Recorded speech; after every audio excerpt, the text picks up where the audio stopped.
think I need to change anything. Hello.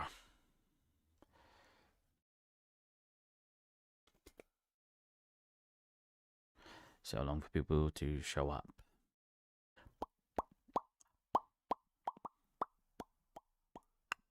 I wonder if there is a way to make this more square on the edge. Because the way that distance fields are being mapped. Oh, I need to tell him to make sure that distance fields is turned off on here too.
Oh, I should have asked. Is that actually at everyone?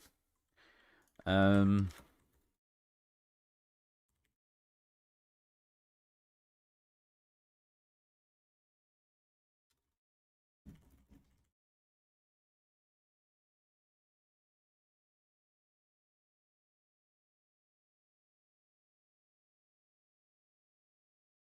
Frickin'. Can't type today.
Oh my god.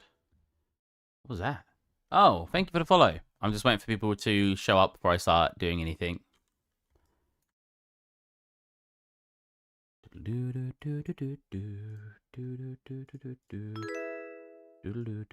Thank you for the follow.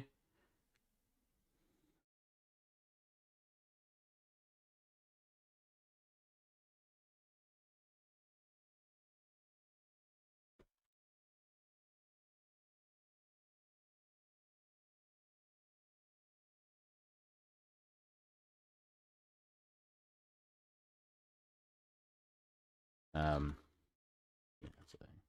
my god, Gazzo GIF? What's Gazzo GIF? Gazzo video? Gazzo video?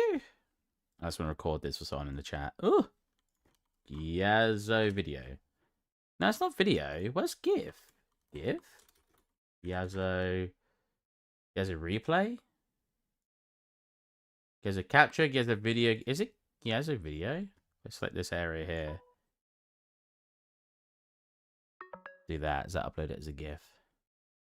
Yeah, I'm just monging around till people show up. So if anyone's here waiting and going, what's he doing? I'm just waiting around.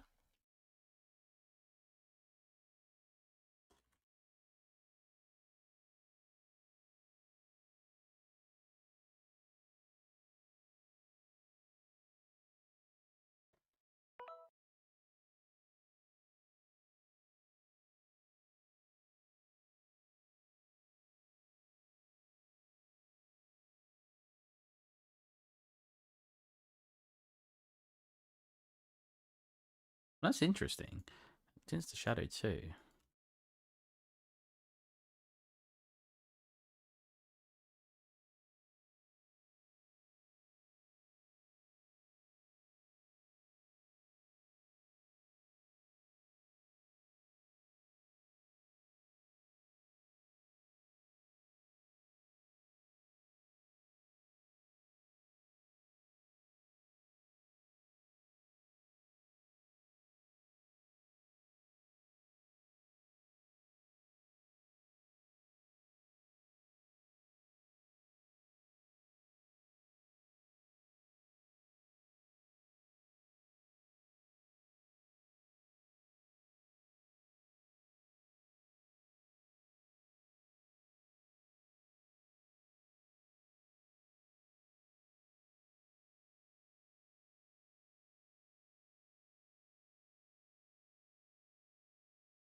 As soon as I get the first message, I'll start doing stuff. Let's make sure I'm actually streaming and everything. Tube, kick. Excuse me. My channel. Streaming there.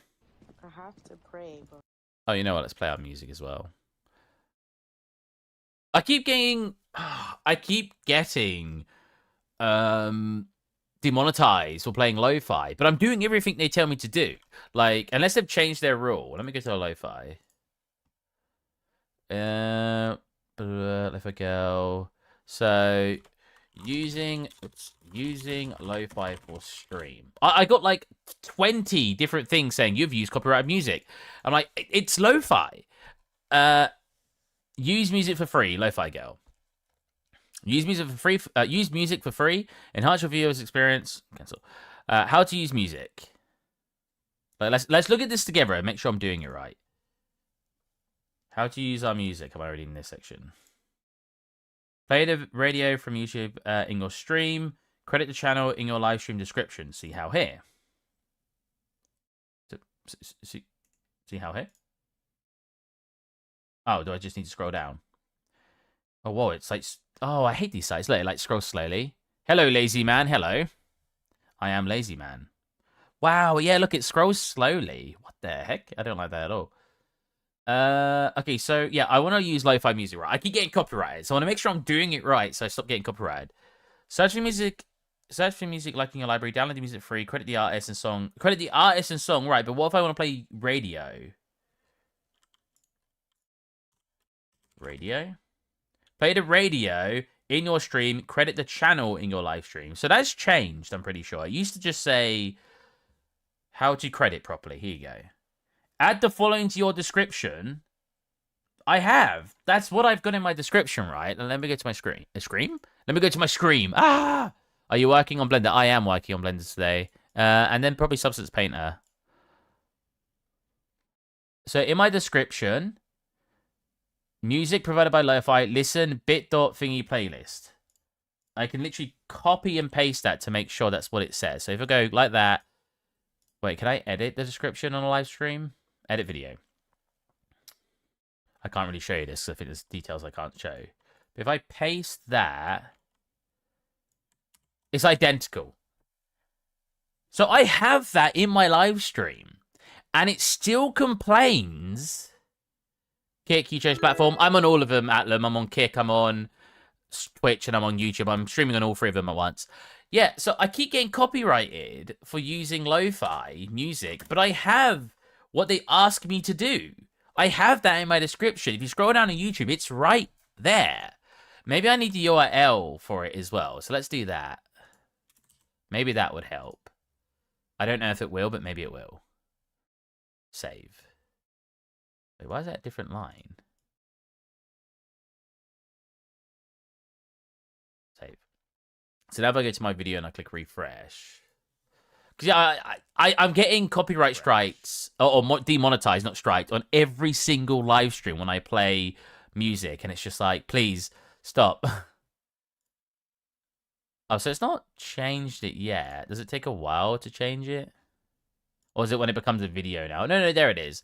Let's hope that will make it so I'm not going to get thingy. You helped me a lot maybe 4 years ago when I was developing my own game. Oh, is it released?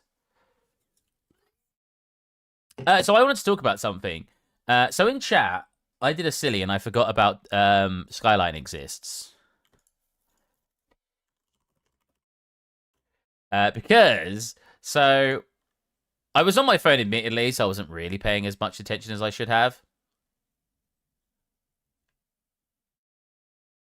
So if we actually go to... So if I go to my chat, was it public? Where was I? No. It was ask for help. So someone asked for help earlier, which is why I'm even in this project. I lost its file, so I didn't finish. That sucks. So someone asked for help earlier, and he said... And look how... So he was like, I want it to look like this foam. And when I saw this part of the foam, I thought that was just a darker part of the water. I didn't actually think there was foam there. Now, this is my mistake, because I could have just looked back here and see that there was foam there and foam there. But the shadow, to me, at a quick glance, looks like there was no foam there. It just looked like a darker version of the water. And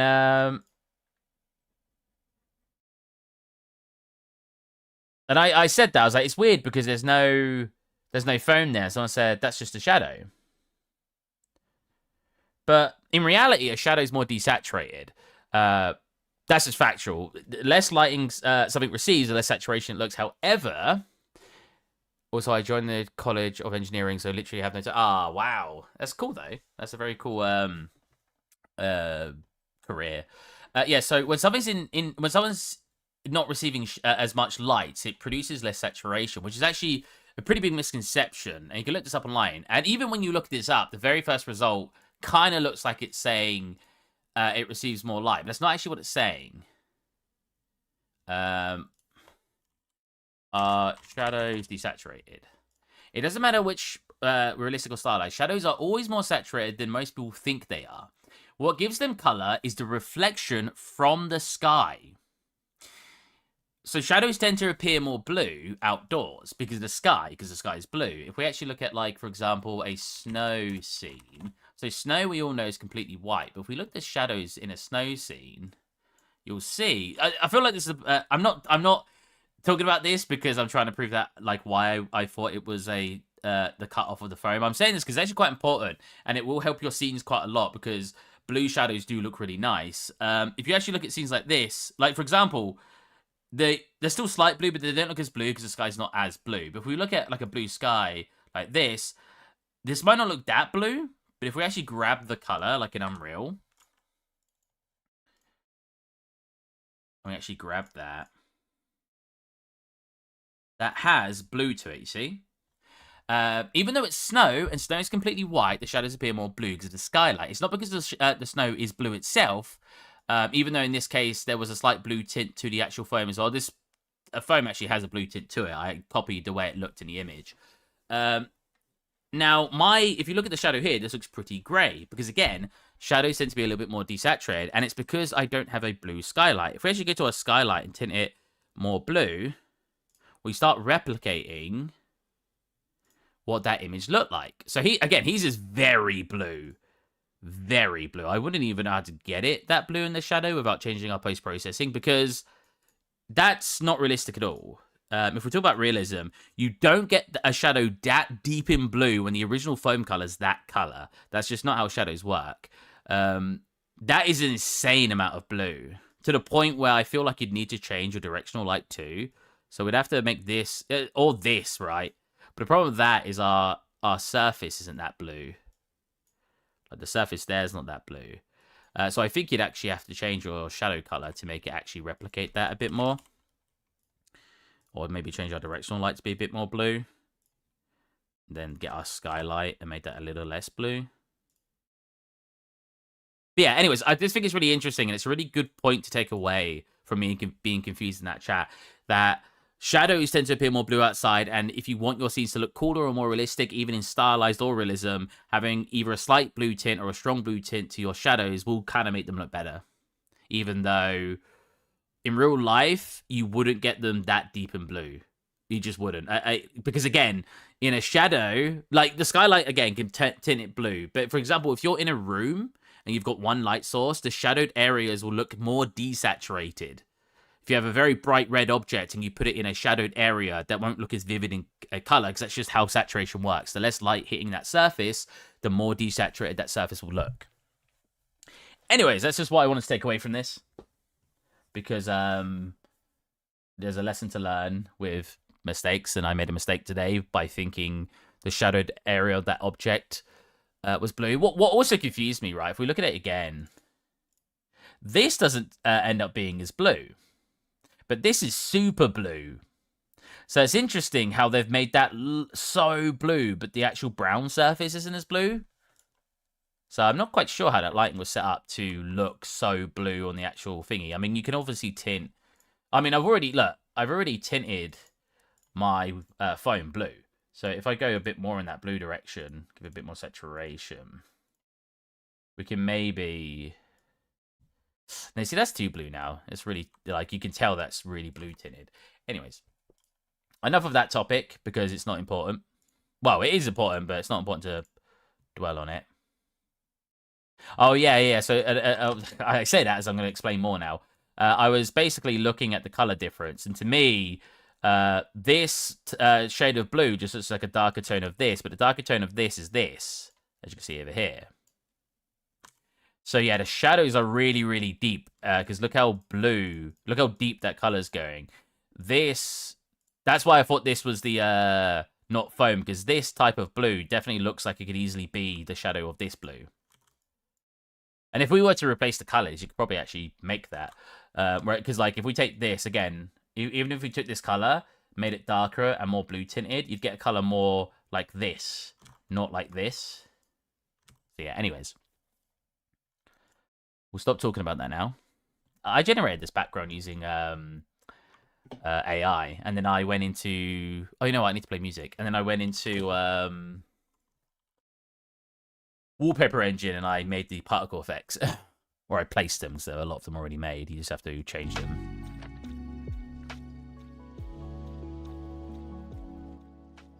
Yeah, just a takeaway from my mistake today. Shadows appear blue outside. And I did kind of know that. It's just it was really blue tinted that it didn't really cross my mind.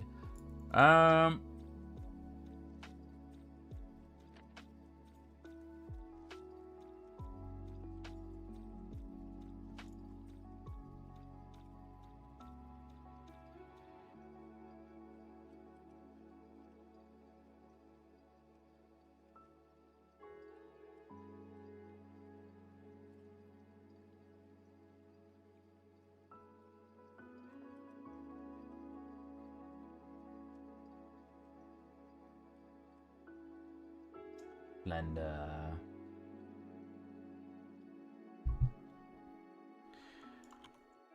I still don't know if I do want to do this with a tiling texture. I feel like it makes more sense to do that. So I think this is all we got left, right? The bottom and top of this. Right? Is this done? Yeah, that's done.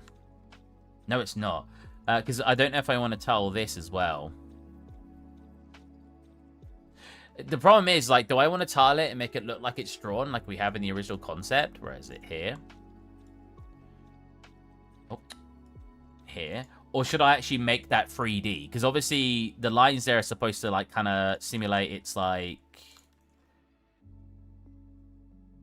Sort of like this. This isn't exactly what it is, but yeah, sort of like this. Go individual.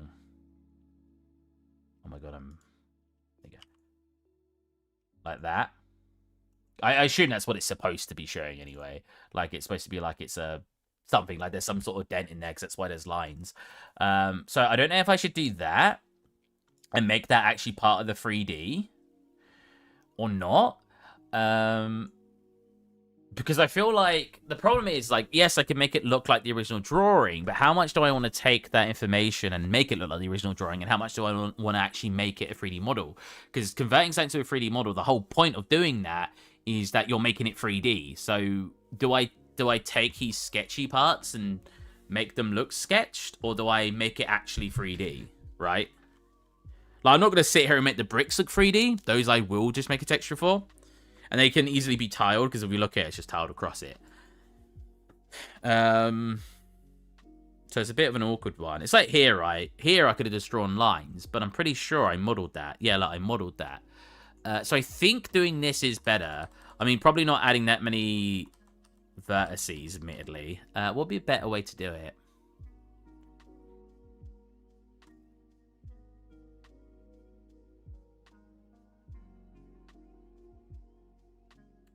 I feel like that's the only way you could do it. I mean, I could separate this roof out. Because it's going to be a different texture anyway. I could... Oh, wait, what separates... Oh my god, what cuts an edge off a Cycle Blender? V? It is V. So we go V here and V here. That should now be separated. Yeah, so we can do that slightly, make it bigger so it fills that surface and bring it up. I don't know if this is a common thing everybody does, but I don't like things attaching perfectly if they're detached. So, for example, when I say that, I mean, even in like a case like this, and I see this a lot in when you look at like behind the scenes and stuff, so I assume it's actually quite common practice. I don't like things being completely flush like this, so you technically wouldn't need... Let's pull that back. You technically wouldn't need this face here, right? So you could, and then you'd make it, you could, should I say, make it flush with the surface, like that. But even when in university, we're always kind of taught to slightly make it go inside. And I think it's because of when you generate ambient occlusion. And you'll notice it when you actually got something on a floor. If you have something on a floor like this, and if it's perfectly placed on the floor, let's actually turn this on and go to faces. If you perfectly place it on the floor like that, and you don't have a bottom to it, when it generates ambient occlusion, the ambient occlusion is a lot weaker. And I noticed this when I was actually in... Let's actually... And I looked at ArcViz stuff, and they did it too.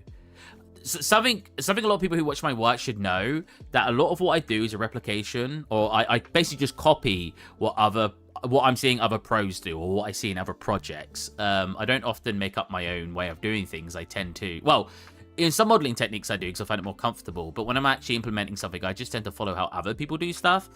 So if you ever have qualms and you're like, no, that's not how I do it, I usually just do what someone else did. So it's not usually my technique. It's usually just like I copied elsewhere.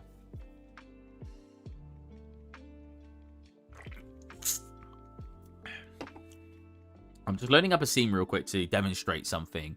Because yeah, when you've got it perfectly aligned, so either having it perfectly aligned or having the bot deleted. If I bring this down here, you'll get a more defined shadow now. If you had it perfectly at the surface and you had it perfectly matching, you don't usually get a strong ambient occlusion. And you can resolve that by just having a little bit of an edge here, and that usually fixes that. And hopefully I can show an example in here. Maybe it doesn't do it in UE5, but definitely used to do it in UE4. If we look at this, we have a quite a nice ambient occlusion shadow being generated at the bottom. And that's because I have it coming inwards. You see that? Look. Even though the UVs are stretched, I have it coming inwards. Same over here. I have a slight extrude inwards just to help it with the ambient occlusion.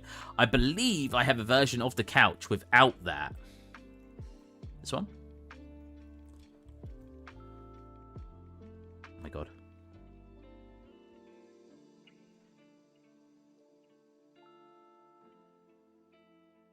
This one got the bottom? Yeah, see, this one's flat, right? Now, even though it's perfectly matches with the floor, you can see no shadow gets generated. If we unhide... I always push the wrong button to unhide in the software. If we unhide the other one, you can see you get a much stronger... Even though it's... This part of the model I didn't change. This part of the model is the same. The only difference, if I've extruded it inwards, and look how much stronger... It's a bit annoying because it's not quite... There you go. It's not quite matching up. You can see... Especially in ambient occlusion coming from the bottom of it, you can see that ambient occlusion being generated. Whereas, it ends up looking really flat here. So that's just like something I tend to do now. I didn't used to, as you can tell from my old couch. But I tend to extrude a slight bit inwards or pull it through the ground a little bit. Oh, this has a really weird origin point. Because when you do that... Oh, see, even then it's not doing it very well. But sometimes when you do that, it helps with it. But you can tell here as well, look how flat it looks here. Then if we unhide the other one, look how much shadow we get generated. A lot of it's coming actually onto the surface, but you can actually see it on the rug as well. even though it's a little bit. And it just helps with its with the ambient occlusion shadow that generates at the bottom. Yeah, there you go. So yeah, because of that, I don't often like making things match perfectly. I like having... Wait, where did it go? Oh, did I delete it by accident? I like having, oh my god. Oh, right. Oh, right. I made them all the same mesh. Yeah, I like having it so it slightly overlaps it, or it slightly has a bit of a sort of pollen around it to help it have that shadow. So that's why I made this roof just now. I slightly increased the scale and I pulled it into the surface just a little bit because it helps. Oh, Steve is back. Hey, Pixel Tune, how's it going, man? I've talked about 2 random things in my chat that you just missed. You missed it, man. I talked about shadows being very blue and me making a mistake earlier today. Okay, I'll give it a quick mention, but I won't go over it. I took a quick glance of this on my phone. And because this shadow was so blue, I for some reason thought the foam wasn't there. I thought this blue was the water, because that shadow is extremely blue. For some reason, I forgot that a skylight tends to tint your shadows more blue. That's very blue, but tends to tint your shadows more blue. And in my mind, I just assumed the shadow would be much more grey. In reality, it would be more grey. This is stylized, so it's a bit more exaggerated on the blue tint, but yeah. Because in the real world, shadows are blue. They're just not that blue. There's actually a really good short I watched talking about that. That artists tend to make their shadows more blue because it looks more realistic, even though it's not. Yeah, so here you go. You can help me decide here, Pixel Tuner. Tuna, you know, like the fish. For our concept, we have these lines going along here. Now, obviously, that's because it's a sketch. You got these lines. But do I draw those on like it's a sketch, or do I basically model it? Oh, why did that not get the edge loop across? Do I model it? Is it being mirrored? How did it grab that side? What? How did I grab that side? That's crazy. Oh, wow, yeah. When I grab the other side, it grabs all the way over there, weirdly enough. Do I model it like this and actually have it do that? Because I assume that's what the guy's going for. Maybe a bit thinner than that. It doesn't come out as much. But yeah, I assume that's what it's supposed to be. Like, it's supposed to be some cavity gaps. Cavity gaps, whatever you want to call it. It's like some little gaps in there. What do you think? Should I do that? Depends on what the initial art style should look like. Well, I don't think we want it to fully look like it's a sketch, right? Otherwise, what's the point of making it 3D? So I feel like... Because when I'm going to do an outline shader again. So if you're looking at it from the right angle, you should get lines generated anyway by the shader, making it, because it knows that it's like a it's an edge, so it should give it some lines in our actual shader anyway, like my previous scene. Like if we go to my previous scene, which had really thick lines.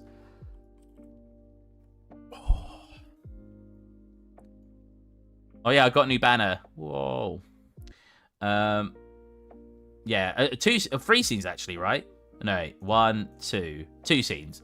We look at, like, I had really thick lines there, and it meant whenever you had like an edge of a surface, you got these thick lines, like here, look. And similarly with this scene, we had the same sort of thing going on. The edges of things got lines, much thinner in here, but you can see that they do have lines. So I'm gonna have that again in my shader.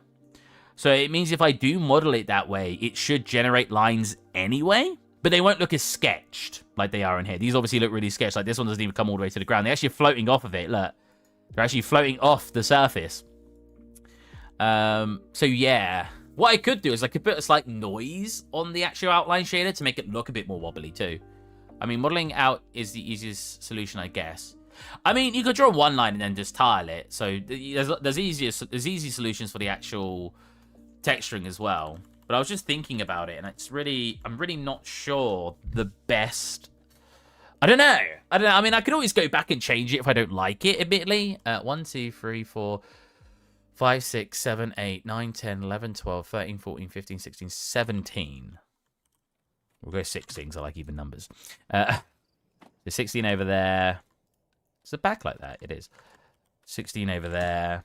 It makes it a lot more higher poly count, but we're using UE5. That's not that big of a deal. That should work. That should work. Extrude faces. So the question here as well, do we do this? No. we do this? I'm not making the geometry that clean right now, just because I'm experimenting. And then do this. Or do we take this and then do we... Because if I grab these, I could just do what I did a second ago. And do that. And then pull these inwards a tad, and we get this effect.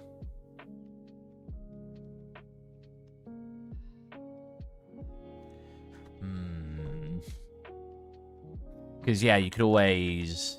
I mean, I don't mind that effect. I don't think that's terrible, but you could always do something like this. Again, I'm not thinking about polycount right now when I'm doing this. I could make this obviously a bit more optimized, but right now we're just sort of determining what looks better.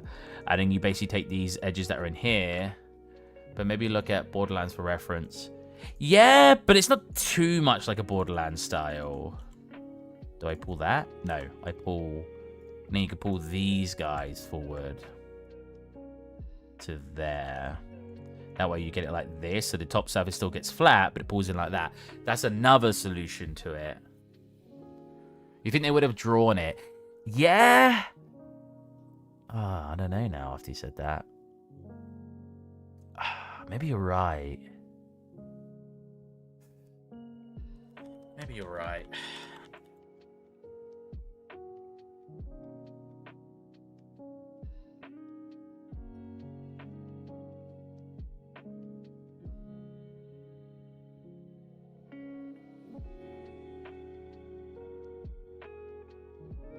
Because, like, you could draw it manually, but I was thinking if I did want to do it, I'd do a tiling texture. So I draw maybe, like, 3 lines, and then I just tile it across the surface, right? And then you've got your... You've done it, right? You've just got your lines across it. Same here. If I were to do these parts, I just draw the double line that's sort of got going on, and then I do that maybe, like, 3 times, and I just tile it across. Because that'll work pretty well. Similar with this. Oh, actually, this has, like, lines on it, though, like this. Where you've got these creases, which would kind of look cool if I did draw them. I could do them as decals to so I could still use the tiling texture, because I was going to tile this. Or I could do both, right? I could do 2 UV maps for this. I could do one that's using it tiled and one that's I draw on top. Yeah. Or I could just do it as a texture. I don't need to do tiling textures. They just seem like... It just seems like a lot of this environment, like the brickwork screens tiling textures, because it just feels... like the correct thing to do. Like the concrete texture is really simple if we keep it this simple. It's just a couple of dots and then a flat color. So all I'd need to do there is draw a couple of dots on a UV sheet and then just tile it across the surface. So it goes across here, across here, across here. The brickwork's a tiny bit more complex, where I'll need to do maybe this, well, not including the event, but this section of it, and then that could be tiled across the entire thing. The only problem here is the color, right? We're going to have to probably use like a noise map that gets like the color to be a bit more random, because you can see there's like orange here, and then it's a bit more desaturated up here and here. And then it's got a bit more orange here, a bit more orange here. That looks quite orange. The shadow looks funny. He just went around and around. Yeah. Yeah? Mega cool, man. Books. Yeah, it depends how much I want it to look like the concept, right? And I feel like I do. I like mimicking concept, so that's not lost on me. I'm definitely using an outline shader because you'll be able to get like the lines of the cat.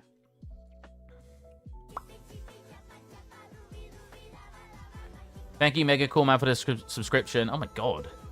Is that 27 times that said? X27. That would be another funny project now, thinking of it, making a model look as much like a drawing as possible. Yeah, yeah. 27 times. This man. Oh my god. Do you like my new chat, Pixel Tuner? And my outline of myself. I mean, it's a little bit glitchy at times, but I feel like a professional streamer. And my colorful microphone. Whoa. Very cool. What's that, like, thing where it's like, we make your eardrums bleed? That didn't sound anything like it, because I can't mimic the voice.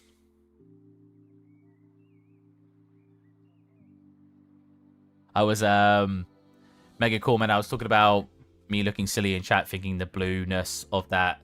Wait, am I slightly transparent here? So I can see. What you use for cutout? NVIDIA Broadcast. I spelled it wrong. Broadcast. Something I find really interesting. Here you go. Something I find really interesting is people people don't seem to differentiate between not knowing how to spell something and just typing fast and getting everything wrong. That's what I am. I can spell quite a lot of words. It's just when I type things fast, I'm just really lazy and I don't spell things correctly. And people just assume I'm really bad at spelling. I'm like, no, I'm just really lazy and I don't write my sentences correctly. I'll take full credit for that. I mean, my spelling's not amazing, but when I misspell the word, I don't know, and by accident, like I put 2 N's in it. I don't think and is spelt with 2 N's. I just hit the N key twice. See, I could model this to do that, but then that's a lot of polygons for no reason. And I kind of want to keep it low poly. Like, I want this scene to be a low poly scene.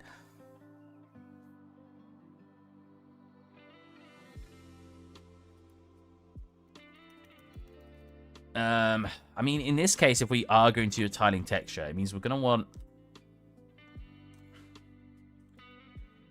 We don't want to do something like... Oh, it doesn't matter if this is upside down, actually. Wait, we'll do both of them, you and you.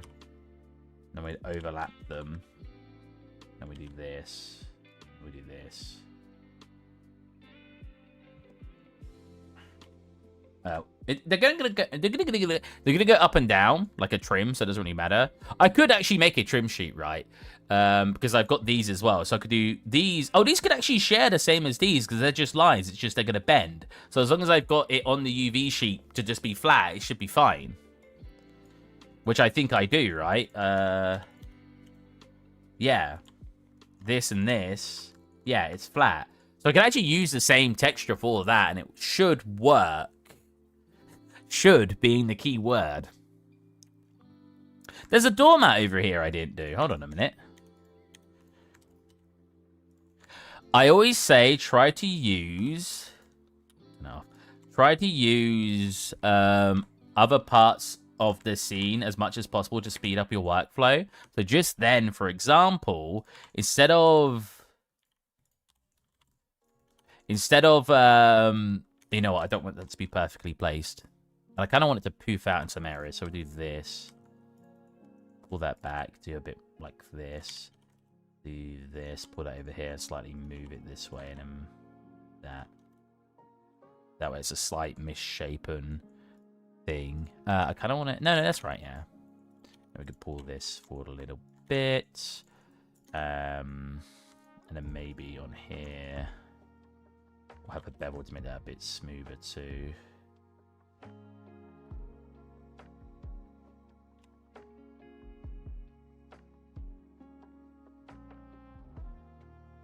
Ooh, it's the corners, isn't it? I mean, the corners do look like that in the concept though, so the video block is pretty useful, but also seems to work better if you have a light that shines at you from the front, not disappearing hands. Yeah, I mean, the thing is, my screens give me a lot of light, so it kind of does that, but it's because it's an angle, isn't it? I think that looks fine. That's works. I mean, I could do that and have the corners sharp, but I don't think that works very well. That looks good. Yeah, that looks good. Yeah, so the comment I'm saying, let me unwrap it as well, is when you're modeling something, it's very, very good to use existing parts of that model to actually make it. For example, so here, what I did was I just grabbed this part and I grabbed this surface here and then I scaled it down and I, you know, modeled it to be that little mat. Now, I could have just put my... Whoa, that's big. Put my model there and then actually did it that way, right? And then modeled it. But you can speed up your workflow quite a lot if you use pre-existing parts of the actual model. And a good version of this, for example, is if you've got like...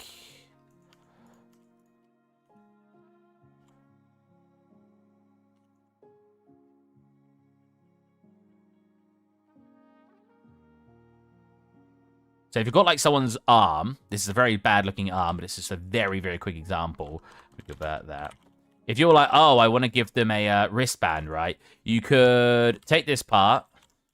You could do something like this to cut it down if you want the wristband to be, for example, thinner. And then you grab this, you just expand it out. He says, why is that expanding out so weird? There you go. Expand that out, and then you could then do something like this. Actually, you could do every edge if you really wanted to. This. And you've now... A very bad-looking wristband. It was only a very quick example. But you've now used the surface to model around, right? So it saves you a lot of time than having to place it, make it perfectly placed, because you already have that geometry there. So using that existing geometry to model around... Using the picture of your room when clean and put it in the background. That's a good idea. Yeah, using the actual base model to model around, like using its geometry, can really speed up your workflow. I think it works perfect. It looks very good. Thank you. I think you look very good.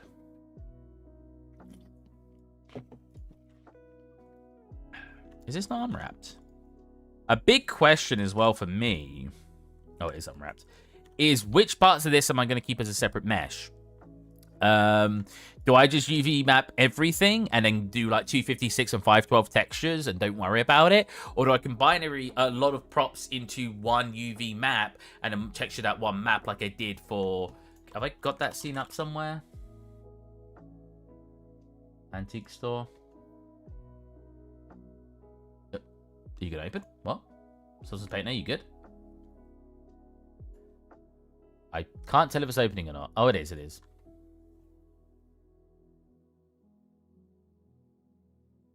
The heck is that?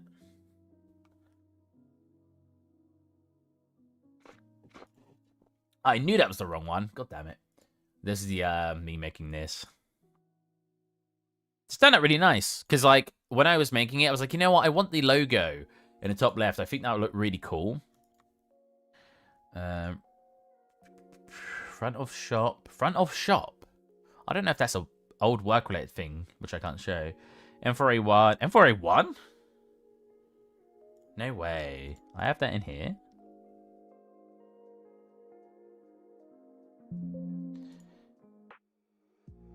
What is this? What was that? Yebis 2. Oh my god, I do. I have my old M4A1. Wow. This was fun. This is a very fun model.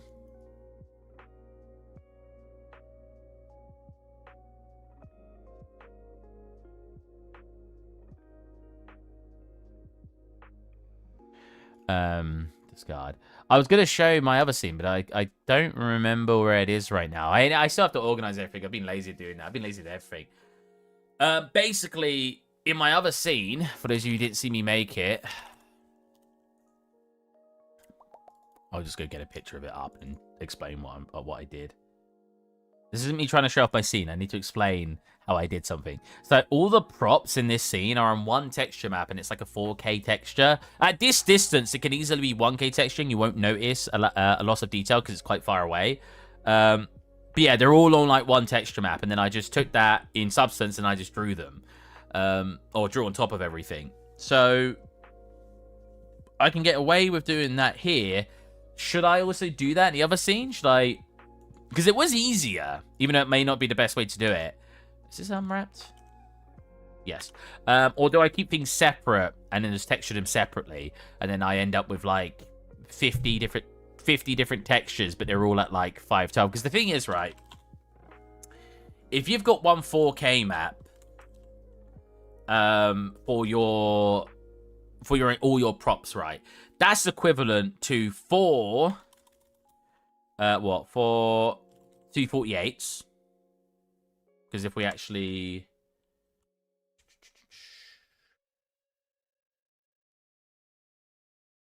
I know a lot of you probably know this, but I just think it's very interesting to talk about.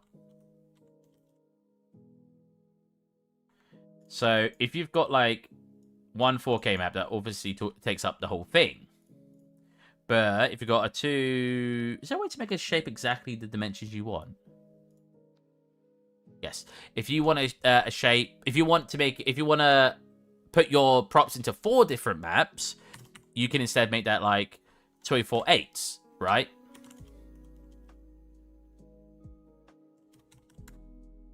What happened? Why is it transparent? What? That didn't work.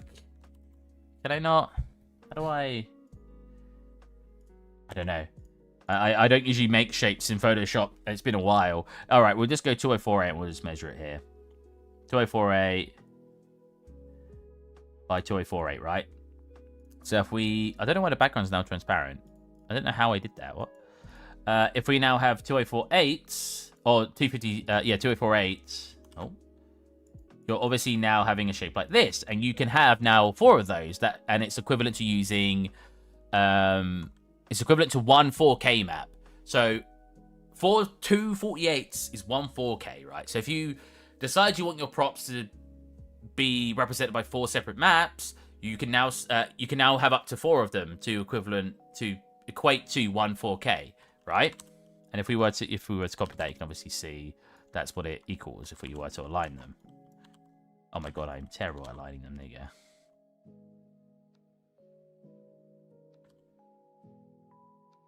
Voila. But then if you say, okay, well, if you were literally like, I want to make each prop its own map, even if we said a 1024,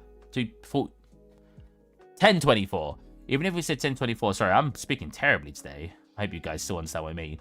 If we go 1024, which that was like 1 pixel off, but that's fine. You can now have 1, 2, 3, 4, 5, 6, 7, 8, 9, 10, 11, 12, 13, 14, 15, 16. So even if you decided... So you can combine all of them and make one 4K texture, right? Or, if you've got, for example, 16 separate meshes, you can make them all 1K, and that is now equivalent, at least in pixel space, to a 4K map. And then that keeps going, right? If you have 64 models and you want to make them all 512 by 512...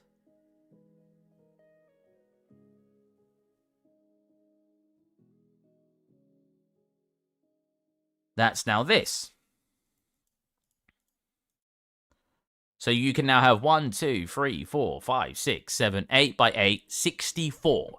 So if you have 64 models and you've given them all 512 maps, that's equivalent to using one 4K map. So it all works out fine in the end, as long as you're not giving everything 4K maps by the end. Like, oh, I have 20 models, I'm going to give them all 4K maps, even though it's not necessary. Because it just ends up taking up a lot of space and more rendering. So yeah, it just completely depends how you want to do it. Now, one 4K map does make it easier for the purpose of just, you know, having them all in one map in Substance Painter, so you ain't got to jump between layers, so it's just easier to work with. So it is quite awkward to decide where, like, how you want to do it. Because do you want to make it easier for yourself? I didn't even see this. How long did you write that? Your M's Antique Store art style reminds me a lot of the good old Sam and Max series. Sam and Max! Oh my god. I don't think I ever played Sam and Max, but I used to see it a lot.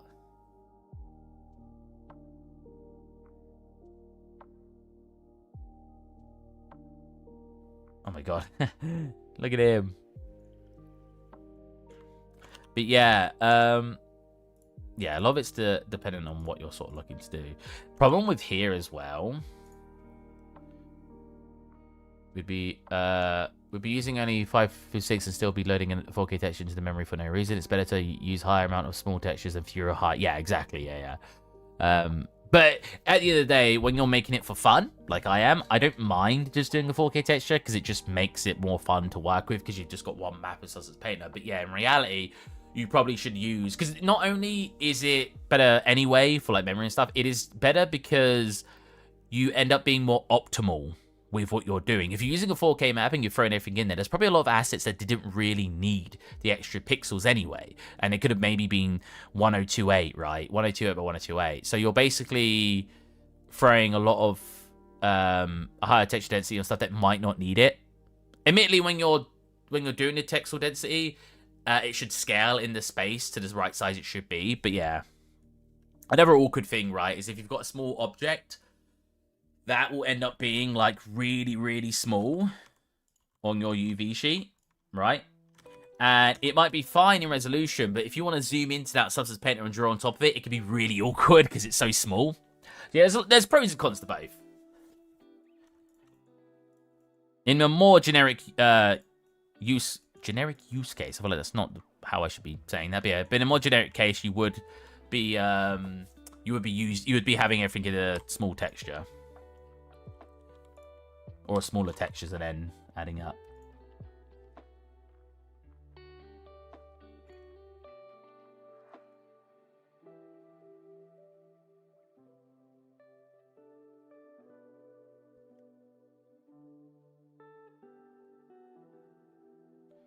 Make sure the guy's not asking for help still. So they don't really know how to help him. You want the edges of the foam to be more square, and I don't think you can really do that with distance fields, because when you're working with distance fields, you kind of just got to work with how they are, and there's not really a way around it. Okay, so is that part of? Well, that is part of the building, so have they got a bottom to it that I don't need? They do. So let's delete that, delete that. And then all you got to do, basically, is do an edge loop. Let's isolate it. Do an edge loop here. Yeah. Also, how's it going, Hot Rude? Is that Hot Rude? Hot Rude. Where are you messaging from? Twitch.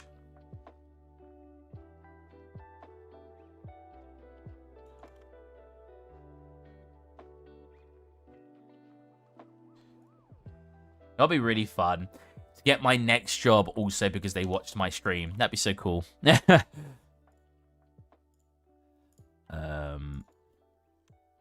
Book. Orders.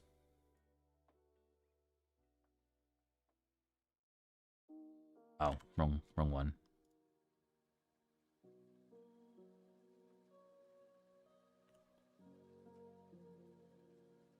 Are the books UV mapped? They are. They're part of one UV. They are. That's fine. I don't mind it being one UV. I'll just draw a different book cover for all of them. They're only very basic looking, but I can give them a little bit more detail for when you want to zoom in. That's done. That's done. So it's just the building now. I should probably select these. Yeah, they're all good. And go UV mapped. If they're a separate mesh, they don't combine in substance? I don't think. I can't remember. Because they share the same material. I don't think they combine just because they share the same material. But I guess we'll see. This is the problem with not using substance for a while. This should combine with something. That's not taking up much room at all. But I don't know what has extra space to it. I mean, I could just be lazy and say, nah, I'm not going to bother. I could put it on there, I guess. It's only a small part of that object. Of the scene, sorry. So let's combine those. Oh. A way around. Let's combine that to that. Nope. That to that. Wait, what? Usually it shares the one you're...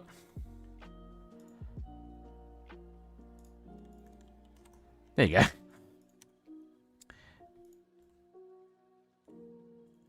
The only problem with that is... Oh, no, because I can still import them as separate meshes. They're just going to be sharing the same texture.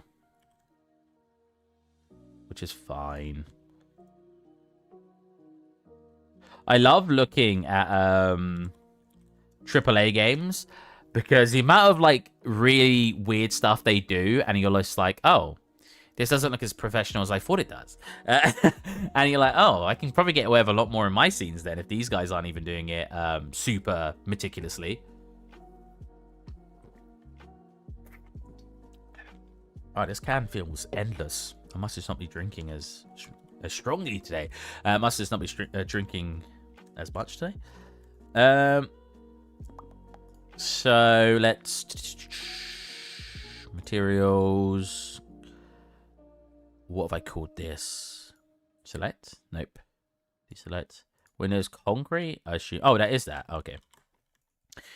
Oh, so that goes all the way along the back, but this is going to be a tiling texture anyways. So if we just deselect this for a second and go like that, yeah, it should be one single line. Now, again, you can expand this. Oh, way around. You can expand this to fill up your point.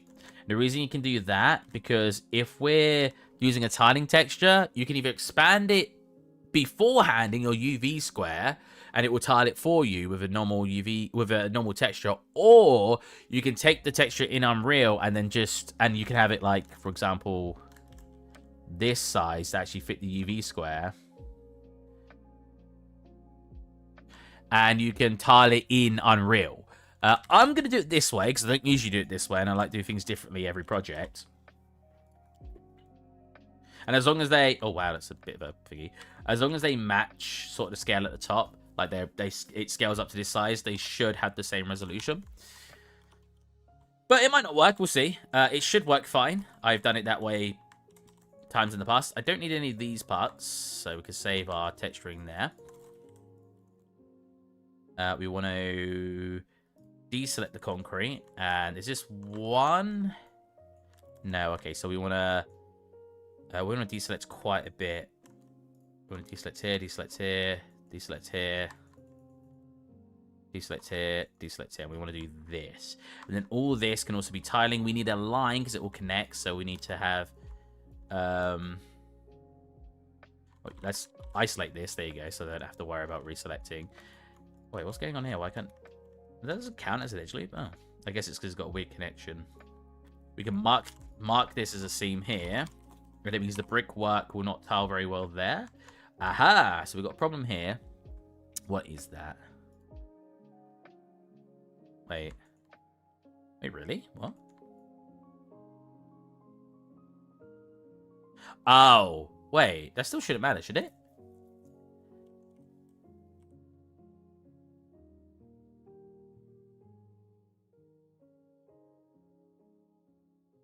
Am I being dumb? I thought that should just work, no? Is it not scaled properly? Okay, now I'm confused. Why is it doing this? I guess because of this? I mean, I can mark seam there. Yeah. Man, this is not going as smoothly as I thought it would. What? Is it normals inverted?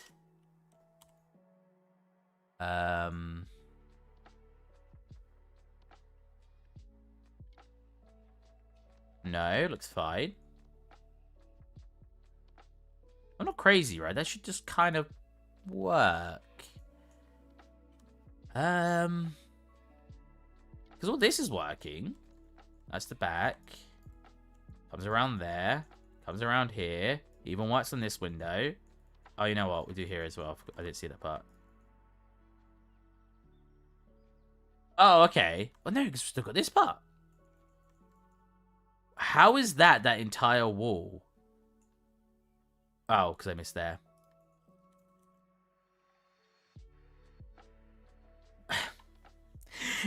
The texel density is completely off. That wall's coming up way smaller. I'm very confused. Right? I'm not being crazy here. It shouldn't be doing that.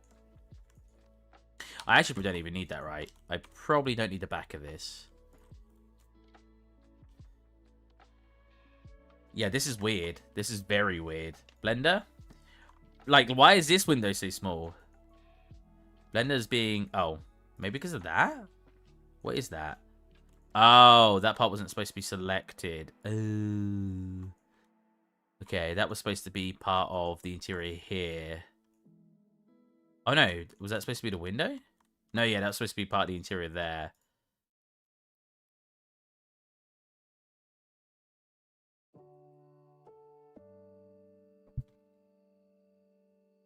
Window interior select. Oh, I've not even done those. I've just thingied them. Okay. So deselect that. Select it all. No. Select that and click hide. There you go. Is that working now? Okay, yeah. That looks fine. And that's just the extra bits. Yeah, okay, that works now. And then what we could do is we could just scale these up again, because they're just going to have a brick texture tiled across it. So as long as they have one brick texture that fills up the sheet, and it can be tiled nicely. The thing with this one, it's not going to be a trim. So we need to make sure it fits the top and bottom. Well, I don't think you need to make sure, but yeah, it should fit the top and bottom snug. I don't really know how to scale it so it does, though. Because in Maya, I think there was a way to do it. Yeah, I don't really care about these. They should be fine. That should work anyway. That's fine. Well. I'll do that, and we can attach it to grid. It's absolute grid, like that. And that should snap to it, yeah.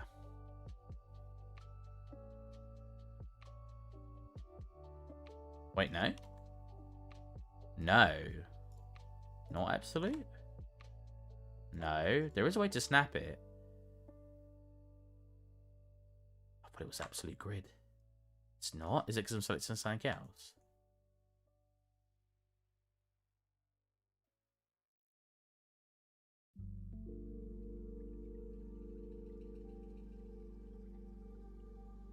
It's not snapping. It's not snapping. Why aren't you snapping? I mean, it's close enough. You won't see that. But that's still annoying. Because I feel like it should snap, and I can't remember if I'm doing something wrong. Okay, so we've done the glass, right? The glass is just going to be probably a glass, again, tiling texture. That's fine. The interior...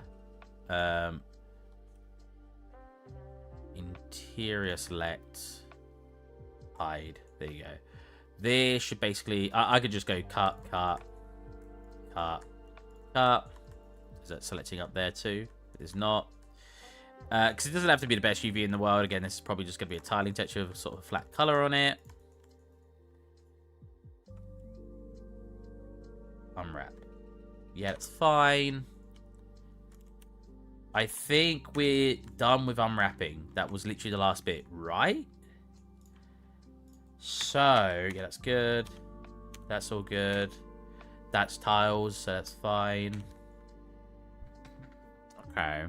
Hey, Mr. J, how's it going?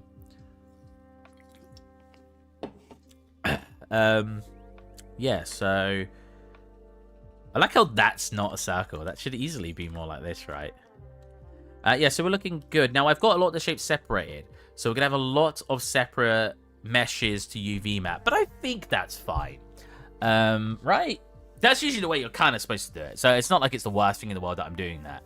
But it does mean if I import all of this into Substance, we're going to have a lot of different layers, like 50, which again is not unique. Lots of people do that.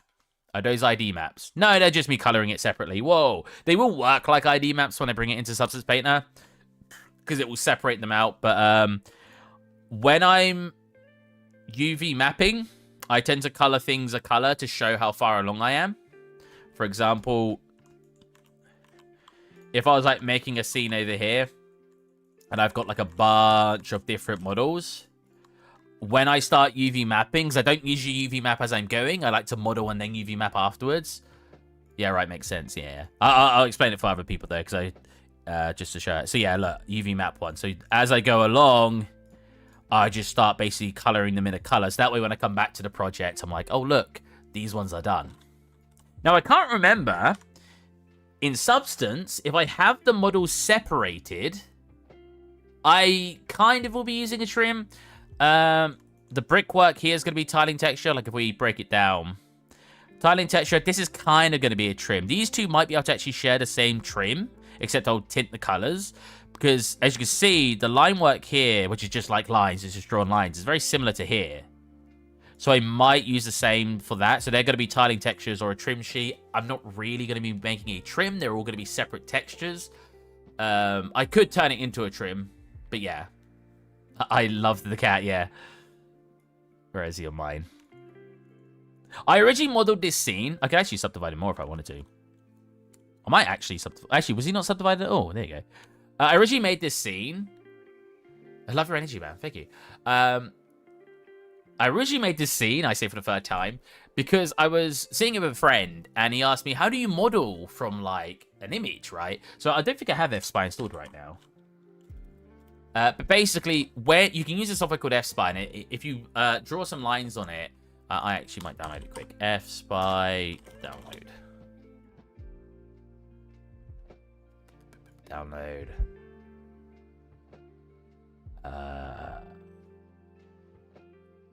F-Spy setup. You can't see what I'm doing on this monitor. 77 megabytes. Oh, it didn't come up. Did you actually sub? Or yeah, it's called subbing YouTube. It didn't come up. It should come up. Why didn't it come up? Yeah, so I'm gonna open F-Spy. I think it's a launcher in itself, right? Installing. F-Spy, cool. So, when you're using F-Spy, for those of you who've not used it before, basically you can throw an image into it, and then you tell it where its vanishing points are. Is that what you'd call it? It's basically perspective points are. So in this case, I can use the building to just do that very easily, and then I'll also use the bit here, the sidewalk. We'll do something like this. And then you can take this information, save it out, and then in Blender, which I don't have it installed because again, I reinstalled my OS not long ago, so I don't have a lot to set up. You then tell it to set it up in Blender, and then basically you end up getting Blender just crashed. Luckily, Blender usually gives you a temp file. I don't know why going into wireframe mode made it crash. That's a very odd crash. Oh, hold on a minute. Where is it? Okay. Oh, there you go. I say Blender usually does a file. Autosave.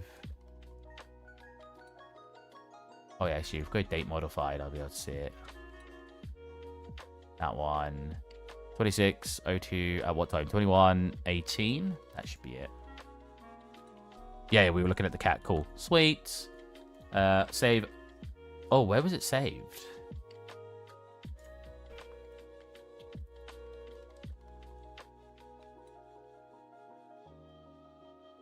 Blender's really good at doing backup files. They very, very rarely lose work, which is why I wasn't at all panicking when that happened.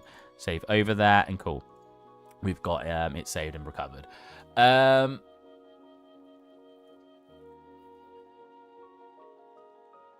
Using this method in Zaha Hadid buildings would be nightmare. Wait, let me read that in. Oh my god. Yeah, I mean, God, these buildings are insane. What the heck? Anyways, what was I saying? Oh yeah, so I originally made this project because I was showing my friend how you can model from perspective and use F-Spy to get the camera set up, and then all you got to do is come into here, go into wireframe, don't crash, and you will. So obviously modeled over the top of it, but if we hide all that, you'll get it like this. And then what you can do is make sure you're aligning it with, because you can move the camera a little bit, like up and down, right? I could have actually aligned it with our green line as well, like here. So I could have aligned it like this, which would have actually been better. I should have done that. But now I know it's on the bottom surface because the red is basically going to act like, the red line there is basically going to act like our base. And then all you got to do is you start putting meshes in, and you want to make sure the very first one is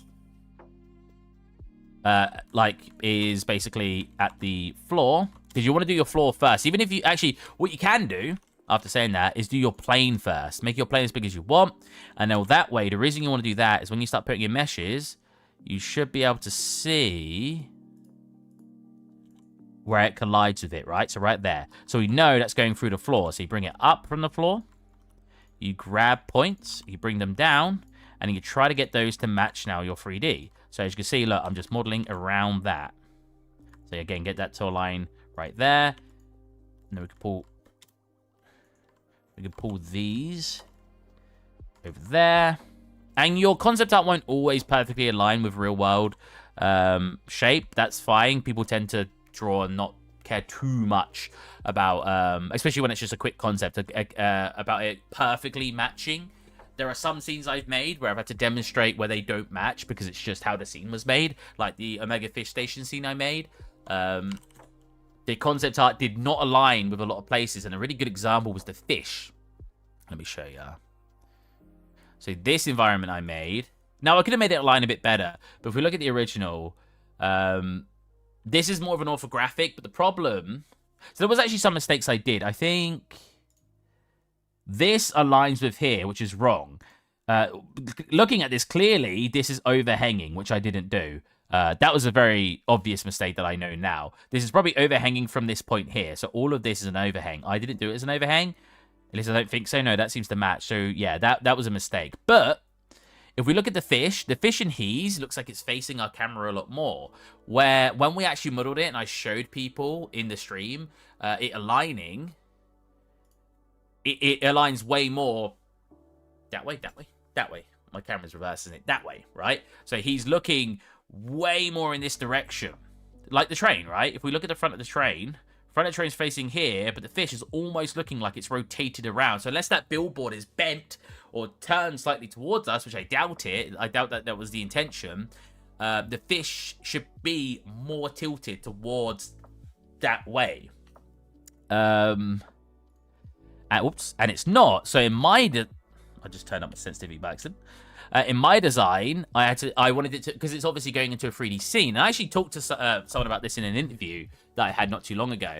He asked me about what hardships are there when you're actually you know, trying to make these concepts in 3D. And well, the thing is, when you're trying to make something into 3D, you have to drop some things that make it look identical because it just doesn't work in a 3D environment. For example, when taking some inspiration from concepts or copying a concept and making it 3D, you have to drop the notion that it's going to perfectly match, because when it's drawn, it's not always drawn in a way that's going to match a 3D environment. It's drawn in a way that's going to be more appealing to the viewing experience. This guy's concept art looks really, really nice.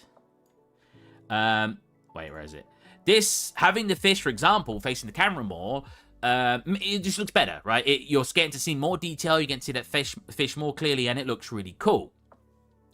Even though, in 3D, it can't really work that way. But concept arts and illustrations, this obviously wasn't a concept art. This guy never knew I was going to turn it into a 3D model.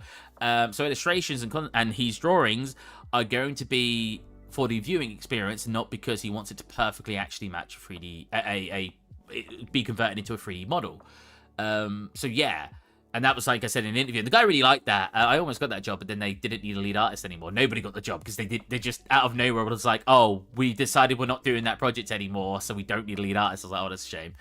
But yeah, he really liked that answer in the interview. He said, no, that's a brilliant answer. He said, a lot of people seem to forget that you can't always make your concepts look exactly, make your 3D models look exactly like the concepts, because they're not always drawn in a way where it's actually capable of doing that. And obviously in 3D, you want to look at things from different perspectives. In a 2D drawing, you don't need to worry too much if it's going to work from another perspective. Whereas in 3D, it needs to work in a 3D space. It needs to work from every perspective. So that needs to come into consideration when converting your... hey, man, how's it going? Hey, my man. How are you? I'm fine. I was supposed to have surgery. Completely changed topic. I was supposed to have surgery. A tonsillectomy, not like a huge surgery. Just getting rid of my tonsils. 20th of... Wait. It was 2 weeks ago Saturday. So there. Yeah, 20th. I was supposed to have it 20th of January, and it got cancelled. So I was planning to basically be bedridden for like a week or 2 weeks or 3 weeks and just like not do anything. And then they postponed it for like 2 months. It's not now to the 19th of next month. So I was like, oh, okay. So I have a bit of wait time there. Other than that, yeah, I'm pretty good. I'm still looking for work, so I'm just monging around, just doing stuff. I'm being very, very, very lazy. You know how hard, when you lose your job, you know how hard it is to feel motivated to do anything? I got made redundant from my last job. I won't talk about why. It just basically the company didn't have any funding anymore, and they made us redundant. Fair enough, it happens. Man, I have been so lazy. I went to Japan for a month. That was really fun. But since then, I got back. I think this doesn't help, right? Because I got back, and for 3 weeks, I had the flu. And I thought I maybe got it from Japan. But other people I knew were getting the same flu. So I assume it was just spreading across the country. Like, it was like just the bug. And yeah, I was freaking... Oh, it was horrible. The flu for 3 weeks. I've never had a flu last that long. And then... 2 weeks into having the flu, my YouTube account got hacked, and I didn't have access to my YouTube or Google for 3 weeks. 3 weeks? 17 days. Yeah, almost 3 weeks. 2.5 weeks, I think it was. That made me a little bit more demotivated. So yeah, I've not had an amazing amount of motivation lately due to some circumstances. I like how when people ask how are you, they're usually not expecting a huge rundown of actually how you are. It's just out of courtesy. But you know what? I thought I'd give a rundown. Because why not? Oh, yeah. So, yeah, while I was saying about modeling, and then, yeah, you do this, and then basically you just start modeling around that perspective. And this, I literally made this scene in, what, 2 hours, 3 hours? Well, most of it anyway. Because my friend was just asking me, how do you do it? How do you take a, So, yeah, you move it until you can see it colliding. There you go. Get it up there. And he was like, how do you do it? So I just showed him. I just literally went on call with him, and I started modeling the scene. And he modeled it too. He's a programmer who likes the idea of 3D modeling, I guess, because otherwise he wouldn't have asked me to show him how to do it. And yeah, I just started modeling the scene for him. I'm almost there, yeah. If we do this, do this. I need to start texturing it now. I just finished UV mapping. Oh, wait. Which was the floor? This one? No, this one. I should be able to get it into Substance Paint now. My friend's name is Flynn. That's why the project's called Helping Flynn. That's all I'll tell you about him, though. Yeah. He might not even be happy that I'm saying his name.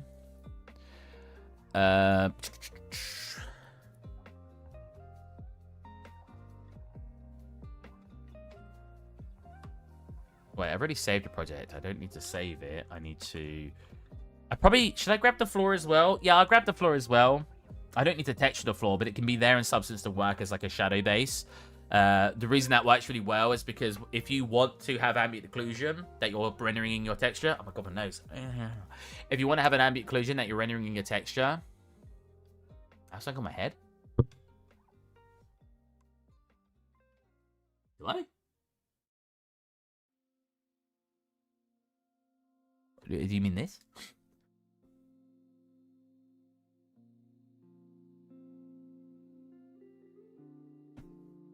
Oh, you got hair. Oh, headphones? Yeah, that's what I was thinking. Yeah, so the reason I'm going to actually export all of this as one mesh is, one, so we can texture it all at once, but two, because when you want to render ambient occlusion, a really big problem with having it separate, right, is if we had, like, I don't know. What's a good example? Haha, I laughed. I'm trying to think of an example. I mean, we could just look at this, right? If we wanted... Well, this is going to be tiling texture, so it's a bad example. Well, that's going to be tiling texture too. Hold on a minute. Even if we said this, right? Let's say we were going to make this as a separate mesh and we were going to texture that differently. Even if we wanted to do that, it's still good to bring them into Substance Painter as one mesh with separate texturing maps. Because when you go to bake the ambient occlusion, it will bake that ambient occlusion here on both texture maps. So that way you still get that information. If you, for example, don't have a floor, now there is a tick box in Substance Painter that will render as if there is a floor. But if you bring in your own floor, it will then... You will have like ambient occlusion generate at the bottom of this, at the bottom of this. It'll just look like it's more fitting into the scene. So yeah, I want to export this all as one mesh. We don't want it in Blender files. See, this is the problem. I'm trying to organize my files. So it's just called Blender files right now, right? Wait, where did it go? What? Back? Oh, desktop. Blender files. I need to organize into like work files. I haven't organized my stuff. So we're just going to, for now, put this in a folder called shop on my desktop. I know people hate saving stuff on your desktop. And we're just going to call it shop _ scene. Oh, we'll add like _ entire mesh. Because I might want to have them separate later on.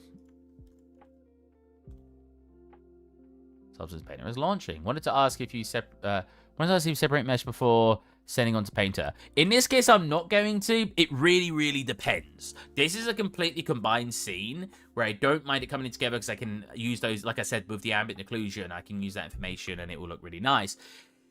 If I'm making a scene and I know I'm going to move pieces and I know they're going to be in different places, I will render them, I will texture them separately in Substance Painter because I don't need any of that ambient occlusion information. For example, when I made my boat scene,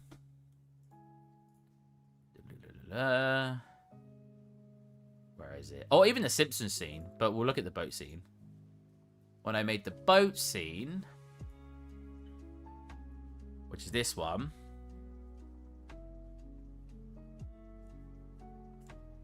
all of this was textured separately in Substance Painter because I didn't know where it was going to be placed.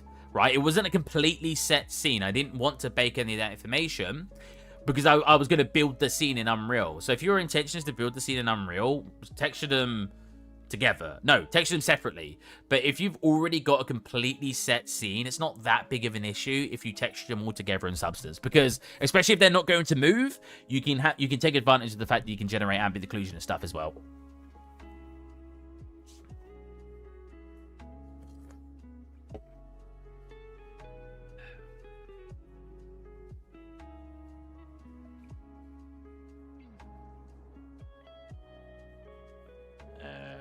Keep it at 1K for now. So, how does this actually separate? I can't remember. Okay, so it's not separated. So, all of our meshes... Is it? Yeah, UV map. Yeah, all of our... Okay, so I need to separate them. Okay, it's fine. I couldn't remember how it did it. I thought they were separate meshes. It separated them, but I guess not. So, we'll call it Parasol? No, that's the umbrella. What's this called? Oh my god, what's it? What's the word for it? The part, this part, like where you've got the pattern of the shop. I literally made one before and I called it something. What is a stall? I don't even know what to describe it as. What's it called? An awning? Awning. A canopy. I mean, awning is also the word. Yeah, that's clearly... Awning comes up as well, but canopy, I think, is the word I'm looking for. Oh, maybe not. No. I mean, market? If I write awning, I'll probably forget the name. The problem is, you aren't working anything right now. No, I'm unemployed at the moment. Awning seems to be more accurate, but I feel like if I write awning, I won't remember that name. We'll call it awning, because it does seem like the right word. I'm gonna... I guess it's a new word I gotta learn.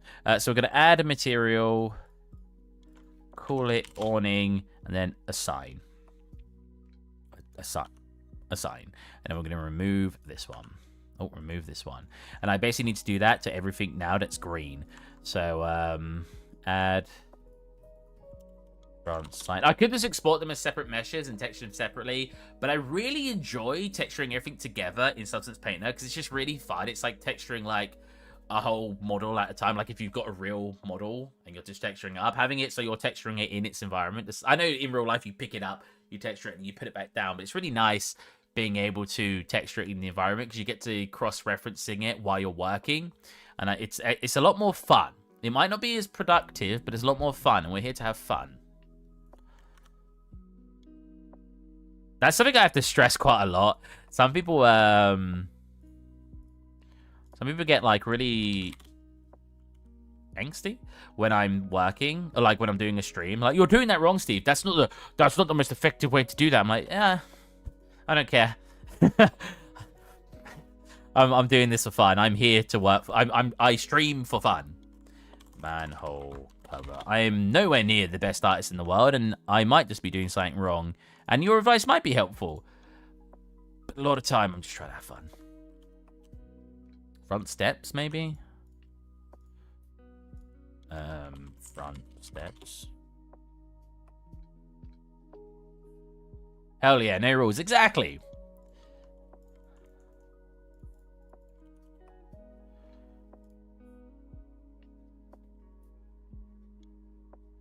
Oh, really? You're not... Fine, we'll combine them. There you go. And then we get rid of that. And then I can separate them if I want after that. There you go. So now they all got books as their texture. Doormat. This would be really nice as well, because if they're all named when I'm in Substance, I'll know what each layer is. Even though, if there were some people in chat right now who's watched my stream for a long time, they'll say, oh, you hate naming things, Steve. It's true. I do hate naming things. I'm very lazy when it comes to naming projects. And you know what? There's a really good artist I watch who is the exact same way. She's amazing at drawing. When she works in Photoshop, she doesn't name her layers, and she'll end up with like 200 layers. And she just goes, well, I know roughly which ones are which. That's how I work. I know which ones are roughly which, so it's fine. Scrap paper? What should I call these? yeah, scrap paper. Again, no rules. We're having fun. But I'm naming it in this case because I want to work with... Because I have to give them separate materials anyway if I want them to be in the engine. If I want to work on them all at the same time as Substance Painter. We're going to export a lot of textures. We'll call this one circular bin and square bin or something. Oh, that's a mailbox. Is that not? That's what mailboxes look like, right? Yeah, that's a mailbox. You know what? I just realized there is... What about AAA assets? Wait, I can't remember what I was saying. What about AAA assets? I've already lost my train of thought. Yeah, so we want to do this. We'll scale this down a little bit like that. We'll pull this in. You welcome them? I mean, you could call some of my assets AAA anyway, but I've never worked for a AAA company. So technically, I've never made a AAA asset because nothing I've made has been in a AAA game. So it's a really hard question to answer. Like, if you look at some of my models, some of them would work fine in a AAA game. For example, my tank would work fine in a AAA game. Because I always have to bring this up to people. Because people... This tank probably ended up being like 100,000 polygons. But if we go World of Tanks poly count, this is an article a while ago. Yeah, you go. In 2014, so a decade ago, the World of Tanks, tanks were 100,000 polygons, not even just tries, polygons. So yeah, like...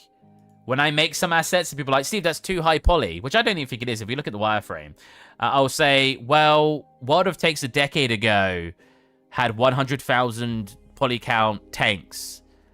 I feel like mine's fine in today's standard. In 2024, I feel like they're probably using 300,000 poly counts for a tank. You know what I mean? Like, I'm just like, I don't think it's a big issue. If World of Tanks had like 20 tanks on screen at once and they were all 100k and their game works fine, mine's probably fine. Because people will sometimes get really like, no, you got to really, really optimize it. Get the best. I mean, again, this is pretty optimized. Like, the wheels are pretty high poly and the treads are high poly. But from what I remember, I was around still 100,000 polygons. So yeah, I don't really see a problem with this. Same with like here. My M4A1 wasn't that high poly. The textures are really high, but the thing with... let's check the poly count, actually. I don't want to lie. I'm pretty sure the poly count wasn't that high. Oh, you know what? It's a little high. I could optimize a little bit more. But still, guns in games are also pretty high poly these days, so you're not going to... It's not going to be that big of an issue. Like, I've still got decent topology and stuff up here, and we're not going super overkill in most of the environments. Like, this pattern here isn't actually 3D. It's a normal map.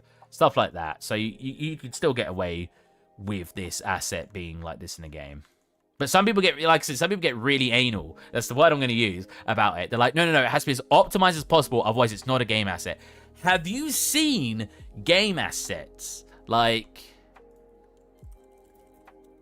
a 3D model for game...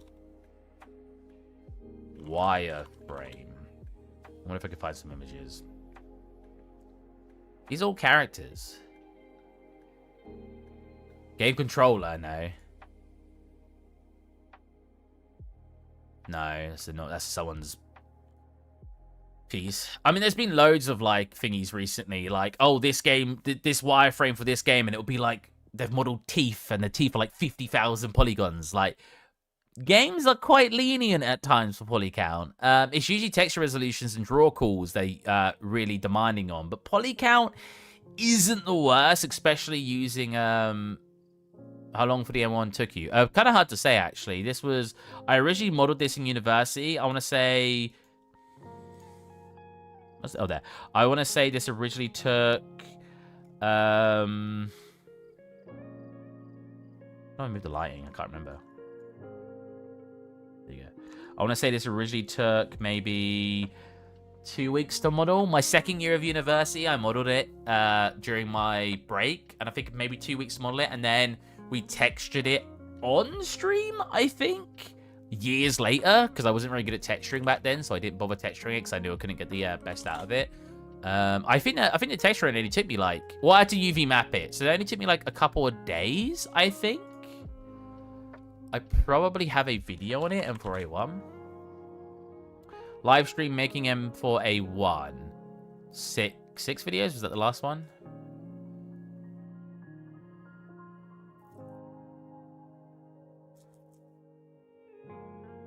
So, yeah, I had it rendered in the 6th video.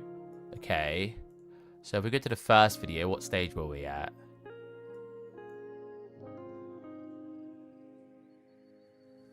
Oh, yeah, we were still literally modeling it, fixing some modeling issues in the first video.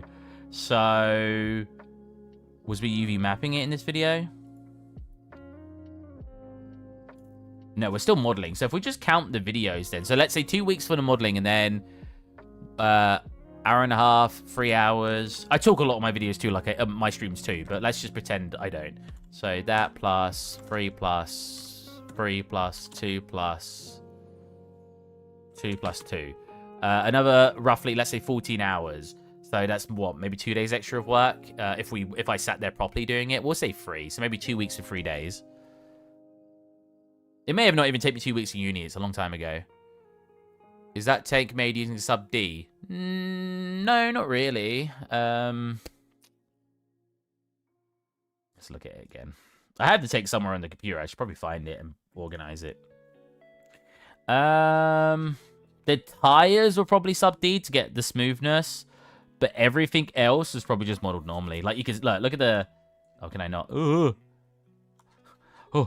Let's copy the image, put it in there. No, copy the image address and put it in there. Oh my god, I'm so zoomed in now. Like, look at this. Like, this is literally a square with a beveled edge. No subdivision, no subdivision, no subdivision. So no, the only thing that was probably subdivided were probably the wheels. I probably made them. Oh my god, Mr. Dino? Haven't caught your streams, mate. I haven't seen you in forever. You're not even in the server anymore, are ya? I know.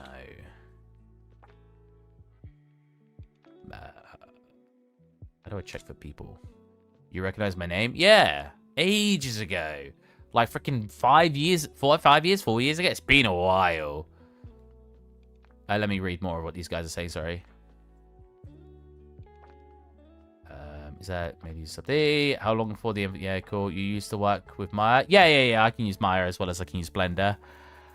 I prefer Blender. I think Blender is a significantly better tool. I know some people hate me for saying that. No, you only like Blender because it's free. Blender has modifiers. I think that's all I gotta say. Blender has modifiers. Modifiers speed up workflow so much. Array, subdivision modifiers, bevel modifiers, screw modifiers. What other ones do I use quite regularly? Mirror modifiers. You can mirror and you can subdivide in Maya, but they're all solid commands. So if you've done it, they're done. Blender's a modifier. So if I have like a shape and I want to go, oh, you know what? We want to bevel this. And then I start modeling, you know. I mean, I could literally model it while it's beveled, right? And I don't have to worry about it. But if I then go, oh, you know what? I want there to be more bevels. Boom. You know what? I want the way that the bevels work to be... Where is it? Arc? To be like this. Instead of like this. I mean, arc always looks better.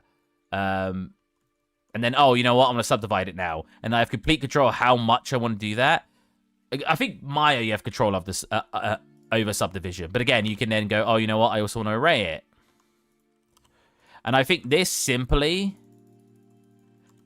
will always be why I think Maya works. And Blender works better than Maya. And a really, really, really, really, really good example of this, to why it works really well compared to Maya, right, is, for example... Let me see what you guys are saying, sorry. So deep into Blender, I love it. Depends on the workflow, though. You can make bevels work like that. Oh my god, that's so many random glitches I've had. Oh, perfect. I just solved an issue. I'll say, you wrote so much, I think I may have missed the message. Hold on a minute. That's not me moaning. Never go streams, you recognize my name, I have no idea. Okay, no, I did catch it. Using this method... Oh no, I read that as well. You can make bevels work like... Yeah, cool, I read that as well. Cool. cool. Yeah, so a really, really good thing you could do. I have a tutorial on it. Let's see if I can remember how to do it. It's been a long time. So we're going to make a chain. This is the... I feel like I've already done this in a weird way, but it's just going to work. Never have someone tell you you've done something in a weird way if it works. That's a huge advice. Oh, you know what? He's back there. I should probably make sure I've got selected object only. If something works, it works. And if it works and it's not taking you a lot of extra time... Whoa. Is the bevel okay? What's going on? What the heck is going on? Huh? Oh, I deleted that face. All right. So yeah, we'll make a chain. And I don't know, let's I feel like that's not got a thick enough interior. We're not gonna make anything special here, we're just gonna quickly use some modifiers to get something looking cool. Right. So we've got a chain here. And we've got a chain, let's say, here, right? Now you can get a curve. We can use that, that's fine. I always forget how to set this up originally, so we're probably going to do it wrong. Make sure you set your curve and right-click and set handle type to automatic. Make it a bit bigger. And then we want to go attach to... So we're already subdividing it. Now we want to attach it to a curve. Oh, they've moved everything. I don't like the new... I need to install a plugin for this that makes it like the old way, not array curve. Curve, there you go. We want to deform it to a curve. Cool, so now when I move this curve, and then if we array it, cross that curve, and make it the right, nope. Ooh, okay, yeah, I've definitely not got it right. Is it array first? Cool, very close, and you pull that back. Cool. Problem is you want to subdivide after. No. Because I can't remember how to fix it, because obviously your chain won't bend like this. It'll be rigid. There is a way to do that, but I can't remember right this second. I'm pretty sure it's doing this in a different order. Either way, it looks pretty good anyway. And then you just pull it, and look, we've got this chain. Freaking do that in Maya without having to script it. So if I wanted to now, you know, let's undo a lot of that. And this is why I will say I will die on the hill of saying Blender is better than Maya. Now, with that said, oh, I think I need to this parent object. There you go. With that said, 3ds Max has the opportunity to use apply scale. Oh, you're in edit mode. Do you want better? Use array modifier and use an offset object to get a procedural 90 degree and z-axis. Oh wait, I don't. That's a little bit lost on me. But yeah, 3ds Max does have the ability to do this, I believe anyway. So I will defend 3ds Max and say that probably works fine. But look, if I now wanted to, if I was like, oh, I want some chains and some floor in my environment, I can just do that. And I'm like, cool. There you go. And I've now got chains leading across my environment. Perfect. If I want to wrap it around a pillar. They're pretty thick chains.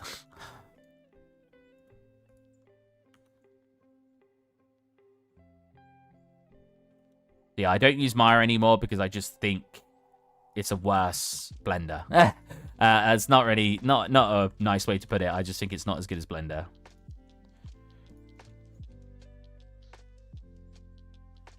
And I can wrap this around, keep it nice and tight as I go.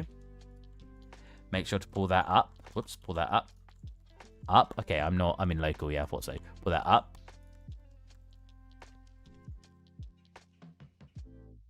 Jesus, it's having trouble going up though, oh my god. Keep it nice and tight, like I said. And you can get away with having, like, manually applying some chains around some surfaces. There's other ways you can do that as well. You can always shrink wrap it, I think. Shrink wrap the curve to it, and it also does it for you. But yeah. What are you making at the moment? Besides chains. I'm making this scene at the moment. This scene was a environment I was showing a friend how to model based on perspective. Like if you have an existing concept art and the concept art has a very nice perspective on it, and then using that to model over. And I was basically showing you the easiest. I was showing him the easiest way to do that. And then I was like, well, I may as well just finish the scene off now and make an entire environment out of it. So that's what I'm doing. The last scene I worked on, because you've not been here for a while. How long are you working with Blender? Since I was 13 years old. So 16 years. But I've not seriously been working in Blender since I was, what, maybe 25, 24? Wait, when did I start?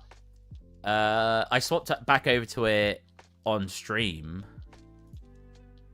It was during the fish station environment. So about 3 years ago. So I've been using Blender seriously between 3 to 4 years ago, and not just when I was a kid. Yeah, so I'm working in this scene at the moment. What I have been working on, Mr. Dinosaur, if it lets me bring this down, there you go, is my monitors are like 2 at the top, 1 at the bottom. So trying to bring that down wasn't letting the mouse go over. The last one I worked on was this. Which, have I got that in my Epic? Like, can I launch that? Oh, where? Oh, it is. Corner environment. See it twice for some reason. You learn from me the chain method right now. Nice. Yeah, it's super useful. Like, there's a video that shows how to do it with a rope, and I probably could do it right now, but I might mess it up. You use a screw modifier. You get what, 4 pieces of rope in like thingy, your, like, oh God, let me just show you. I can't remember how to do it, so I won't fully show you, but like, for example, hide everything. You get your circles and you go like this. Oh my God. Go over. It's because it was loading the environment. It was like slowing down. Go like this, and I think you rotate them like this. And I think, I can't remember how to do it, but you can use the screw modifier to, oh, that is cool. What the heck? To, oh my God, what is going on? This one? Ah, that's closer. Yeah, like that. You pull that out, let's say to 15 meters, and you attach this to a curve. I keep making them really oversized, but that's fine. Again, you set these to a automatic handle. You make sure you've rotated it correctly because it's not quite there. You attach that to a curve.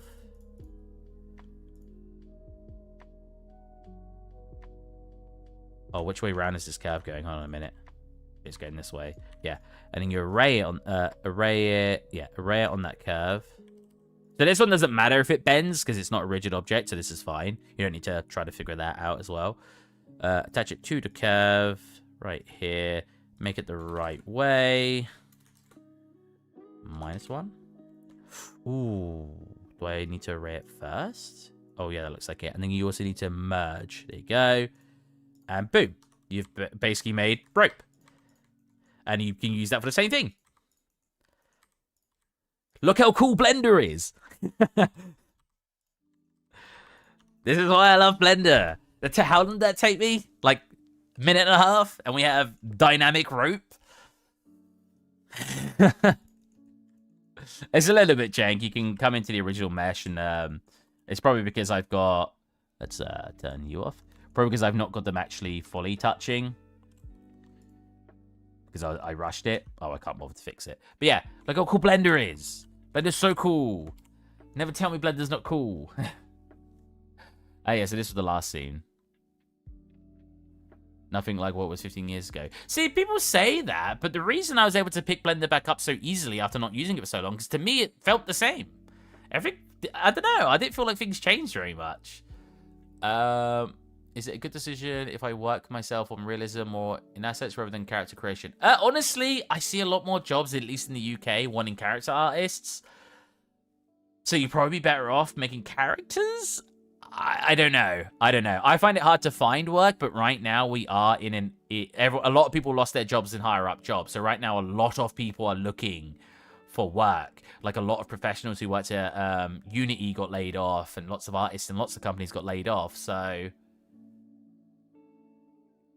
oh, you're doing rigging at the moment. Okay, I've done some rigging. Yeah, like a lot of people have been laid off, so you would be the most favorite teacher ever. You make 3D modeling fun to do and lovely. I tried to be a teacher, with that said. Unfortunately, I didn't get the job. They didn't let me.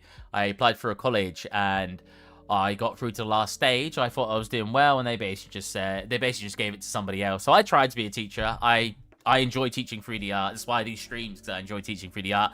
Unfortunately, I actually applied for 2 colleges. They just didn't want me, so I'm not allowed to be a teacher, apparently. Yeah, this was the latest environment I made. Here's it actually in. Wow. This was really fun. It's not the most detailed in the world. If you get too close, you can obviously see some of that detail fading away. But you're not supposed to view it super close. I think I put it in my Discord for you to download. Oh, Mr. Dinosaur's back. He's in my Discord again. Unlucky them. It would have been fun. I mean, at the end of the day, if they didn't think I was good enough, they didn't think I was good enough. What I say to people is I don't tend to mind not getting a job. It's how I'm treated by a job during an application that annoys me. Like, I made a huge post about being annoyed that they made me do a 5-day art test. That very much annoyed me, and a lot of people disagree. Well, a lot of people agreed with me that they were garbage, but some people disagreed with me and said, no, you have to do it because you have to determine whether or not that person's capable of doing the work. And I get that. What's this? What? Why did I get... It just randomly showed me someone else's post. Weird. Yeah, and it made me do like 5-day art test, and I really didn't like it. And some people would defend it, some people are with me on it. And I just feel like respecting people's time is... Like, the way I put it, so there was one person arguing with me on the Reddit post, and they were saying, like, no, you have to determine whether or not that person's capable of doing the art style and all this. It's not like other jobs. It is like other jobs. If I said to this person who worked for a hiring team, oh, here's your first job in a hiring team, but you have to work for us for 1 week for free because we want to see how you communicate with people, and we're not going to pay you for it. You're telling me that person would say, okay, I'm fine doing that. Sure, I'll work 1 week unpaid for free? No. There is no way. It works in any job. Oh, they need to see if you're capable. They need to see if you're capable in every job. That's what a probation period is. You work a probation and you get let go if you're not good enough. You get training during your probation so you can try to get up to the level that they want. I feel like 3D artists don't get training anymore. You're supposed to go in and just be as good as they want, and you don't get any training. If you need training, they won't hire you. Where did the training go? I get told by loads of people they had training, older people. In fact, one of the first things we were told in university by tons of different people who worked at Rockstar, they said to us, your art station is going to be garbage, your portfolio is going to be garbage until you finally work at a job. That's when your stuff will get better. You will not be good at what you do until after you find a job. I've had one job in the games industry, and I had 0 training. I only got better through myself, not because someone taught me. So yeah, I think it's ridiculous. I don't know. I could sit here and talk about how much I hate art tests all day, and why I think morally and not ethically. That's not the word I'm looking for. Basically, I just think they're a horrible thing. You're not respecting somebody's time. I don't mind if they're only a day. I don't mind if they're paying you for them. I don't mind if you get to go to the office and you get to experience the office life while working there, like while doing the art test. Sorry. If you're not getting anything in return, not even feedback, I think that's ridiculous. I finally landed a job a couple of years ago, but I got some big old nasty health issues. Got made redundant a year later. I've been made redundant, not because of my health issues. I was made redundant because the company closed. But I was made redundant, what, 4 months ago? I went to Japan for a month in that time. It was quite fun.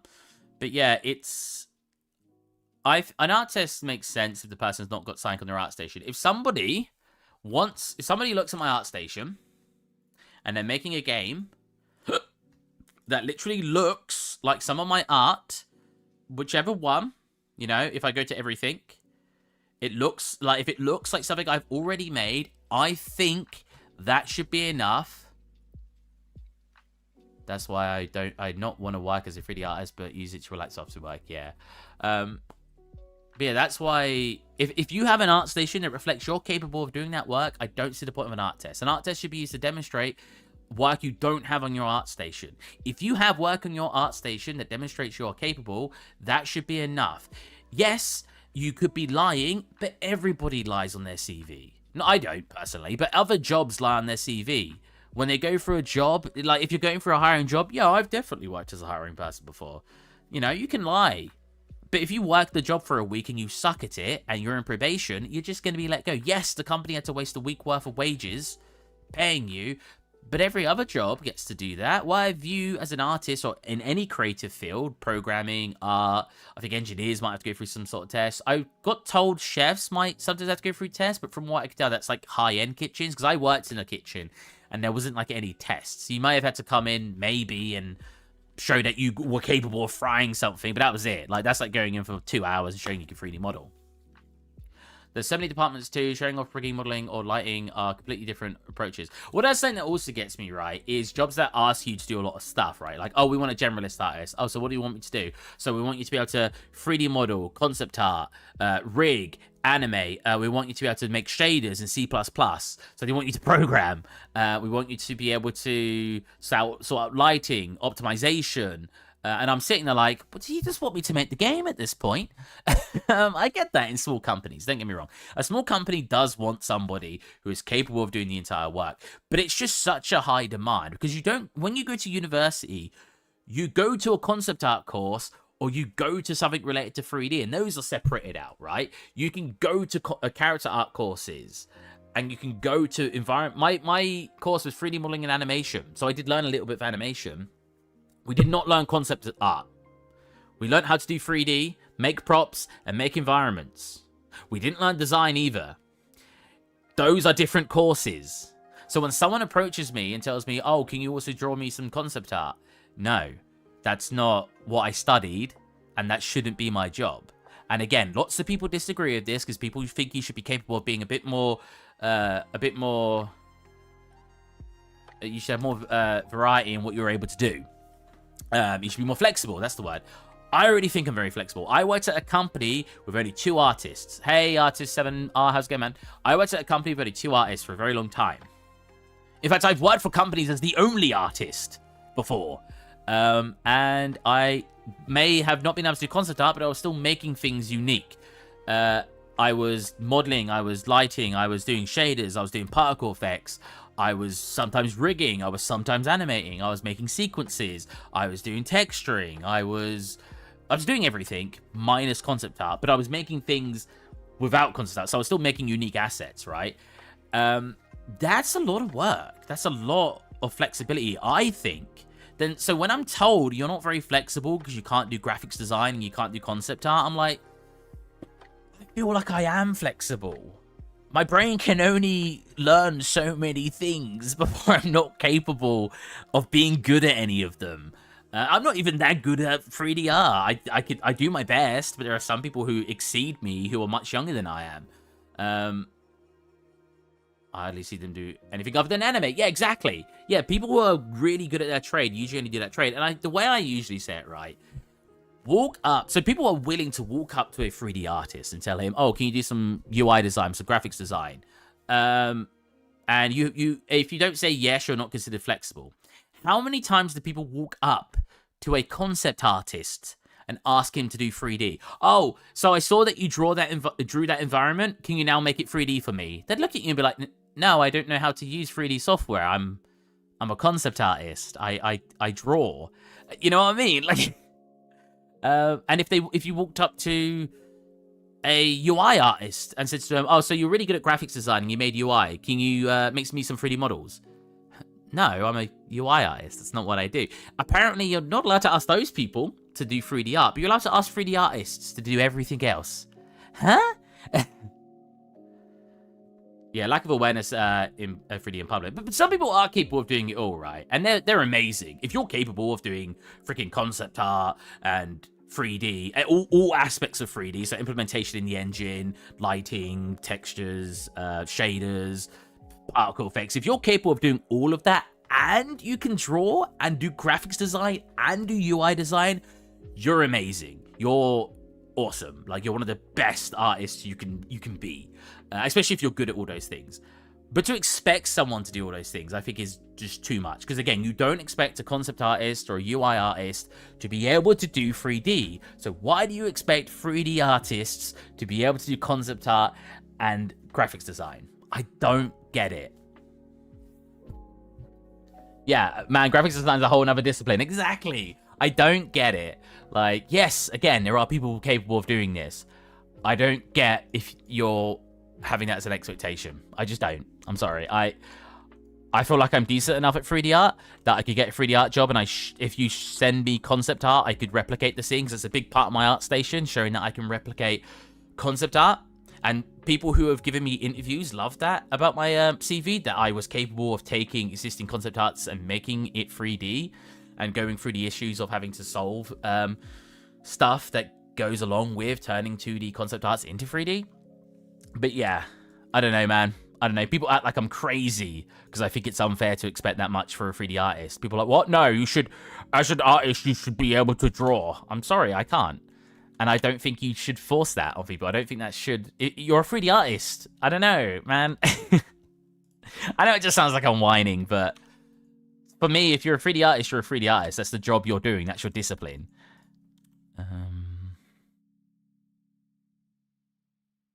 Sorry for anyone who was, oh, this guy seems really cheerful, and I'm just sat here complaining for 5 minutes straight. What, a tower? I guess.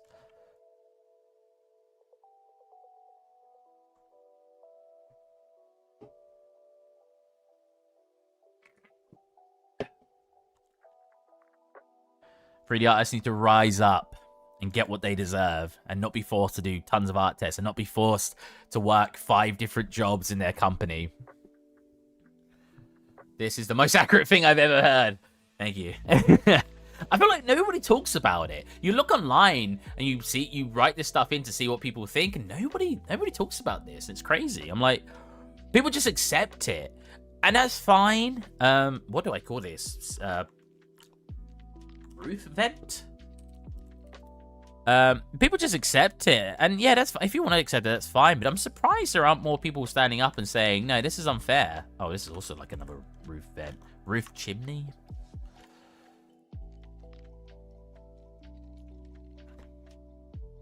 You know what? I don't think I actually need to assign it, because if I just delete this one, it should auto assign it to that. Yeah, I don't know, man. I don't think it's unfair of me to not want to do all that stuff. I swear most of the best conversations about the industry probably happen inside the jobs among colleagues and people on the outside struggling to get in. Yeah. I feel sorry for people. A big part of why I stream is because I want to help people out, and I want people to improve their art, and I want people to get jobs. Because I think it's really, really, really, really hard to get your foot in the door. Nobody wants you unless you've got connections, even if you're really good. I've known people, one of the best artists I knew works in real estate because he couldn't find work, and it's so sad. Adam, if you ever happen to watch, I know so many Adams. Adam, if you ever happen to watch, I wish you became a 3D artist. Your work was so good, and I'm sad you couldn't find work. And it's so upsetting to me because someone like Adam was phenomenal. You like to get paid by time. You like to get paid by time or by asset. I guess it depends. Mostly by time. I like just a full-time employment job at the end of the day. If someone's like, oh, we're willing to pay you 40 hours a week on a full-time employment, I'm like, yeah. I kind of like getting paid per project. When I worked for NVIDIA for like a week, they paid me for the project, not for the assets. That was cool. Yeah, I mean, my favorite is to be paid monthly, weekly, hourly. I preferred that so much more. But yeah. Out of how many people I was in my university, I have like 60 people in my university, maybe 6 of them found work, and that is so sad. All of these passionate artists, 10%, only 10% of them were able to pursue what they love to do, and that is just so sad to me. Was it worth it? Wait, was what, becoming a 3D artist?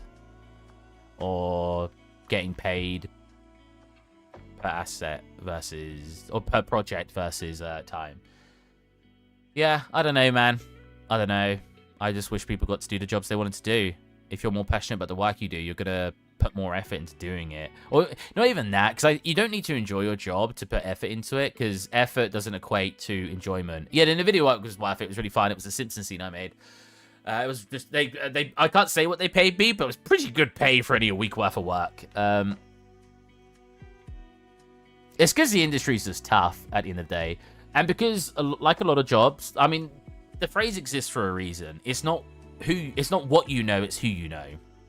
Right? I spent a lot of time doing my own studies and research. I feel sorry for those who rely entirely on the course. Our 3D lecturer was a great animator, but his time in the industry was during PS1 era. That happens a lot. Yeah, a lot of people in my uni were like really old devs, which is a whole different workflow from modern projects. Yeah. We didn't even get taught how to put animations in engine. They just showed us how to animate, and it was really lackluster because we kind of needed to know. It was games animation, but we didn't learn how to put the animation in games, so it was like a bit awkward. Yeah, it wasn't a skill issue, because I knew a lot of really good artists who didn't find work, and I knew a lot of bad artists who did find work. That's a really awkward one to think about, because like I don't want to be bitter that someone bad at their job got the job, because it's hard not to feel bitter, not for myself, for other people, because when you see someone who's really struggling, who's really good at what they do, not find work, and then you see someone who's put almost zero effort in, they've not gone off and done their own studies, they've not gone off and made any portfolio, and they land a really good job, and it's like, it makes you feel like they don't deserve it. And I hate feeling that way, because I don't want to feel like someone doesn't deserve it. Coco Melon. How does that exist? But yeah, I don't want to feel like they don't deserve it. But it's hard not to feel that way when I know so many artists who are significantly better, who done their own studies, who spent freaking years making an art station, putting all their time they could into trying to make themselves, like applying for hundreds, if not thousands of jobs, to still not find work. And yeah, it's hard to look at those people who put in very minimal effort and still got the job. Because like they put minimal effort in and their work wasn't as good and they still somehow found work. That's when it's like, man, like, is it the fact that they don't deserve it? Or is it more the fact that the person who was better deserved more, right? Maybe they're bad at interviews. No, because for example, me, I've probably applied for 400 jobs and I've only had like maybe 5 interviews. So at the end of the day, that's almost a 1% success rate of getting an interview. Lots of people don't even get the opportunity of getting an interview, like me. If you only applied for my first 100 to 200 jobs, I probably didn't even get an interview. You could say it's my CV. I've shown my CV to a lot of people. I've shown CVs to seniors in the industry. I've shown my CV to CV experts, and all of them say, no, this is perfectly fine. So it's like, well, what am I doing wrong?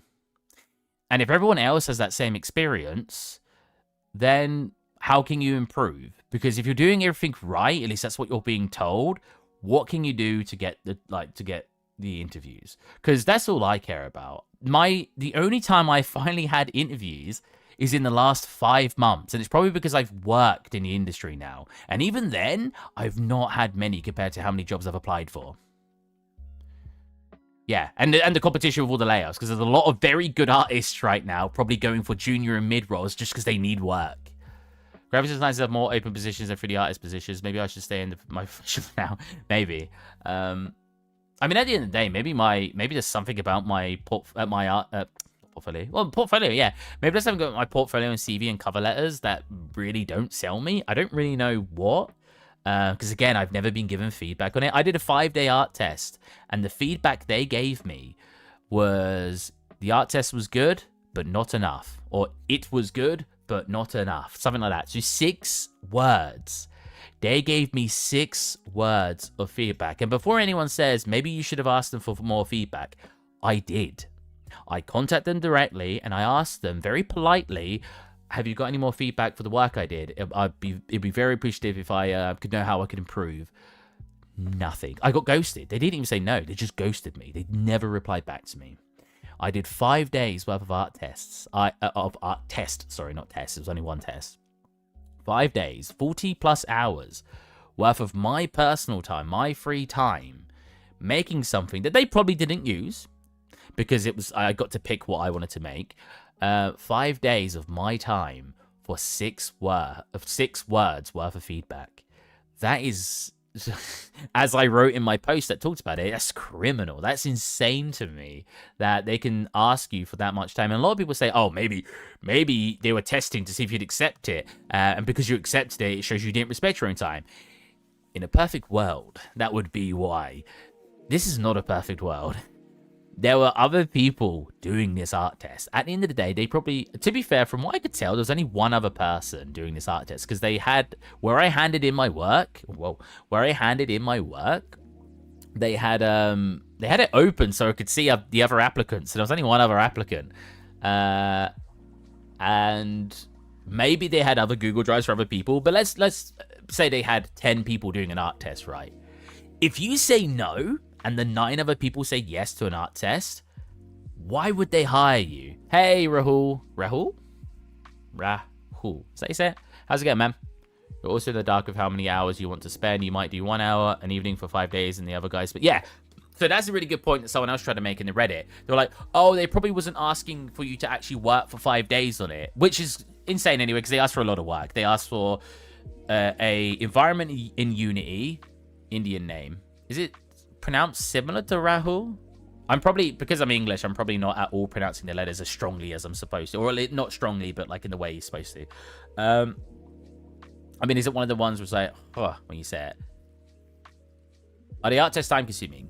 Sometimes. I've only ever done 2 free art tests. I think one of them was 2 days, one of them was 5 days, and I can't remember the other one. I remember the 5-day one because that was very recent. What was I saying? I said someone else said something. What did you say?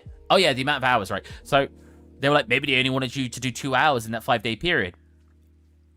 One, the project they wanted me to do needed to have a rigged and animated character. That was actually a nice to have. The rigged and animated character admittedly was in the nice to have section, but they want an environment with particle effects, fully textured, fully working in real time. It's actually on my ArtStation. I could just show you what I made. And basically everything in this environment was what they asked for. We keep going back to my ArtStation, but... So yeah, in Unity, this is the environment they made. Character, animated, particle effects, water shader. Very basic water shader. It's just got transparency and stuff, but I still set it up. I made this in 5 days, and I didn't use Unity very much. So I had to kind of learn Unity at the same time. And that was quite time-consuming. So... yeah, this did take 5 days at the end of the day. I feel like saying that, oh, maybe they only wanted 2 hours out of you. There's no way you could do this in 2 hours. But let's say they did, right? Let's say they only wanted 2 hours out of you for each day. So let's say they only wanted 10 hours. Like you just said, other people that are doing that art test might be spending 100 hours on it. So they're going to look better than you. If they spend 100 hours in a 5-day art test and you only spend 10 hours, if they are on the same level of art skill as you, they have now worked 10 times more hours on their product. That's clearly going to look better, so you're clearly going to lose in that competition of art tests. I'm not contemplating if I should change careers. Maybe because they are looking for someone who knows Unity, or... See, I don't mind that I didn't get the job. I mind that I got 6 words worth of feedback for 5 days of art test. And the fact that it was a 5-day art test. They weren't aware how little I knew about Unity anyway. I made an entire scene in it. Like, from their perspective, I knew as much about Unity as that scene demonstrated. I had a camera, I set up a background, I programmed the shaders. I say program the shaders. There's like a shader chart like in Unreal. That's very similar to Unreal, so I kind of knew how to use it. I made particle effects, so from their perspective, it looked like I was more than capable of using Unity. Graph, that's it, sorry, not charts. I cannot tell you the studio name. I don't want to throw them under the bus, sorry. As much as I'd like to, I'm not going to... I think it's very unprofessional for me to slander a specific company. So unfortunately, no, I'm not going to say a name as much as I'd like to, because obviously being bitter about them makes anybody want to say who they are. But yeah,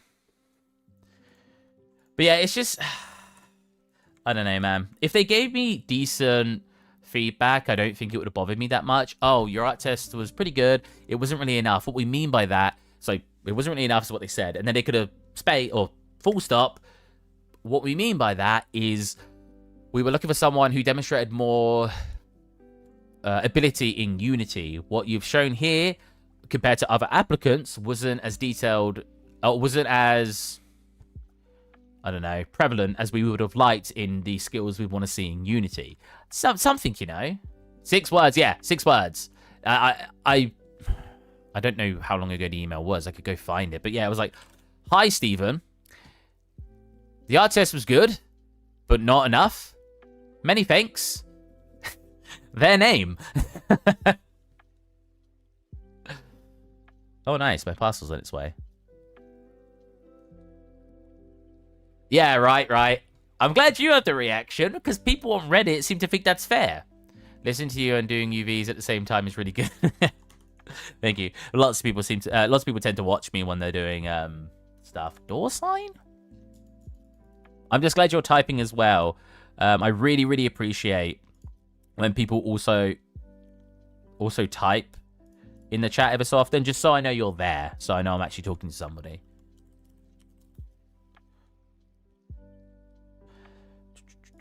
But yeah, it's again, I could complain about it forever, but I don't want to bore people. And at the end of the day, it looks bad on me. If a company was like, let's check what this guy's like. He said he has a YouTube. And then you go to this video. It's like, oh, all he does is complain about art tests. We were going to give him an art test. And he's complained.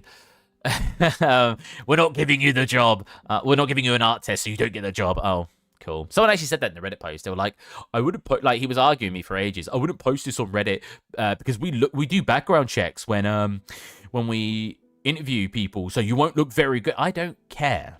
If they find my Reddit and find out I do not like art tests, I think that's perfectly reasonable that I don't like art tests. Nobody likes unpaid work. If you don't hire me, I will still do an art test. I'm not saying I won't do one.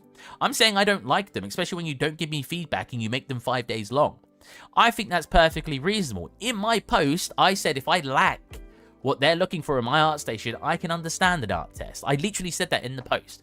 If you find that post after searching me on my Reddit, and you come to the conclusion that you're not going to hire me because I had an opinion on an art test, then I probably didn't want to work for you anyway, quite frankly. That sounds really snobbish of me. Well, to some people that might sound really snobbish of me. I think that's fair. Post box?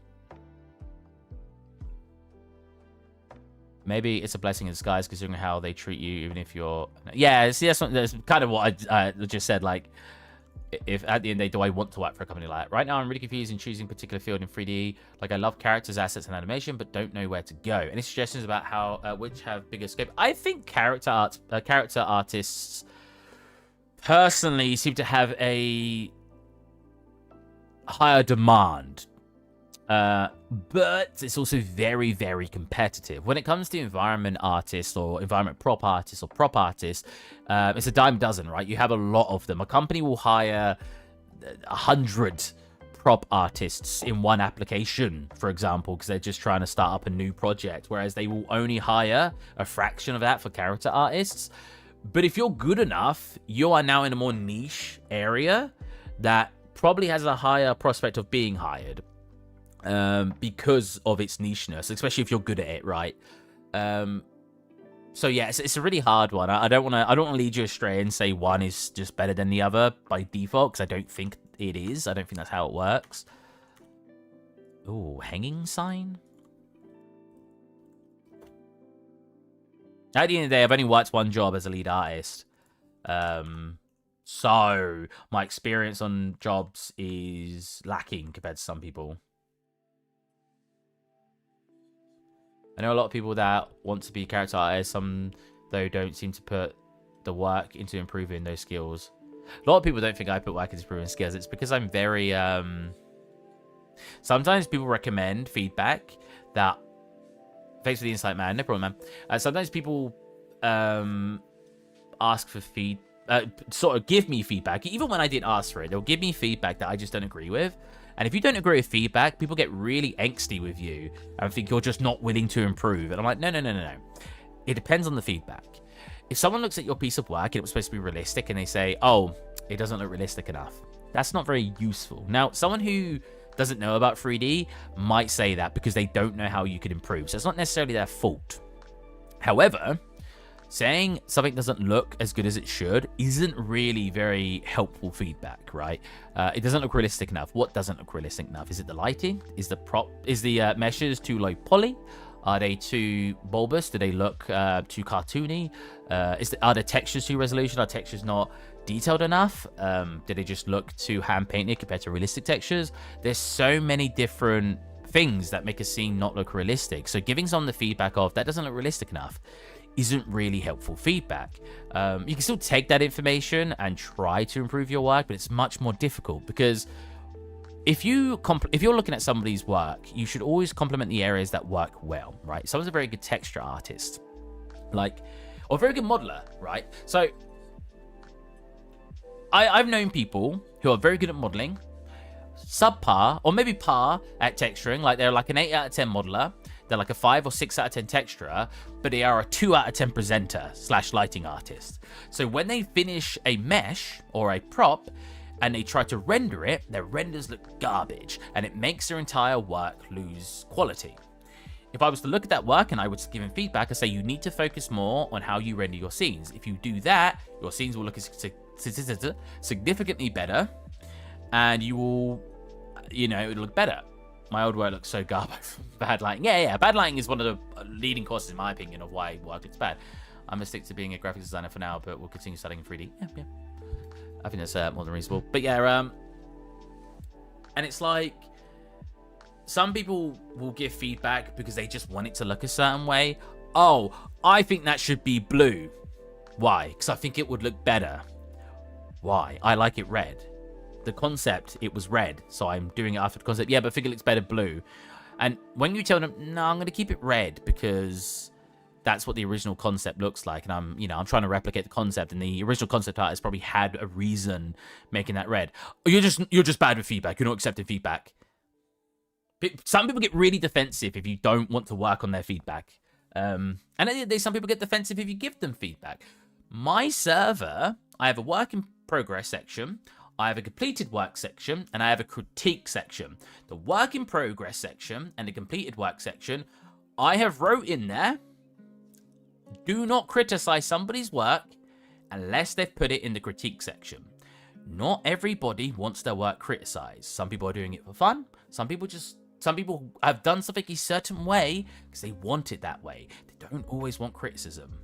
I have to go now, Steve. I got to rest. Thanks every time for entertaining me and everyone here. Have a good one, man. Hope you enjoyed. I've lately been doing a few different colors of renders and asking what ones people prefer.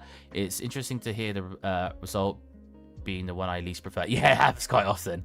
Yeah, some feedback feels just a personal preference, but still consider because maybe they're right. Oh yeah, don't get me wrong. Sometimes they are right, but the amount of times you've done something intentionally, whether it's to follow a concept or for a very particular reason, like for example, I remember making moss wet in one of my scenes in university. I was following a concept. Not a concept, sorry. I was following a real image of the real world, and the moss was very wet, so I made it wet in my scene. This one person was adamant that is not how moss looked. I had to show him the original image before he would go, oh yeah, I guess that is how it looks. I was like, at the end of the day, I feel like it's fine giving criticism, but make sure that person wants to receive it. Because sometimes people are just doing work for fun. If you're playing a video game for fun, you don't want someone to randomly critique how you're playing. Moist moss, yeah, basically. You don't like, oh, I'm having fun playing, I don't know, Elden Ring, and your mate walks into your room and criticizes, oh, you're not rolling properly, oh, you're not attacking at the right time, or, no, I'm just trying to have fun here. What? What I learned is to get feedback from someone who knows nothing. Yeah, that helps a lot. Depending, like I said, sometimes they'll give feedback like it doesn't look realistic enough, and that on its own is not that helpful. But if they can tell you what they don't like, it can be, yeah, people who don't understand. Because the problem with people who know a lot about 3D art or rendering is they like their own personal preference, so they'll try to force you to make it look more like what they like. So yeah, it's a you got to pick your battles of criticism and feedback. And you got to pick the ones that you feel, not even you feel that is the better criticism. Sometimes you don't want to hear criticism, and you need to take it on the nose, and you need to improve based on that criticism. But yeah, everything else is still valid. If you're just doing it for fun, you don't need to be criticized. The same way you don't need to be criticized when playing a video game. You could just enjoy yourself. But again, when I say this to people, they think I'm being too dismissive of feedback. I take lots of feedback. Most of the time, not when I'm on stream. Actually, I take feedback on stream all the time. But sometimes not on stream because I have particular people I like for feedback. So they're very good. Like, I know senior artists who are very good at giving me feedback, for example. So I tend to go to them when I want some good feedback. Is leave spelled? Because leave, when you leave a home, is Leave. But leaves on a tree, is that spelled the same with an S, or is it spelled leaf with an S? I know it is Eaves. Well, no, is it? Yeah, it is. Okay, it is. So yeah, I wasn't sure if it was leaves or if it was leafs. Leafs. You both had the same color name. Average non-artist review is always the most brutally honest. They don't care about the technical. Yeah. That is why non-artists are sometimes significantly better. They'll just straight up tell you what's not working with no regard for how difficult it is. You know what? One of my friends really respected that I didn't want feedback on something. I was just drawing something for fun. I didn't know a bunch of the ways you had to do it. Hey, thank you, Ohika, for following. Yeah, I wasn't caring about how I needed to make it look. I just wanted to draw something. I'm not that good at drawing. I was just doing it for fun. And he literally said to me, do you want some, he said, do you want some feedback? Because he's also an artist. He went, do you want some feedback on how to make this look better or something? I went, no, I'm just doing it for fun. It was like, that's fair enough. And he didn't give me feedback because he respected it, because he's the same way. Lots of people don't want to, if you don't want to hear feedback, you don't want to hear feedback at the end of the day.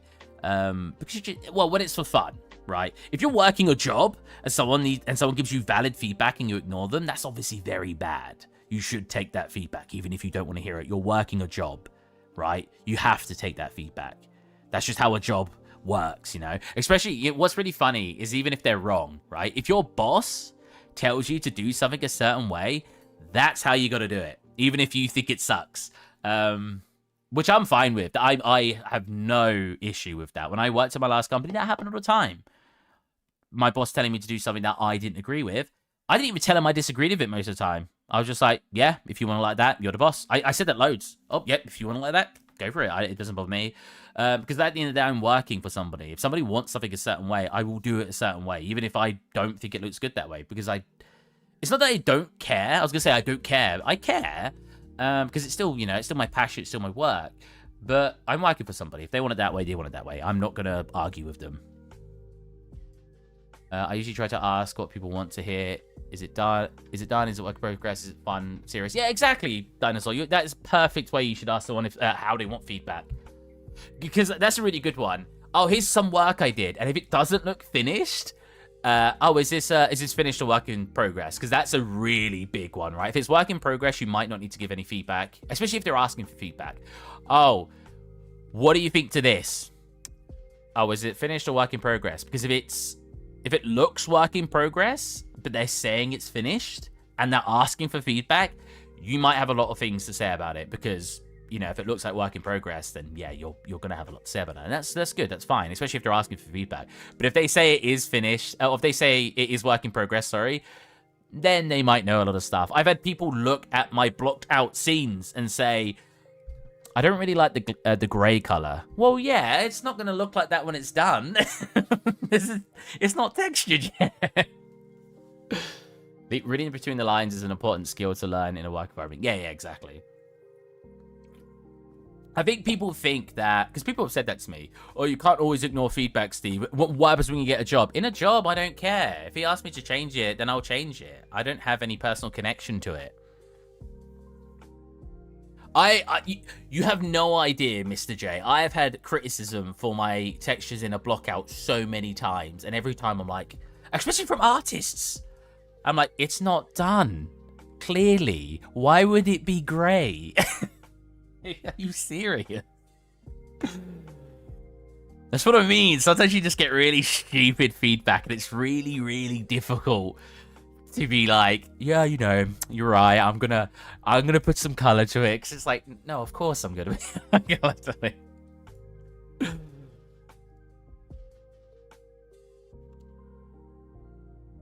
But I really, really, really respect artists who ask me first,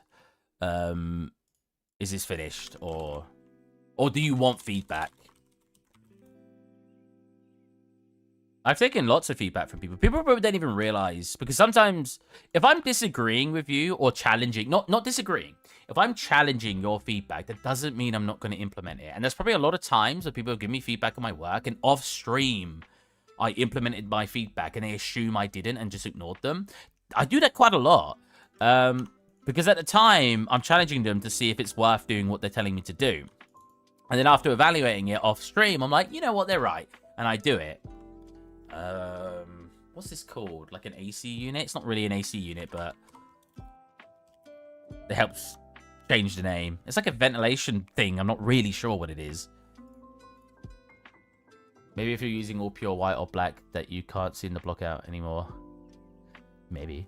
Yeah, people are wild. What I always find really funny is people get really... If you want to show something off to somebody, don't show behind the scenes. Because some people get really annoyed if you've not done something in a certain way. Because there's a lot of weird ways to do things. In Fallout... Now, this is one of my favorite ones. Fallout 3 train head. A train ride in Fallout is actually an NPC wearing a hat. Now, I don't know if any of you know this. Oh, come on. Where's the original? Here's what's really powering the trains. Here, look. If it works, it's not stupid. They used an NPC, they put a hat on him, and that's how the trains worked in Fallout 3.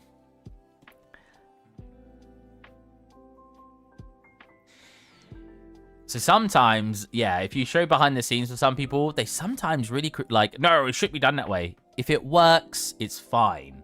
And I will say this a million times. If your work works, that's a weird sentence, you're fine. It's fine. Like, as long as it's not causing issues.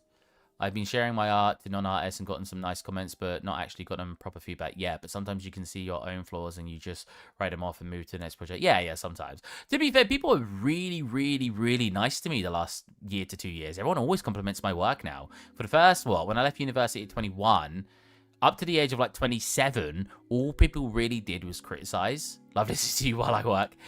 All people would do is really criticize. All people did, was really criticize all of my work. All of it. Like, oh, look at, like, even my best friend kept criticizing my work without giving a single compliment. Artists, you should always, so I want to repeat this from Elliot. You should always compliment the parts of a work that looks good. Even if you're not an artist yourself, compliment the parts that look good. Hey, Mohammed, how's it going, man? Sorry if I say your name wrong. I'm terrible at pronouncing names. Yeah, always try to find a compliment with somebody's work. If someone showed me work, like I said, and their modeling was really good, but their textures suck, I'd start off by saying, oh, I really, really like the ways that the models look. I think you've done a really good job with the, you know, the edge flow and the way that they actually fit into the environment. I do think the texturing needs a little bit of work. Compliment sandwich, yeah. So I don't even think you need the full sandwich. I don't think you need to end in another compliment. Not if your feedback or your critique is good, right? Like, it's not insulting, but like, oh, your texture looks a little bit off. Like, I think you need a little bit more, I think the epic looks a little clean, and I think needs a little bit more grunge and a little bit more rust on the metal, because the thing you're trying to do is supposed to be old, and right now it looks like it's brand new, for example, feedback. So complimenting the modeling and then telling them they need to improve on texturing. that's a really good way to give feedback. But the last like 2 years, all you guys, everyone who joins chat, compliments my work, and it's so nice. And I know I've had people tell me that they hate that people compliment their work all the time. They're like, oh, I hate it, no one ever gives me feedback. Being someone who only had their work criticized for like 5 years straight, it's so nice to have people compliment my work. It's really uplifting. I'm not gonna lie. Like, it's really difficult to enjoy what you do when all people do is criticize it. Now that people actually compliment my work all the time, it's so nice to work. It's so nice to have people watch my work. And again, you guys have just been so nice in chat. Not just you guys right now, but like the last 2 years. It's super good. Let me criticize the texture for a blog out. Maybe if you... what have I missed? I feel like I've missed stuff. Oh no. That's my YouTube chat. You guys are only talking on YouTube and Twitch, right? I'm not used to the chat being so active.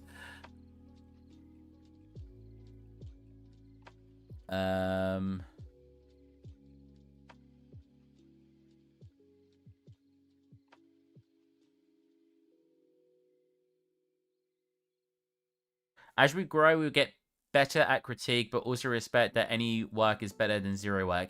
Yeah. I think that people need to do that more often. Respect that no work. Wait. Respect that some work is better than no work. My streaming schedule isn't very consistent right now, but if I am... So if you join the Discord, I announce? Yeah, I announce when I'm streaming. If you... I mean, obviously you can follow the channel and it will come up that I'm streaming, but if you... I tend to stream around 8 o'clock. 8 to half 8. That's when I start every day. Not every day, sorry. When I do stream, that's usually the time I stream. British Standard Time, or is it the other one right now because of daylight savings? Let me time right now BST. Okay, no, it's not BST, it's GMT. What does GMT stand for? It's like green something. Greenwich Mean Time. So yeah, I usually stream at 8 GMT. I hate daylight savings, man. Just freaking get rid of it. Just call it all British Standard Time. Is it British Standard Time? Is that what BST means? British Standard Time. BST time meaning British Summertime. Of course it is. Yeah, that makes sense. Yeah. So it's the summertime, and we're not in the summer, so that's why it's an hour different because of daylight savings. Right. That makes sense. I think I already knew that. It's just been a while since I really thought about it. I'm hearing myself talk. I want to read everything you guys have wrote because I've missed some stuff. I love this. Do work. Hi. I am good on you. I'm good in you. I'm decent. I'm complaining about a lot of stuff, but I'm decent. I just don't process words in my head that I consider utter nonsense. Yeah, that happens at times as well with feedback. I am new in Blender. I try to improve any Blender skills. What is your advice? A lot of Blender, you just got to keep working at it. And when do you stream? Like, yeah, so I already answered that. We'll definitely join the next one. Bye for now. Oh, have a good one. So, the main tools in modeling you want to know. So first, learn the shortcuts. So even like moving things around. G to move, S to scale, R to rotate. The main tools you're going to be using is selecting faces and extruding. Selecting edges. So extruding is E. So you go into edit mode by pushing tab. Select a face and you press E. You can select other things and press E and extrude edges and vertices, but you got to make sure to fix them afterwards and fill them into faces. Not always. You can have flat surfaces and you're usually fine. But yeah, it depends. So filling faces, so selecting for vertices or selecting sides and pressing F will fill for you. Try not to leave holes like this in the middle of a mesh, so we can actually press delete and delete face. And you can select the top of this and press F to fill.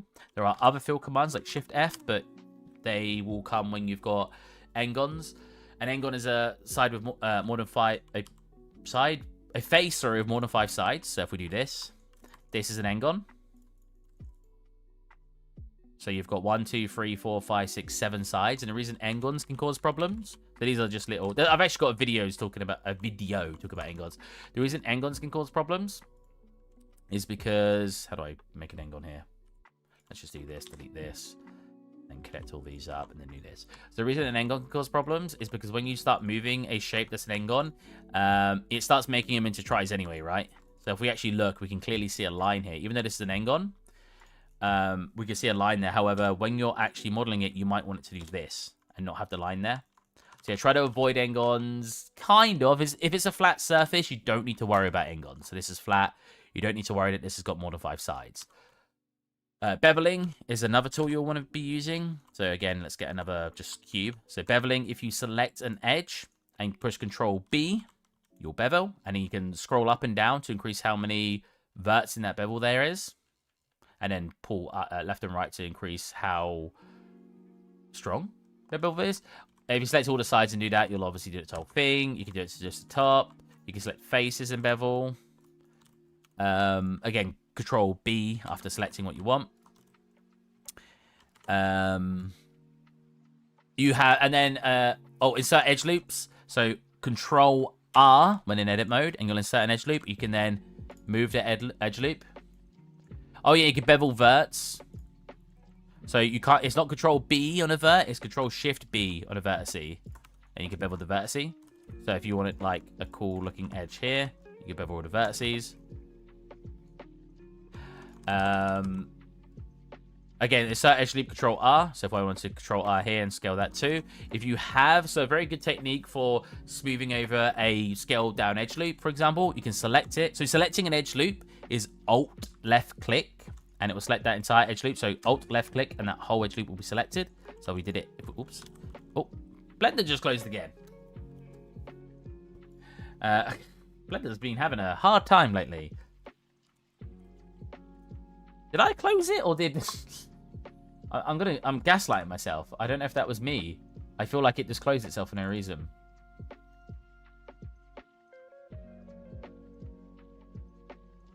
Save as. Where's the file? Desktop. Here.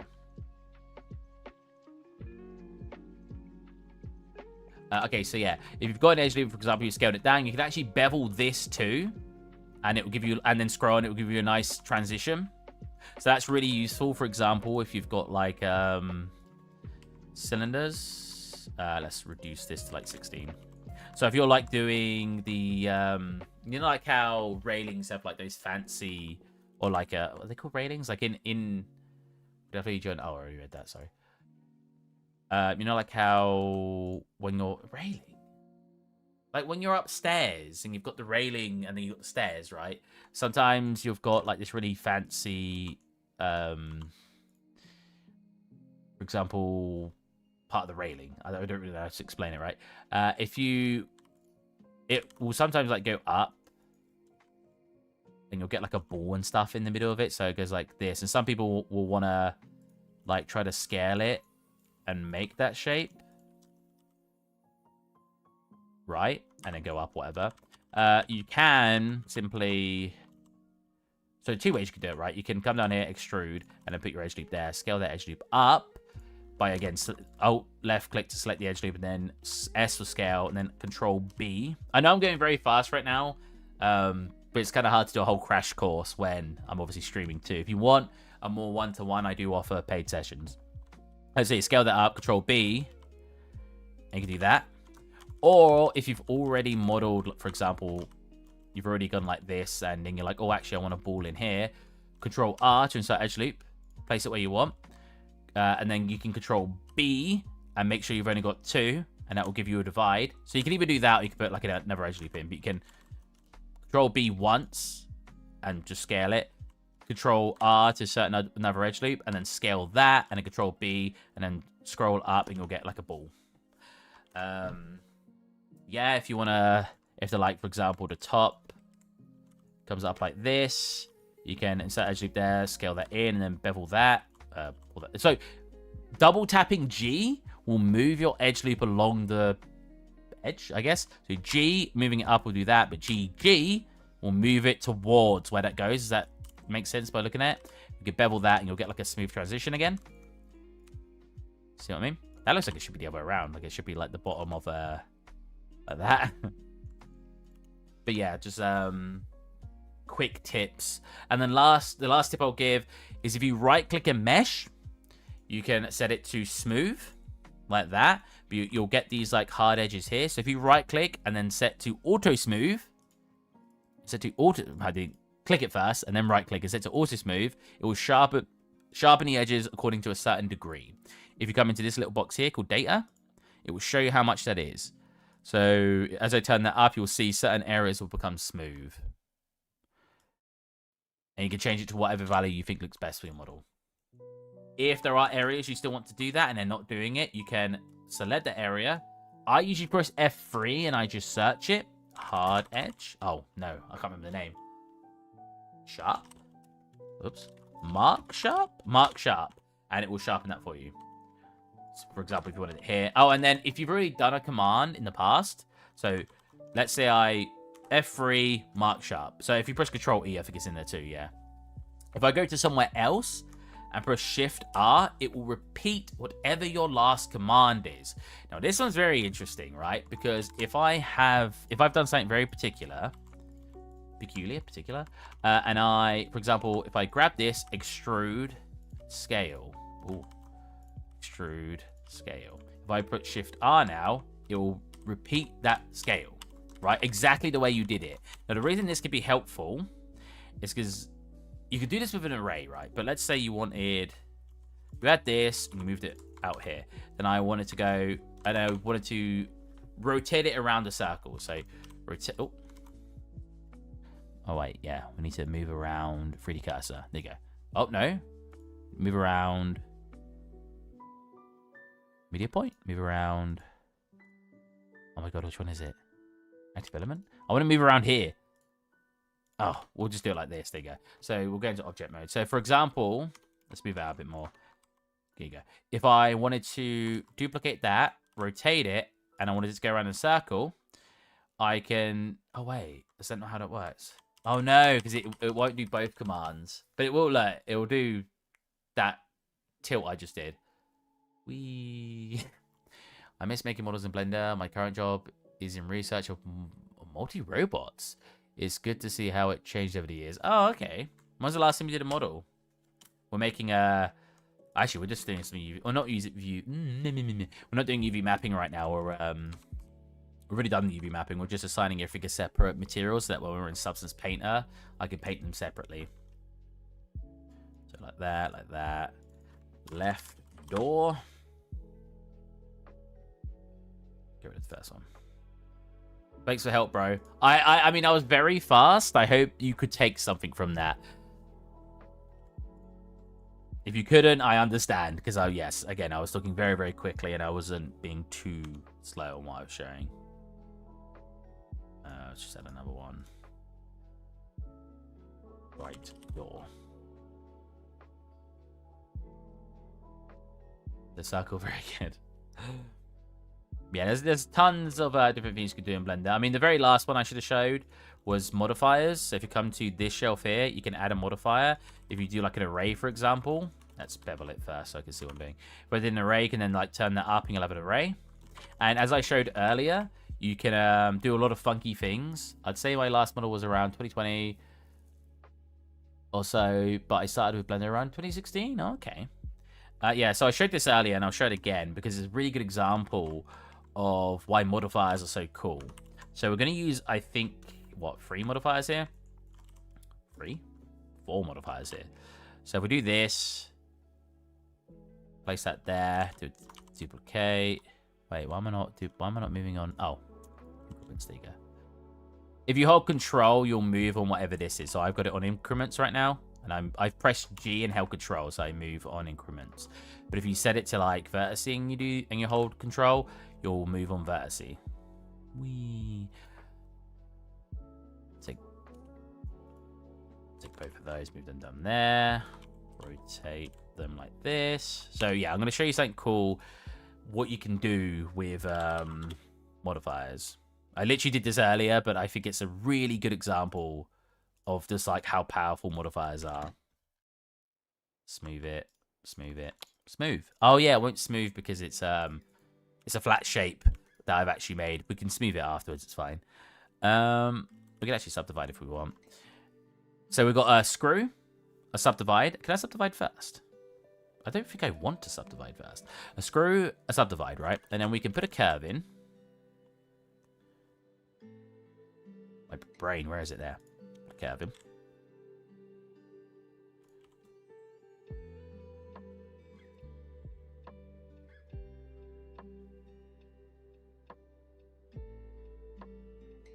Then we can attach this to the curve by using a curve modifier. We attach that to the curve. And is this the right way? Yep, seems to be. And then what we do now is we do an array. We array it on curve. Make sure it goes the right way. 1. Nope. 1. There you go. Make sure you click the merge, so that way you get this line merged. Probably want to subdivide after that, so it's nice and smooth. Man likes to raise it. Hey, it's a really good example of how powerful Blender is. Don't judge me. Freaking, where's the curve gone? There. Now, if I select the curve, watch this. I can go, oh, no! Not working. Why not working? I literally did it earlier. It's curve. What did I do wrong this time? Is the array in the wrong place? Oh, array's in the wrong place. There you go. And now look, I can have this. Whoa. Let's take off the subdivide for a second.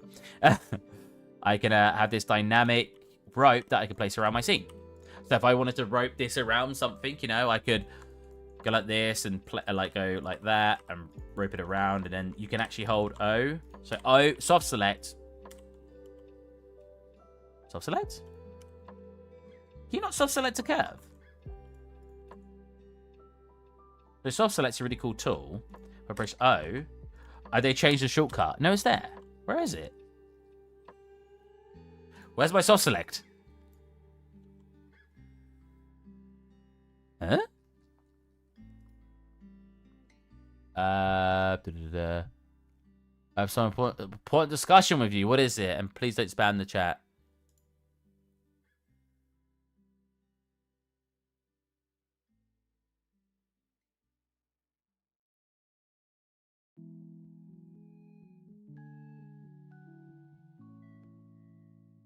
Sometimes it's too big to fit in the screen. Well, yeah, but it's... Oh, there it is. Oh, there you go. Wait, why did it randomly appear that time? That was weird. There you go. So, yeah, if you've... You can use soft select then to pull it, right? So, if I pull this out... If I, like, did something like this, and I wanted it to wrap around something, I could keep going around in circles, and they'll overlap each other, right? But that's fine, because as long as I select the very last one on that loop, so that they're all overlapping, I can then soft select it, pull that up, and we can move all of them at once. So now I've got it wrapping around whatever I want. Ta-da! But yeah, modifiers are cool. Modifiers are for cool kids. And I'm not a cool kid, but I like to pretend I am. I struggled to say that. Rope snake, exactly. My last model, yeah, cool. Your real job is modeling another. I am out of work at the moment, but I worked as a lead artist in another company. In a company. So yes, I did do modeling as my job for a while. Actually, I am a digital marketing. Why are you spamming the same thing? If you've said it one more time, I'm gonna ban you. How would I animate this rope? Oh, by making it, putting a, oh my god, putting a rig on it and then attaching it to that rig. That, I guess, right? I don't really do animation in Blender, so I'm not the best person to talk to about this, but I guess you could do this, convert that to mesh, and then instead of using the curve to animate it, we do an armature. This is why I like streaming. It's not necessarily to get my work done that I'm working on. It's just to mess around and show you guys stuff. Okay, Can I send you a mail about my subject? Sure, but can you stop spamming chat? My work email address is... Oh, actually, just use my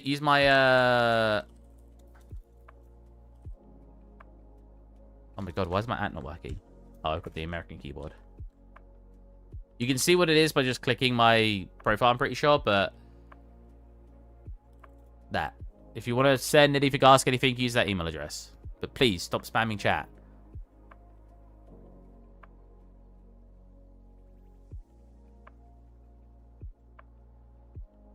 Unfortunately, I have no moderators in chat right now to delete the messages, so I'm having to do them manually. Send your discussing there. I'm fine talking about what you want to talk about. Rip chat. Yeah, well, rip chat because he's there, or did something happen to the chat? I want to make sure that it's not broken. Where's the viewport? Hide? How do I bring the bone to front? I always forget. Viewport display? In front. There it is. So yeah, you probably just want to rig it. Right? I feel like this is the best way. Then you select that. Control P. You want to do automatic weights. And if you select this in a pose mode, it should move with your weights. It's got a bit of a hard point to it, so maybe you want to have more. But to now, or maybe you kind of want to smooth out the weights. So you'd have to click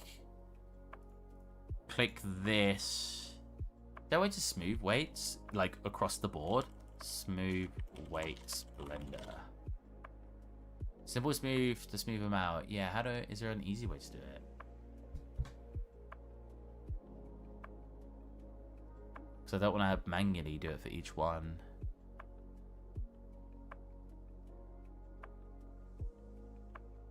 Because if I look at the weights right now, you're like super sharp. Is there a smooth? Because again, I can paint it manually or go on the smooth blur, I guess is probably the more accurate one. But I want to smooth them myself. Like I want to just press a button that smooths them. And I think there is one. Smooth weights. Way to smooth weight painting. Yeah? Why are you using weight paint? No. No. Why is it painting tips? Blending between yep. In object mode data, vertex side number of tools for selecting groups. Does it sharing weights? Nope. A dense space mesh can make. Nope. That's just people giving advice. Well, we could definitely consider his resolve case. Thank you again. I just want to update with a final screenshot. This is by no means. Yeah. I know there's a way to smooth it because I swear I've done it before. It may be Maya.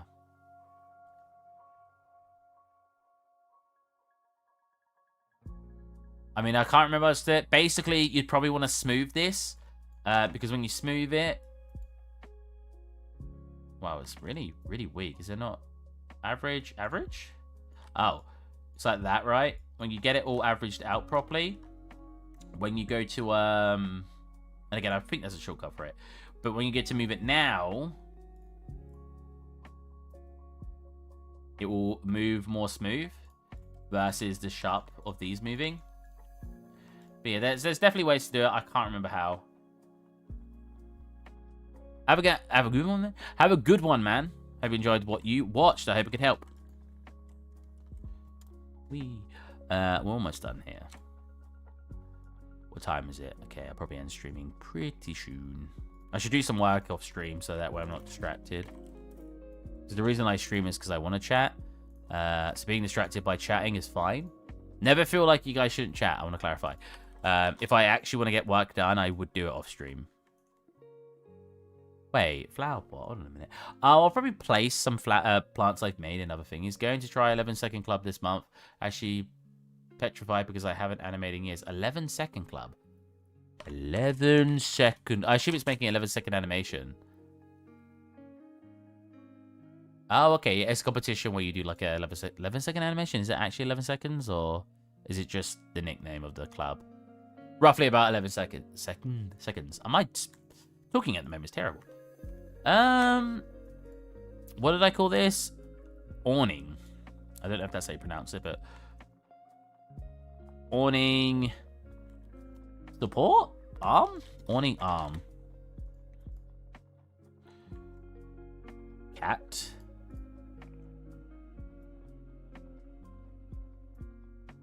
Flower pot or plant pot.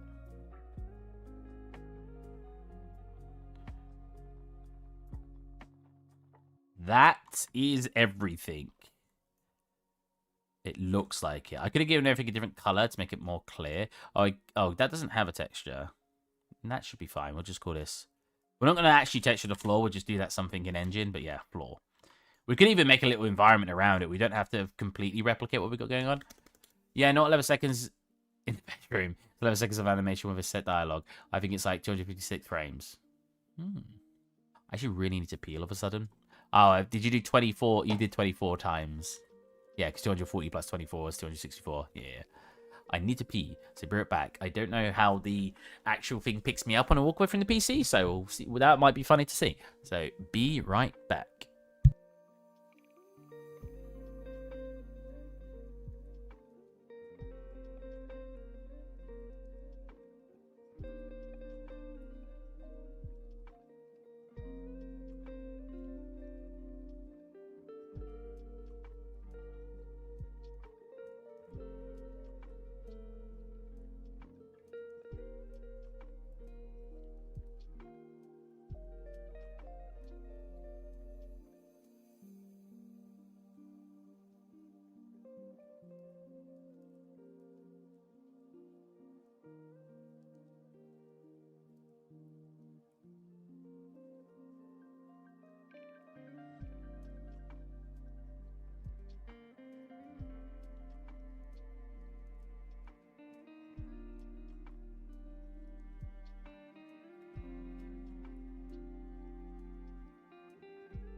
I'm here. Oh, itchy nose, man. I have to go. Oh, wait, I already read that. Oh.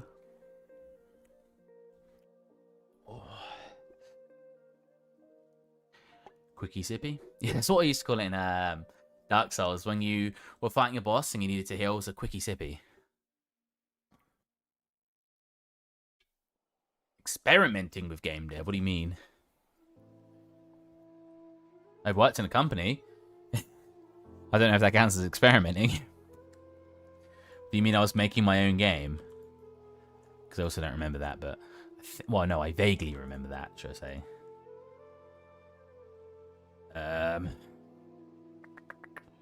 Let's save the project. I think I just did, didn't I?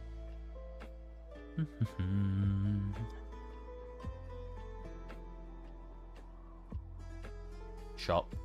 Shop entire environment. Oh, no. Selected mesh. You were creating a Simpsons game. Oh? I wasn't making it a game. I was just making... that was for NVIDIA. That was a... I mean, I put everything in the Unreal Engine, but I wasn't... at least I don't remember making it into a game. That was this scene.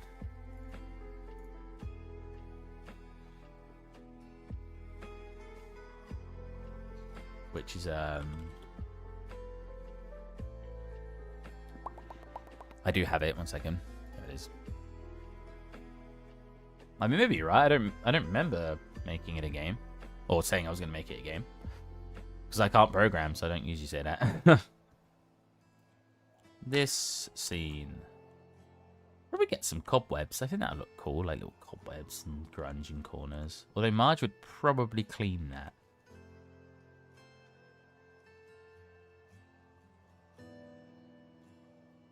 I completely misunderstood that. Oh, okay. That's cool, man. I mean, I make it for games engine, so it's, you know... you like the rainbow effect you get here. I think that's so cool. You see, I don't know if it comes up on stream. Yeah, I mean, it is for games engine, so this could work as a game, you know what I mean? Like, if someone took this and said, oh, we're going to make Homer walk around the scene in a video game, that's, you know, it is like I'm making a game. It's just not actually functioning like one. It's just an environment. And Homer is right here. Hello, big boy. I wonder if I could take screenshots now. I had a big problem Like, that's probably a very... Yeah, that's a pretty good angle. Maybe like that. We should probably actually... we'll just take a picture from here. I had a problem when taking high-resolution screenshots with my old graphics card because it would, like, flicker and then make the screenshot look bad.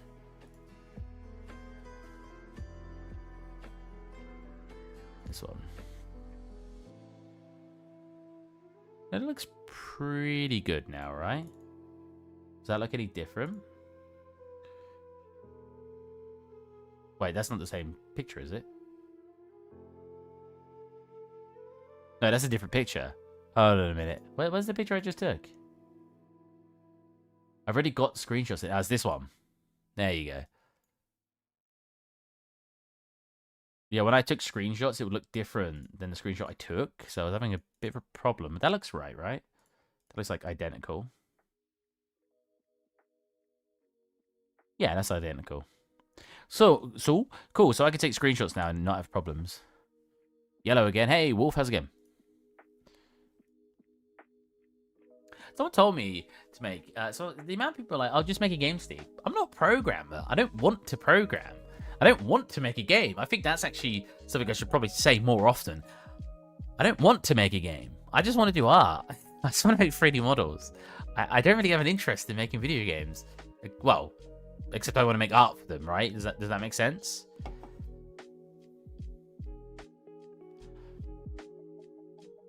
So when people say like, "Oh, Steve, just make a game," I'm like, I don't have an interest in doing that.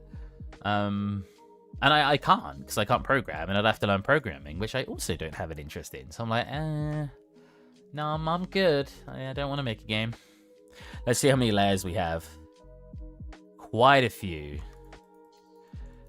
You know what we're gonna do? We're gonna sit here and bake it all. We'll bake it all at 1K. Yeah, we'll just do 1K for now. We'll just bake so the walls and stuff are gonna break because they're gonna be tiling textures. So I don't know how this is gonna look when it all bakes, but we'll just bake everything and see what happens.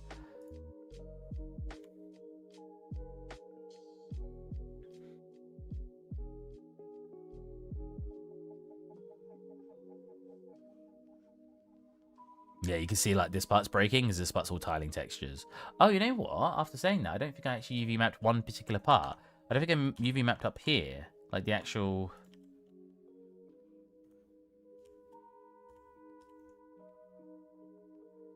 Oh no, I guess I did? Yeah? Oh wait, but I didn't... Oh no, I did that. And I did that. Oh no, okay, I did do it.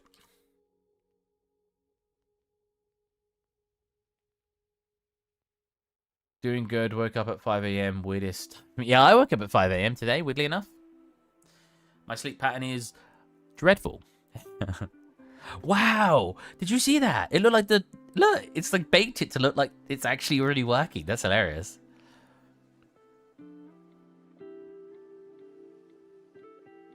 There's a lot of layers. So you wouldn't necessarily put the entire scene to do your UV mapping like I'm doing, but I think it's going to be fun to do it this way. So I'm doing it this way, and you can't stop me.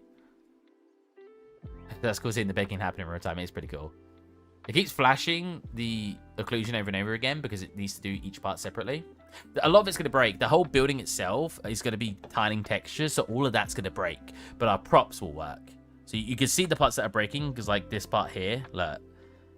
And, like, up here, you can see it tiling something because I am going to use a tiling texture for it, I think. I don't have to, but it's a good example. Yeah, so you can see that they're kind of broken along here and here, but our props should look pretty good. Yeah, look, props look very nice.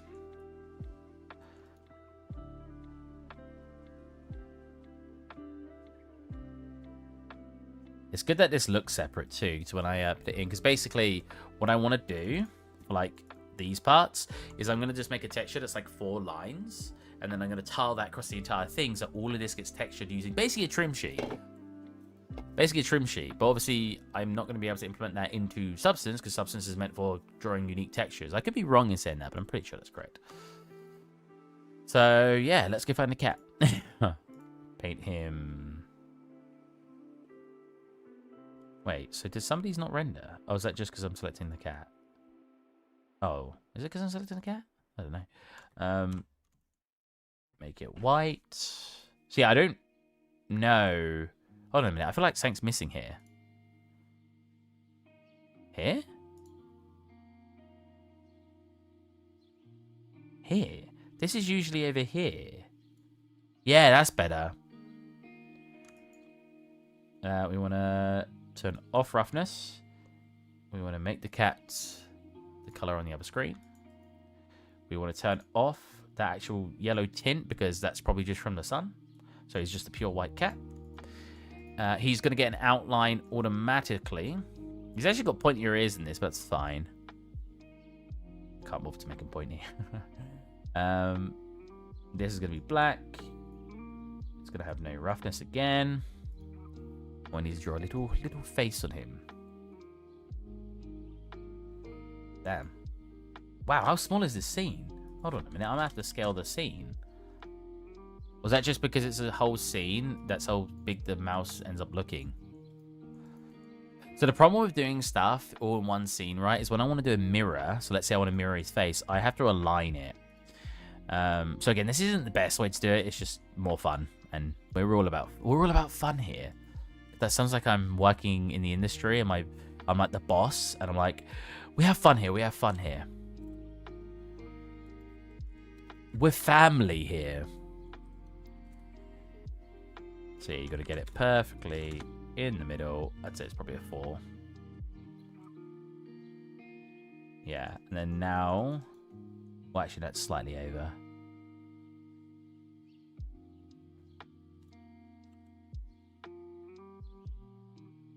Yeah.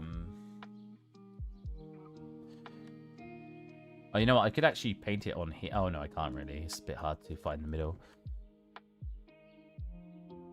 Wait, is it not got... Hold on a minute. Where's my... Not changing shape. Oh, you know what? It's probably because... HP pen?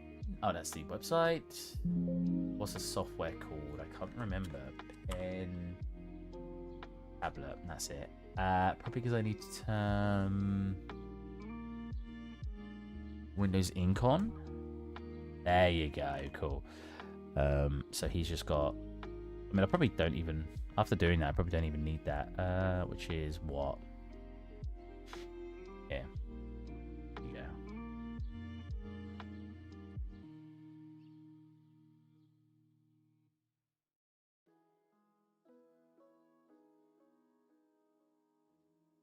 It's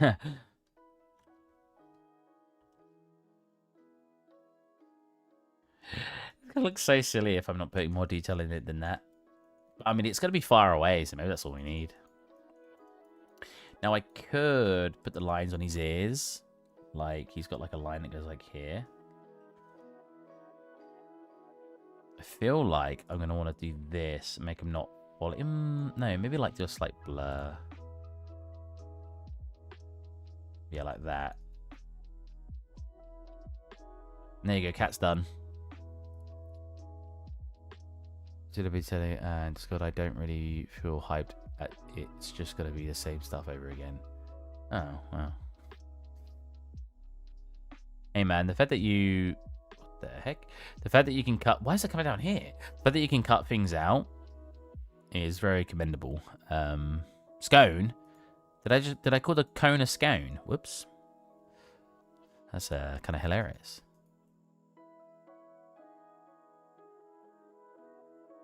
Get the color. Have a top layer. Just roughness. Make it rough. Get the base color down here. You tend to want to take the mid-tone. If you're copying like from an image, you tend to want to take your color from the mid-tones because your shadows are going to be baked into the scene. And then your highlights are going to be where the light is hitting it directly. So you tend to want to grab your color from... this isn't modeled correctly. I kind of want to fix that.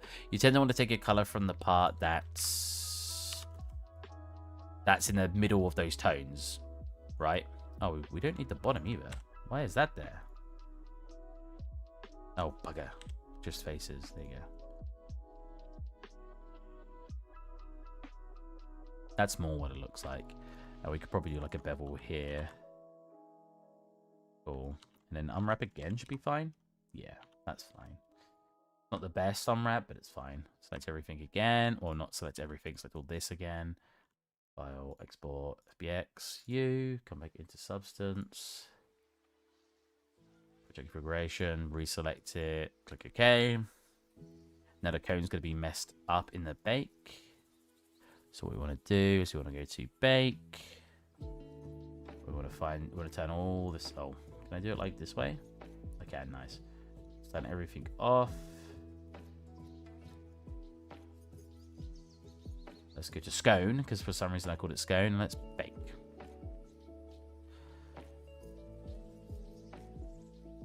There you go. Go back to painting, and that should be fixed. So my notifications off. I remove my Discord and totally from visible seeing. Damn, you're really committed. Much more committed than I have. My problem is like if I took all those things away, I don't think I'd be more productive. Maybe my phone, but I'd end up just playing video games instead. I'd need to fill the void of wanting to still do stuff for fun, and that's a big problem. Well, it's not a big problem. I want to actually clarify this. I don't think it's a problem if you enjoy having fun. Some people act that way, and some people think that you should only ever be productive in your life, and I just don't agree. Having fun is a part of just being human. We all deserve to have fun from time to time. Obviously, I know that trying to remove fun from your life means you're going to be more productive usually, but what's the point of living if you're not having fun? So yeah, I'm a very in-between on that kind of thing, because I think you should be... I don't necessarily think you should always remove fun if you don't need to. If it's being beneficial for you, fine, and if you're fine doing that, you know what I mean? It sounds like I'm being really depressing here, but... Because I do know people who just want to work, and they act like having fun is the worst thing in the world. And I'm like, man, it's fine to have fun. Like, don't worry about it. As long as it's not making you super unproductive and it's not, like, completely eating into your time, that's fine.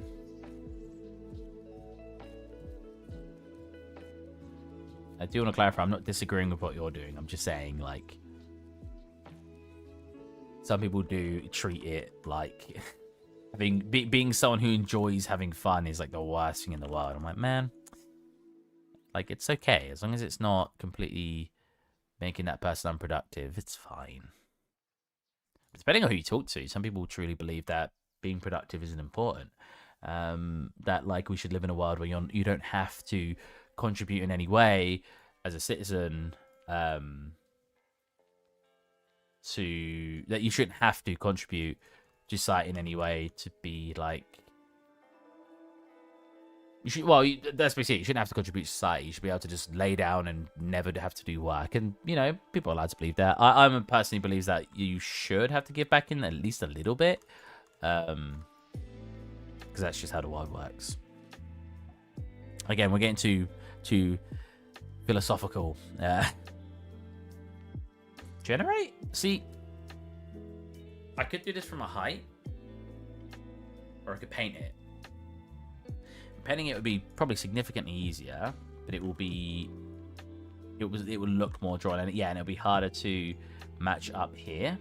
If I just do it straight across, it's probably not going to match. Yeah, we'd want to draw on the UVs, like this, so that way we don't have to worry about that happening. Yeah, that's not going to match, so that's going to cause a problem, which is why I kind of want to do it on height. But doing it on height will just be really awkward, because what I need to do is I go generate and generate on... Ooh. God, it's been a while. How do I generate on height? Position. And then we just do like a full contrast, and we do this. You'll see we'll get it happening, right? But then we need to do a cutoff for the orange as well. So it's going to be very, very awkward. I feel like painting it's just going to be better. Or it's going to just be less awkward in the long run. Because I want to do... Still streaming, I see. Where did you go? Biggest fan over here? Ditching me? What's going on?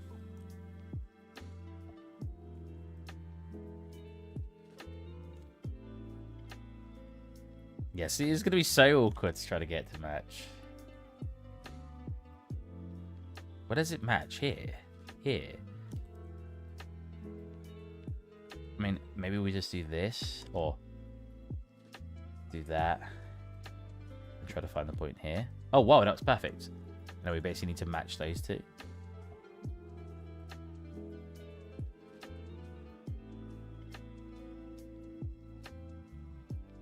Like that. I still have Xbox and YouTube on, but... Oh, wait, that was Wolf. Have been lurking playing Core Keeper. What's that like? My screen is very dirty. 1 second.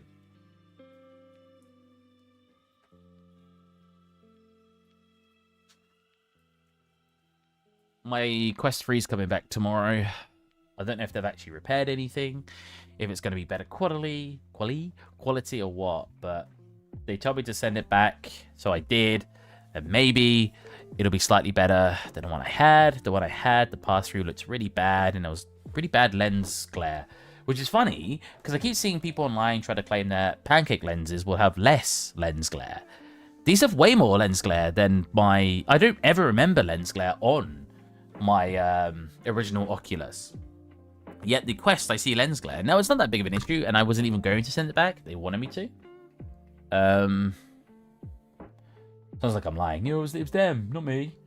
No, they legit was like, oh no, just send it back and we'll get you a new one. I was like, oh, okay.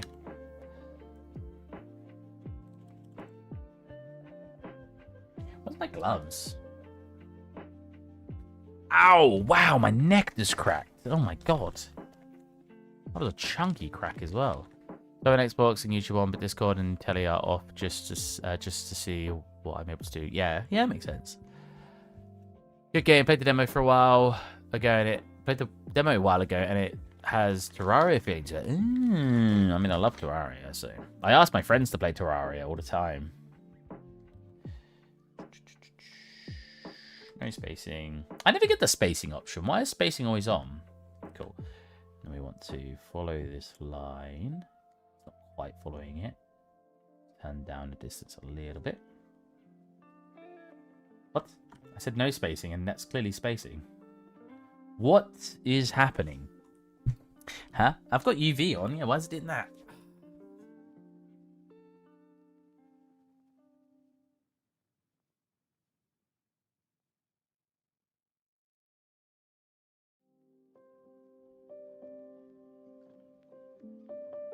Ooh. Oops. Doesn't quite match up, so I can probably manually just bonk, bonk, bonk, bonk, bonk, bonk, bonk, bonk, and then try to smooth that out a little bit. Whoa, what the heck? Are you good, Substance? You are struggling.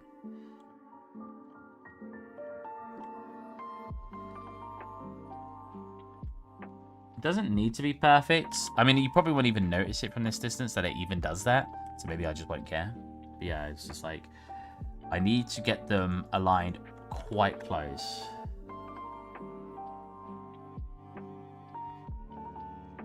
Oh, well, that was good. That was almost perfect. What the heck?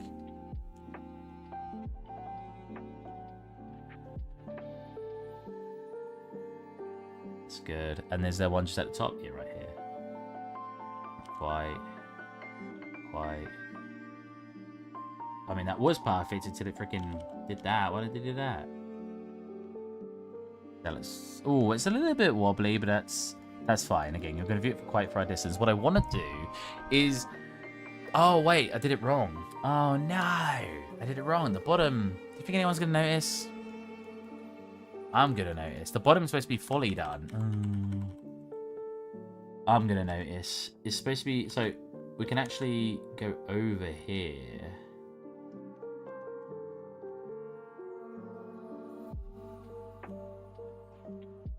So, we're not worrying too much here, right? Because what I'm going to do... is fix it in a second. So I don't want this part to go higher. I actually want it to go lower. Oh yeah, because I didn't reach the bottom. Why did it just do that?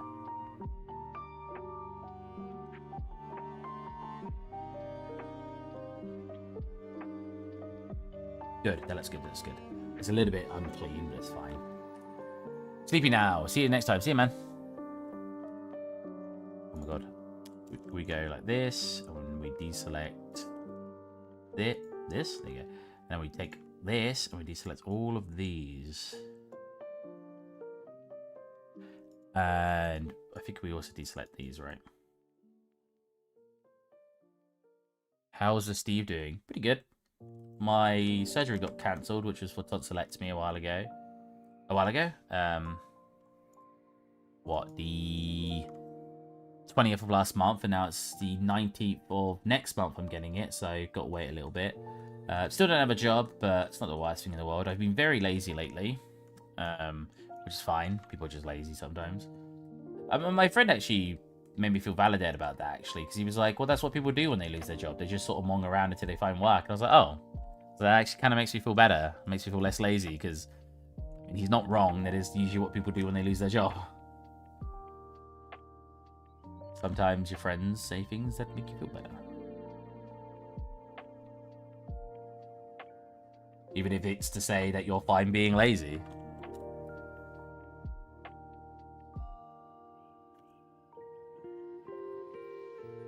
That's good enough.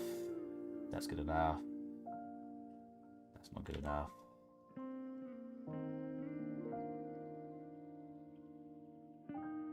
Well, that was good enough until it did that.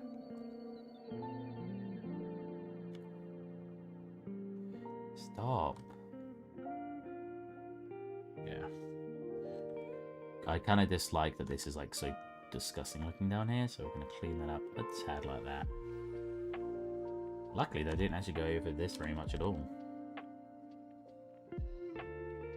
Why am I not? Oh, there you go. Bugged out this way. Cool.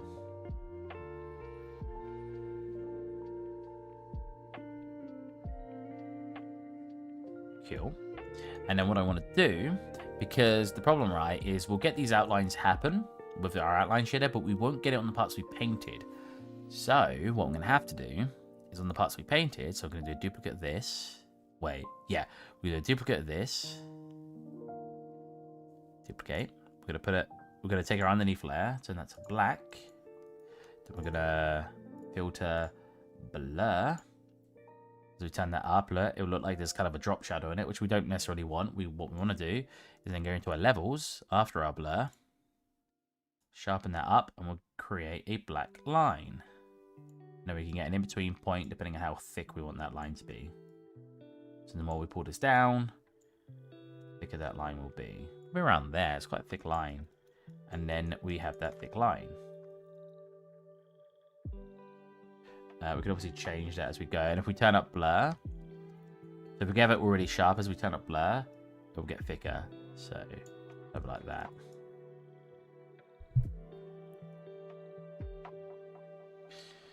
Okay, let's actually start from the top. We're just going to give things color right now, I think. I'm not going to shoot much longer anyway, but we'll just give things color.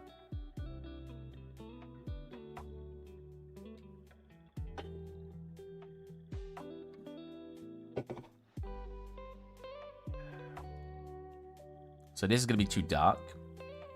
We also need a layer for...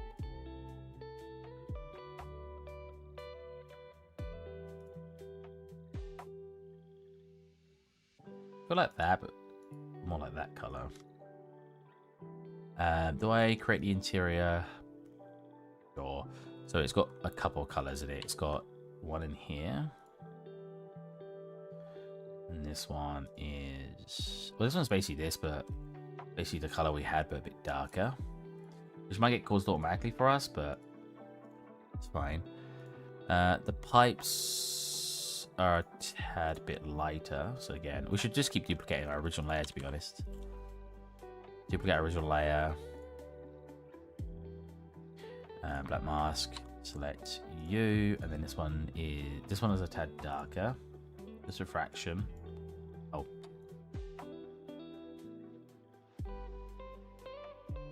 There you go. Need to get this refraction darker. There you go. Another duplicate.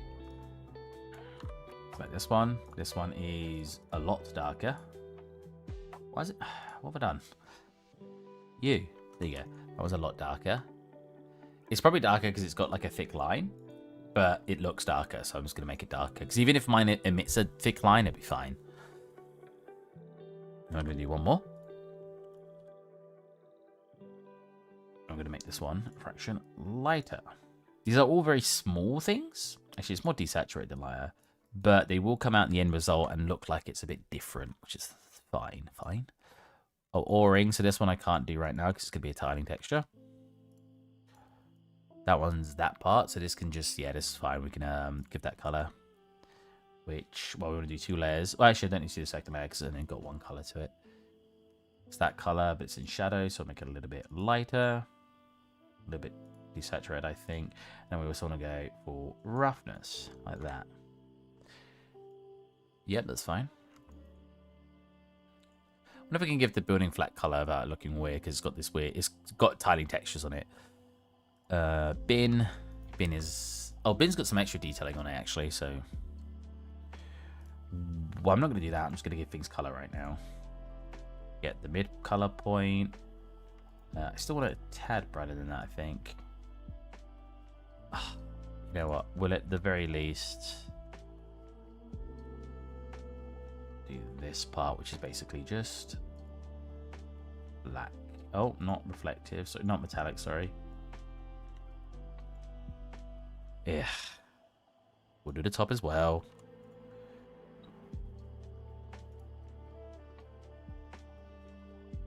It's actually got little bits in it, which I could always draw, like little ash. I guess it's ash probably in there. But we'll just do base color right now. Yeah, that works. We could add ambient occlusion to things. But I don't know if we're going to need it for this piece. But yeah, look, we could do that. And give it like a multiply. And off everything else. I don't even see that working now.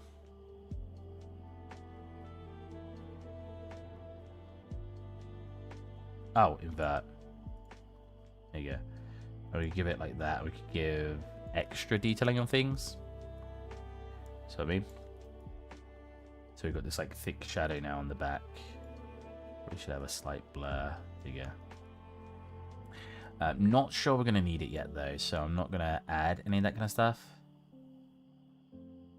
Because yeah, we might not need it, and if I do, it's going to be a bit weaker than that, so it's going to be more like this. And you can always do like an edge highlight too.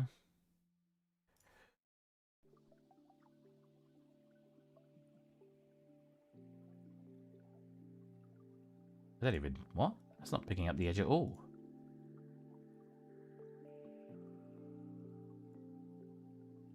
Kind of is actually.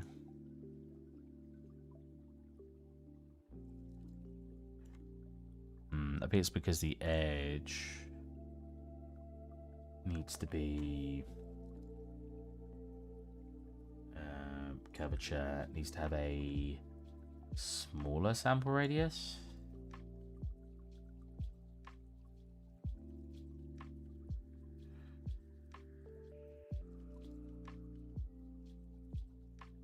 Yeah, there you go. So you can then use that information to give it a highlight around those areas too.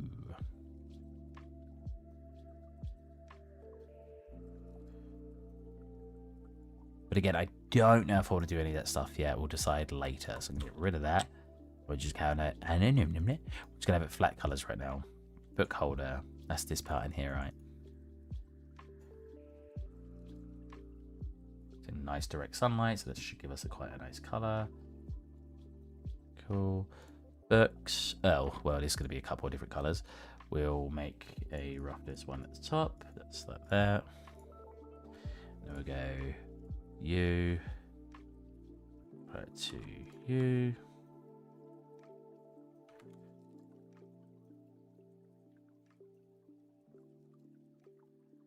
So it's one of those scenes that if you don't get close, you probably don't even need to do a lot of detailing. Oh, whoops.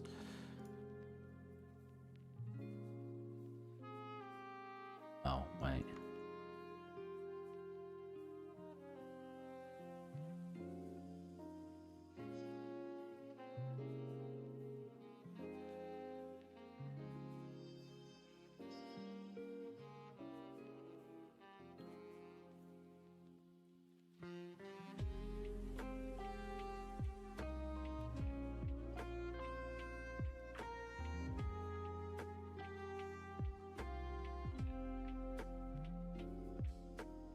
go, books. Cardboard box. Oh, so the cardboard box is awkward because it's only in shadow. Which means that's the colour it comes out as, but that's clearly not the colour it is. So we need a much lighter tone because when it's in the shadows, it's going to be darker. Oh, it's not two-sided. There is actually a way to two-side in here, right? You just got to set this to... I swear there's a way to two-side it. Two-side? No. There were two. I can't remember. Yeah, so we've got to take this and probably just go like this. Cat's fine. I mean, again, we could do something like this.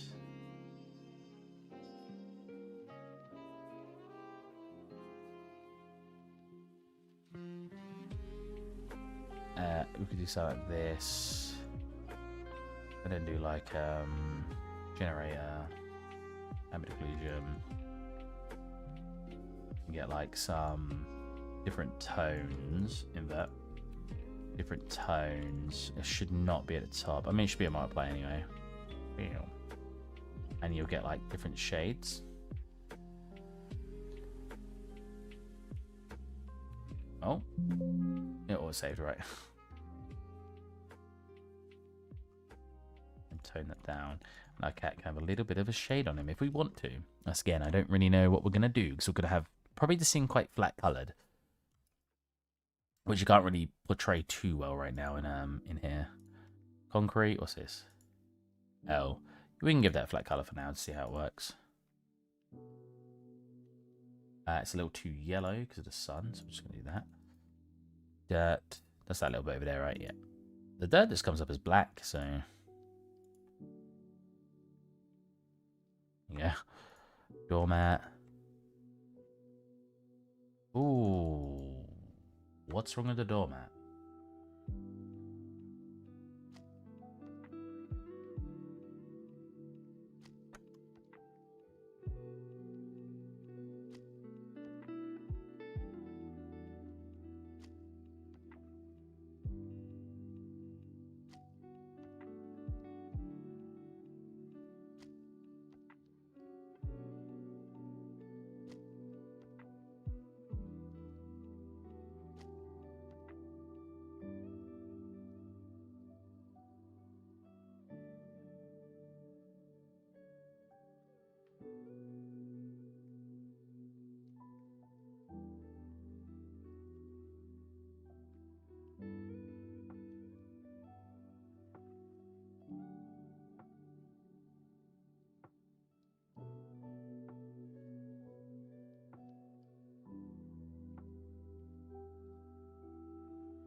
Blender.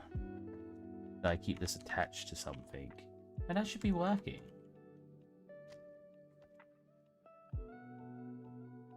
Oh. No, yeah, doormat. It's got its own... Anything else called doormat? Does anything turn invisible when I... No? What's wrong with the doormat?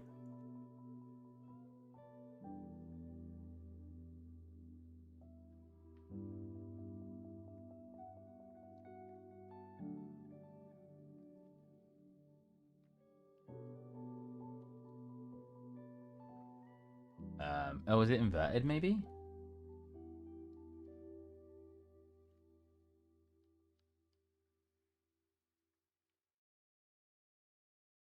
No.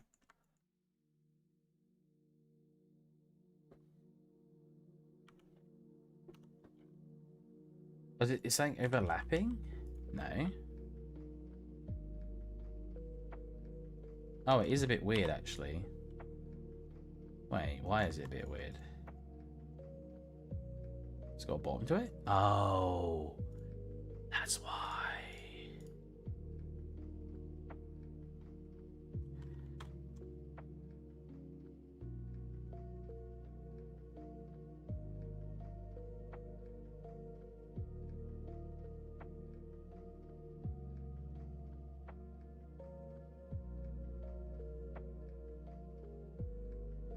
Oh, wrong one.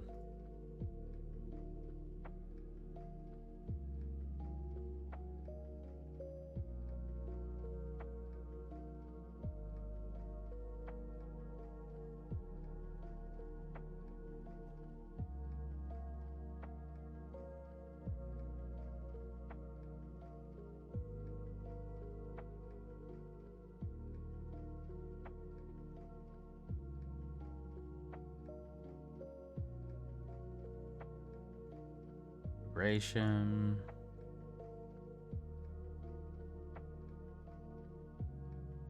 And now I can bake it, right? Doormat, bake. Bake selected.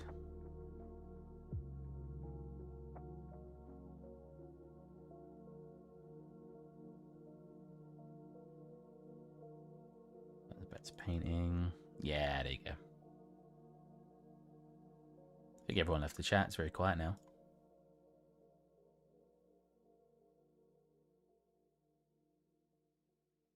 I'm going to slightly take away that orange because of the light source. Make it slightly bit brighter. Wait, brighter? Brighter? Yeah, brighter. Door sign. That's probably this one. Just make it color, just see what it is.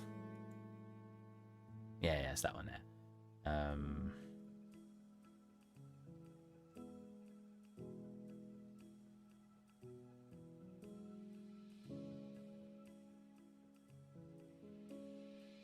feel like that's way too much. It could be like here. It looks better.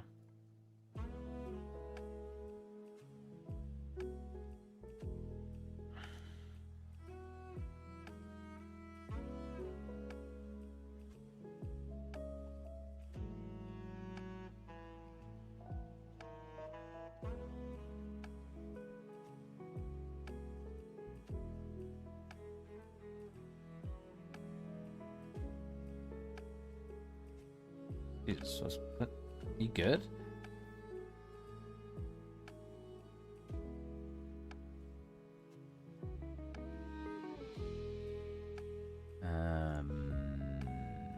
You know what? This doesn't really change this, actually. Oh, that's thick.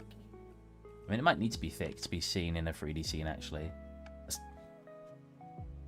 The way he's wrote it is so like my handwriting, which is hilarious, because I have terrible handwriting.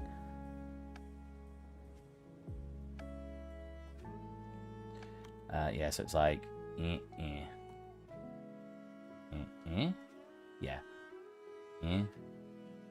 oh,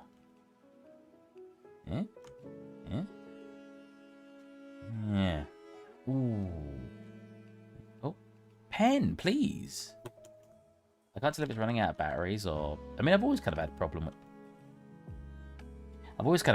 with XP pen and Windows. It's always had a, I don't know. It feels like it's always fighting. They're always fighting each other, which is kind of why a reason why I kind of wanted this Cintiq, because I know that it's like very supported.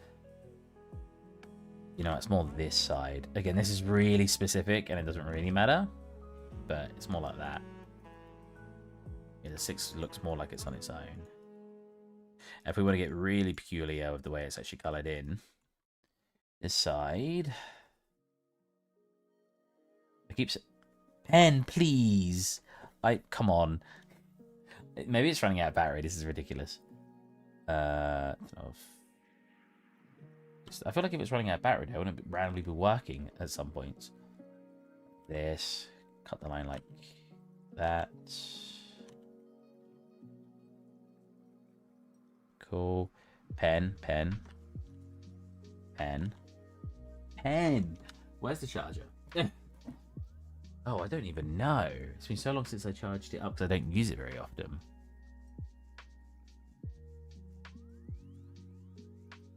Nice bulletin. Hey, Mr. J, what? You're back? I thought you said you were gone. You should add height.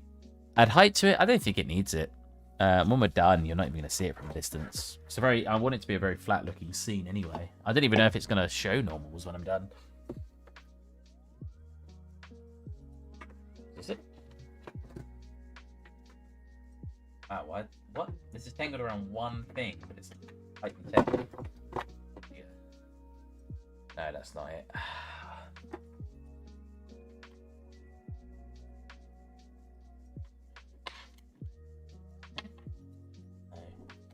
Just when I put it in spots, it was easy to grab. No. I will find this charger because I want to draw.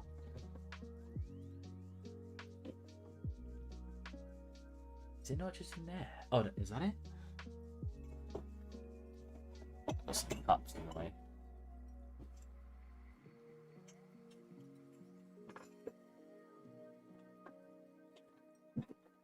I usually have the charger right next to the pen. I must have did something recently.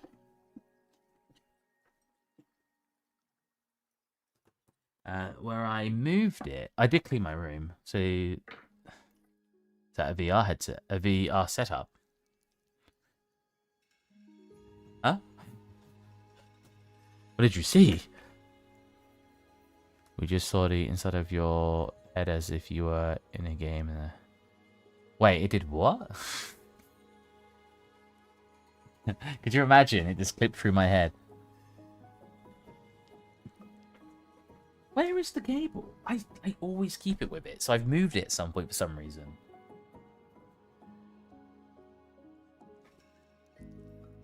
I don't even know if it's because it's not charged, or maybe it's just losing connection. I don't know. Oh, there's a lock. What do you think of the new Apple Vision Pro? Expensive, yeah. I've not looked too much into it, but was it $4,000? That is ridiculous. It's one of those things where, like, it's probably very cool, and the technology is probably very cool, but it's so overpriced that it's never going to be something I purchase. Yeah, I don't know where this wire is. Oh, is that it? Nope. Isn't my drawer?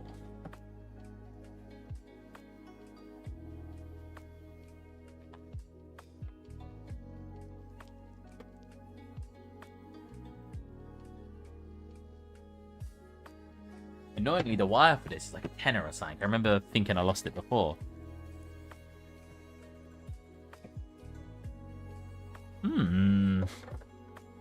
I will never give Apple a penny. Yeah, I'm not very supportive of Apple either. Yeah, I could get a small house for that price. Yeah, pretty much. Wait, for 4,000? What? Now, there's a couple of cables here, but I'm pretty sure it's none of these.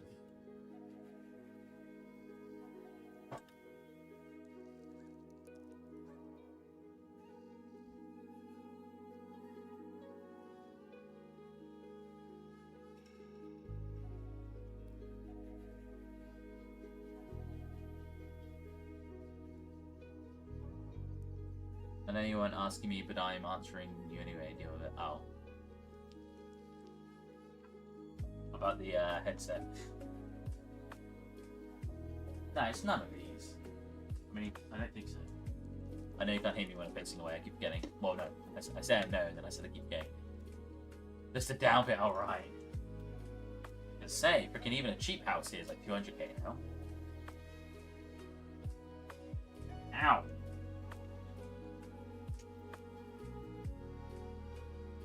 Yeah, it's not there. Where is it?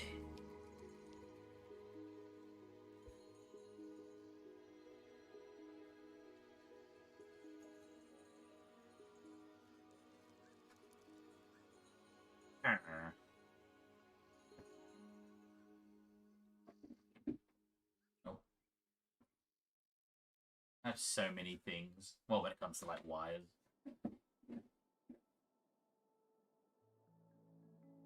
Nope.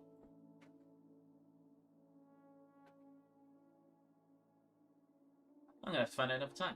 Again, I don't even know if it's the battery that's making an issue.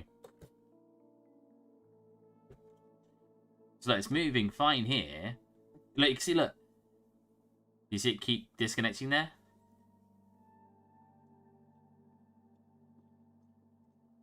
So it's not jittering now. So yeah, I'm not sure if it is to do with that or not.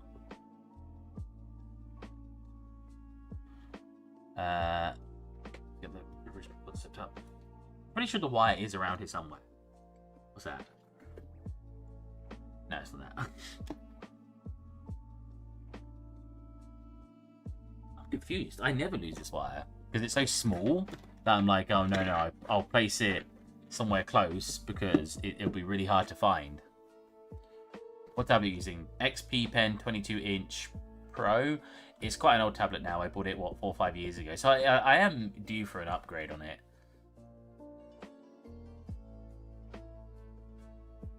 Did I move the camera or hit the camera by accident? The wires, like, moved. I'll find it off stream, it's fine. It's not like I needed it that heavily for this part anyway. Picture. Yeah, it's like this. I mean, I can grab the color specifically there. Wait, what does that look like it's affecting that? That should be... Oh. That's why. And it's a lighter color, so... Yeah, like, and it's more desaturated. It's like this. It's more straight, actually. Like that. Yeah, it's very, very minor. You saying that when we upgrade? What about if it is this problem that it's not picking it up? You won't want it. It served me very well. Okay, £120 Grimace. To be fair, I only bought it for like $250. That's a pretty good deal. It didn't cost me very much when I bought it. It was on like a flash sale or something. I got it really cheap.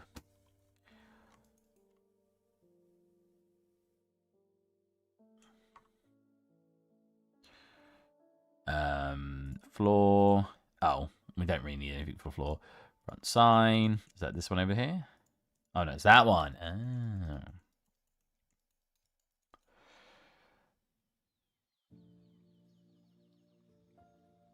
So we'll do an overall one again.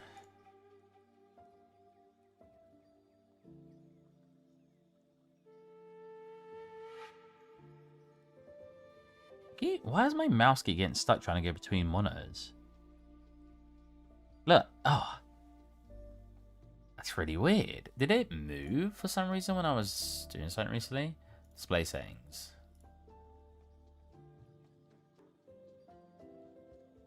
Apply.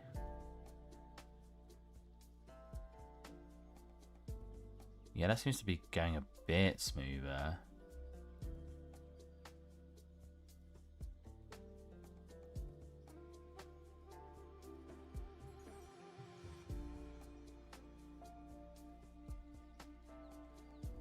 Yeah? Yeah, okay. We'll see how that feels. Let's get my chat back up.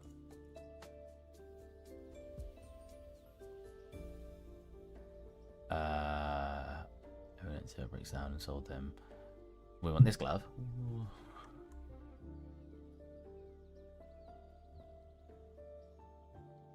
Drops gifts here. Oh, it's fixed. Thanks for watching. When was the last time you hit something and it worked after hitting it? That's actually me asking, not like, oh, that never happens. No, like legit. I could always put like a grey bit here to represent like a hinge. It's not necessary because I don't even see a hinge in the actual thing.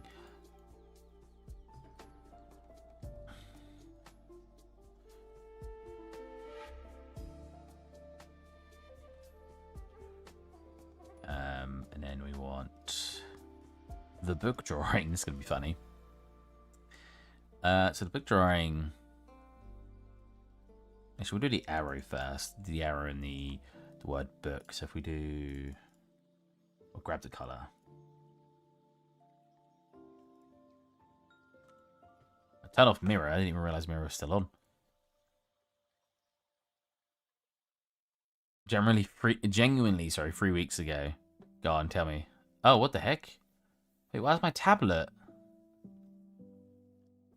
Got in the wrong place now.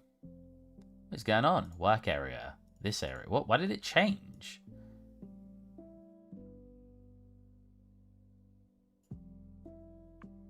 There you go. There you go, cool. pen, please. Well, now it's not even picking up. Oh, I think it did die. Well, at least I think so. I think it's just died.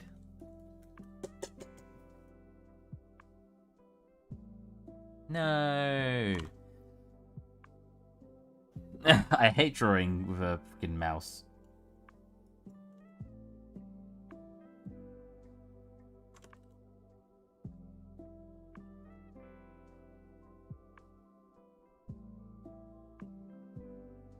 I don't know the last time I did.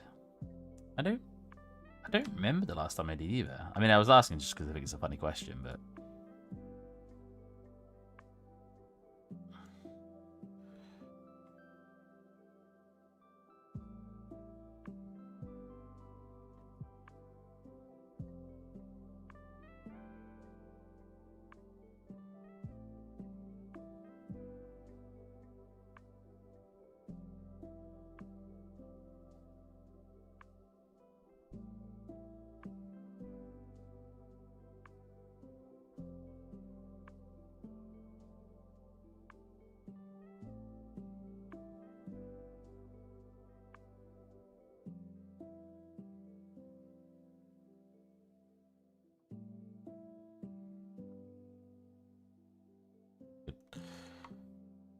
My projector made a terrible noise, so I punched it and it stopped, although the color wheel is partially broken. The pink or red part, I think, is because skin tones have terrible color banding. Oh, okay.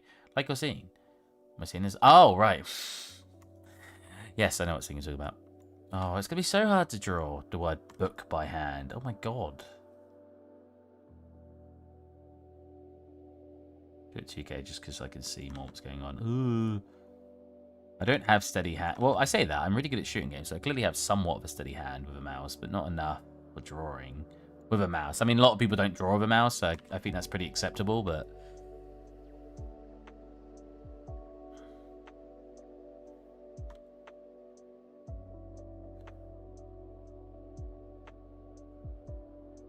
Yeah, it's kind of like, well, it looks like it's just thicker.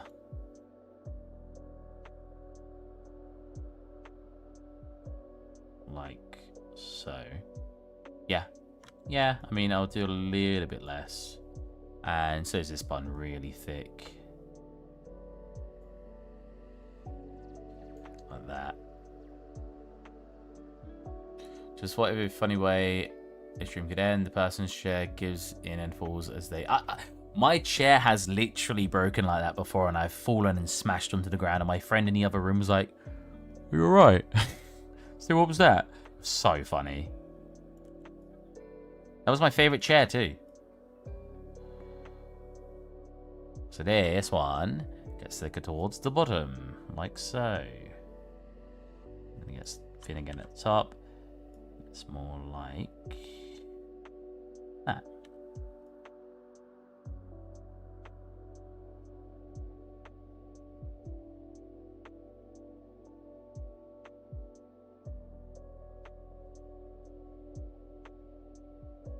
It's just so hard to do with a mouse. You have no idea. Well, you guys probably do. You've probably drawn with a mouse before, but sheesh, this is rough. Breaks chair. It's kind of his thing, so you might get... What? My parents did that. I was like, the chair I got was broken when I bought it. What do you mean I break chairs? It's like, what? That's not my fault.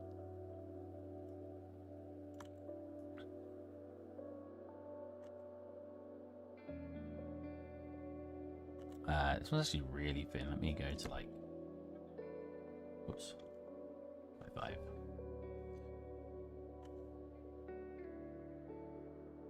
Oh, it's actually really thin. I don't know why I'm making it... like, really... Yeah, really thin. Like in this way. This one actually gets a little bit thicker at the top. Like that.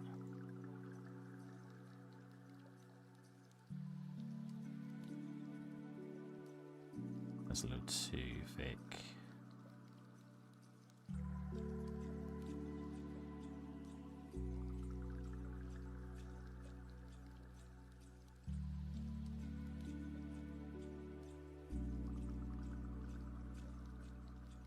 I'll probably redo this as soon as I find my mouse, my pen charger.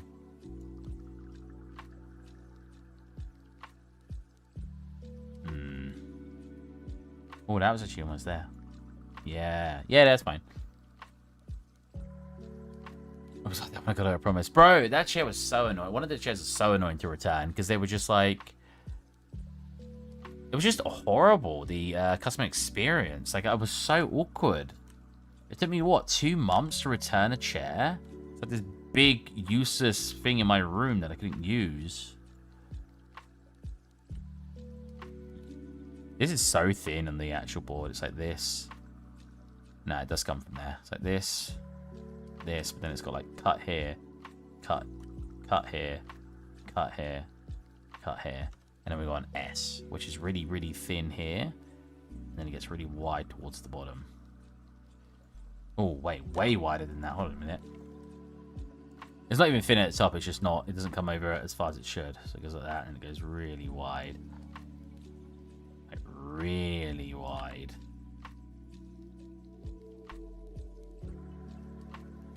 And then it cuts off. Yeah, something like that. It works. I still probably will redraw it when I get the chance. I don't know why I always drag it underneath. You don't really need to.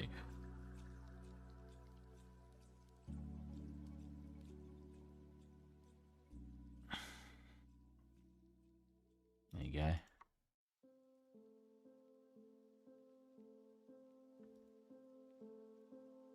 This probably needs to be thicker than I think it needs to be because you're going to be seeing it from all the way back here. So the lines, I'm going to have a thick line on them because you won't see that line when you're far away.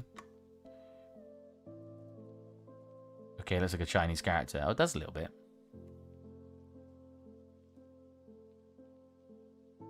That means it's good, right? 1 off. There you go. And then we make thick. Yeah, well, even though I just said about it being far away, it looks a little too thick.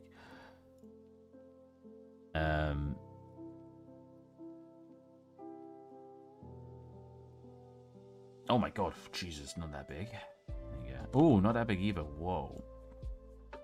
So this one's just like a book, so it just is like comes in like that, goes over like that, comes down to there, there, curves over like that, goes like that. Pog. Can turn off the distance. You didn't have to cut. Sings the whole song. You didn't have to cut me off. Make out like it never happened and then we were nothing.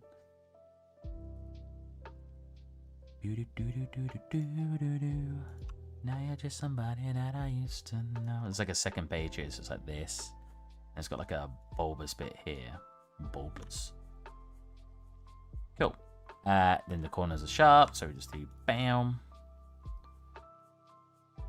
Gotta cut this off like that. That's good enough. I've made it a bit low. Oh, well. Yeah.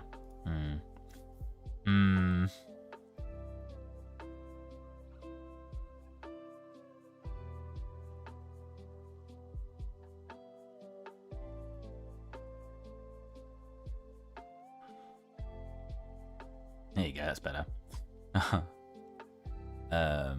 This page, you just come over, it like comes... Well, I could just draw that, right? Yeah, I could just draw that. Yeah, that's fine. That's fine. And then what we need to do is do another duplicate of that. Take this one, make this one black.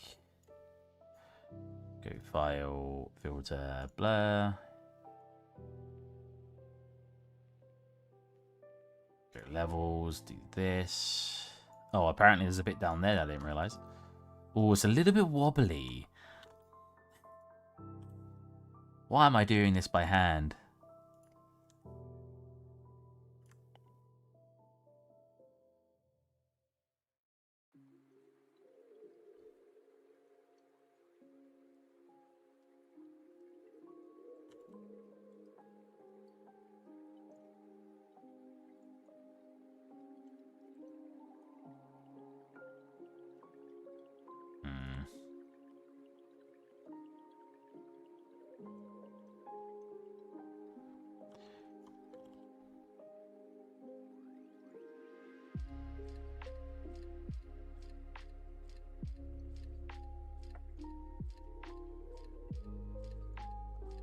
That's fine. You won't notice. And then we just need to do a paint layer. And then we just need to do very thin line. A very thin line. It goes from here to here. Oh, that's not the right way around. Here to here. Huh? Oh, right. No, I need to do a separate one for that. Yeah, because this part needs to go on top, not behind.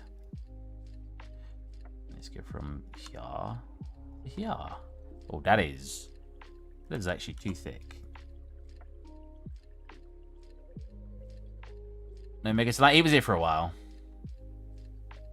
Really nicely done so far, Steve. Thank you. That's there. There to there. I mean, you're supposed to have like a page here too. That looks sort of like this. Ugh. Oh. What substance? You good? Are you auto saving? No, you are auto saving. At least give me a warning. Jesus, I thought you broke. But you're broke, just like me. Yeah. Then another page that goes like that. It looks terrible, but that's fine. The color is actually... I mean, the sun's going to be a slight orange, but I'll give it a slight orange. Yeah, there you go. Why is it so laggy? So, to be fair, I do have you open at the same time. Probably the reason. No, still laggy. There you go. A big thing that's gonna... It's not supposed to be parallel. Look how unparalleled it is.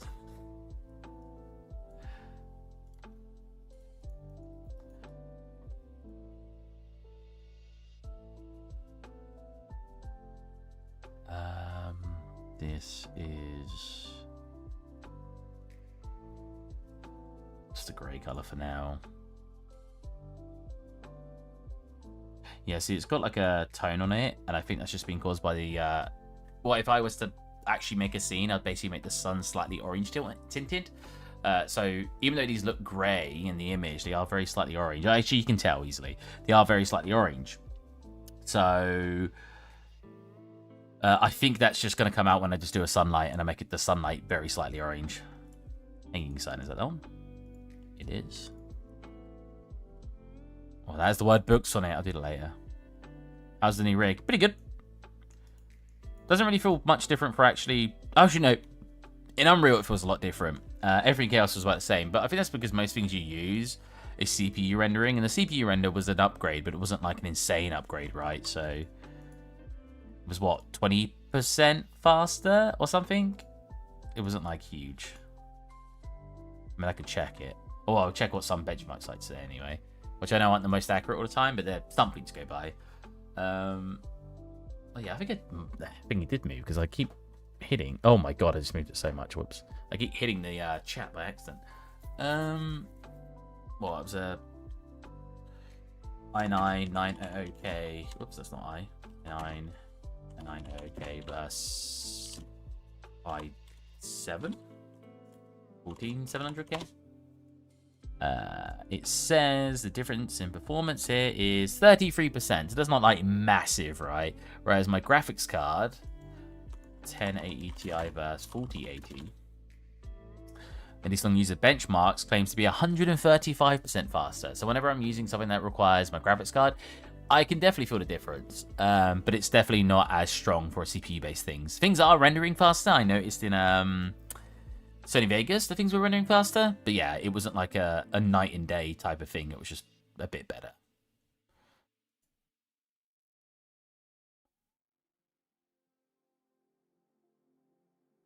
You didn't have to cut me off, make her like it. Never happened, and now we were nothing. But I guess I don't need that now.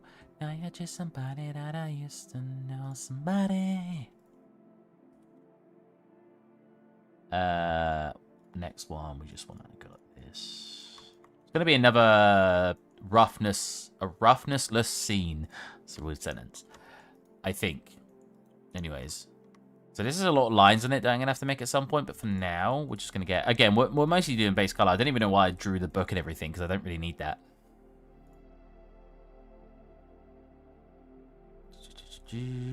Because again, I'm just doing base color right now.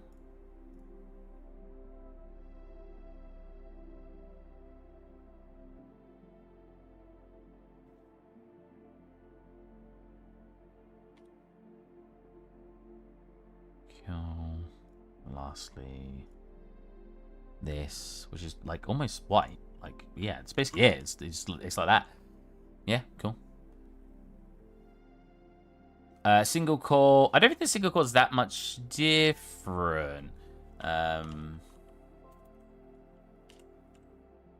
Single core. Does it say on this benchmark? Because yeah, like the... I mean, if you look at its threads and everything, what? 20 core, 8 core. So the original's 8 core with 16 threads. This is 20 core with 28 threads. 3.6 gigahertz and 3.4 gigahertz is the new one. Single core speeds. Apparently, the single core average speed is 63% faster, according to this benchmark.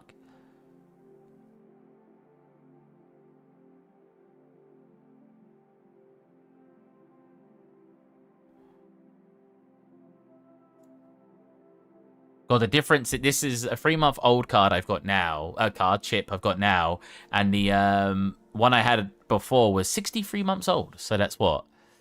Just over 5 years? I'm just reading what this benchmark says. So, I mean, I don't know enough to say if it's correct. I was just reading what it says.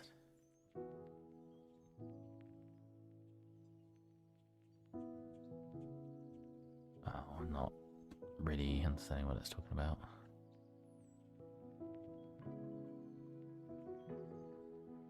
I just know it feels faster. It's not a lot faster. It's the only information I can give as someone who doesn't know enough about PC parts. I know how to put them together.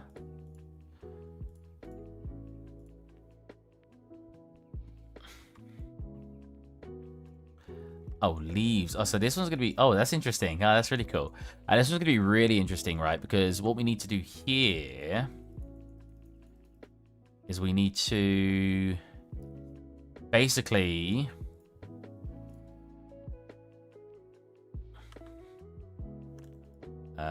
we need to paint... We'll just paint it red probably for now, just to get it working. Why is it so laggy? Oh, I can't use a pen. Oh, well, this is going to be really awkward. Because basically I need to make the shape of all of them. Probably stand this up a bit. Oh god, not that much. Oh my god, that's still so big.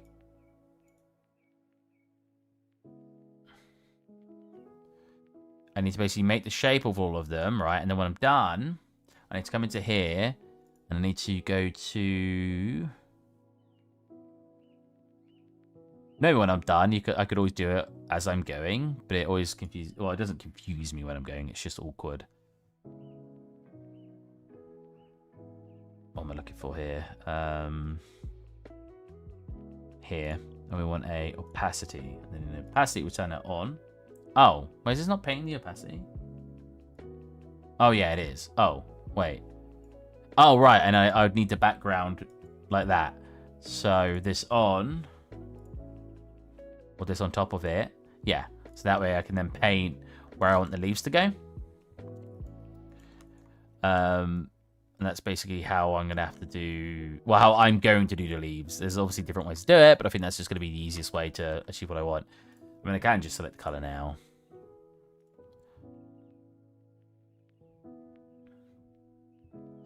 Because it looks like a flat plane. They float away from the surface, which I actually like the look of. So I'm going to mimic that.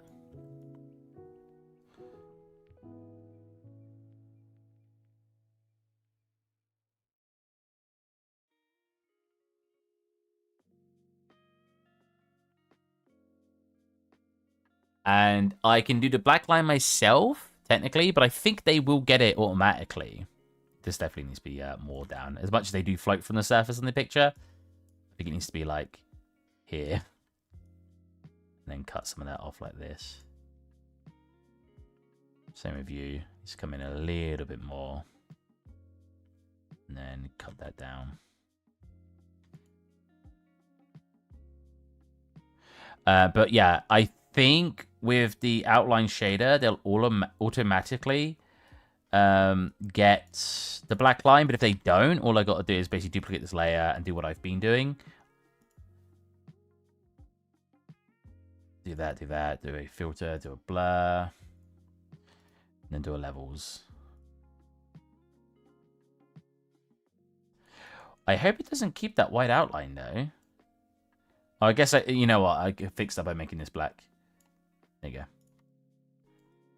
And that way it will give me the black outline as I'm doing it. And then when it's done, you'll have it look like the way we've got it going here. But I don't really want to draw them now because I haven't got my pen working, so we'll wait for that. What time is it? Okay. Again, we want to take a little bit of orange out of this. I could probably sit there because the sun's going to tint it a little bit orange anyway. I think all of this is supposed to be... Oh, well, actually, the window's like black, so we can do that.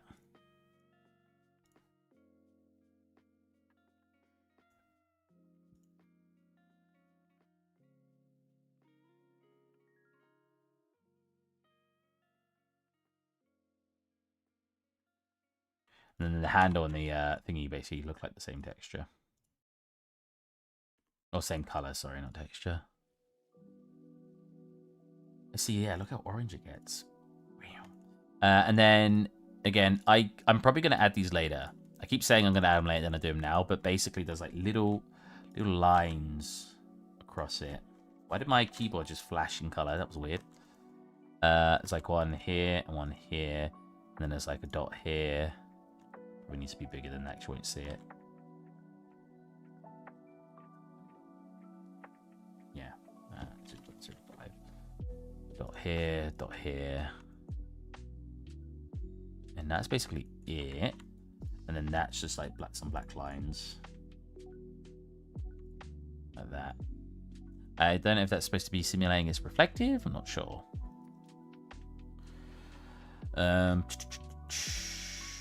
That looks kind of cool, actually. Manhole cover. Manhole cover has a lot of drawn details. Oh, okay, so I did that 3D. That's fine. So I don't need to draw that, which is actually very convenient for me. Makes it a lot easier.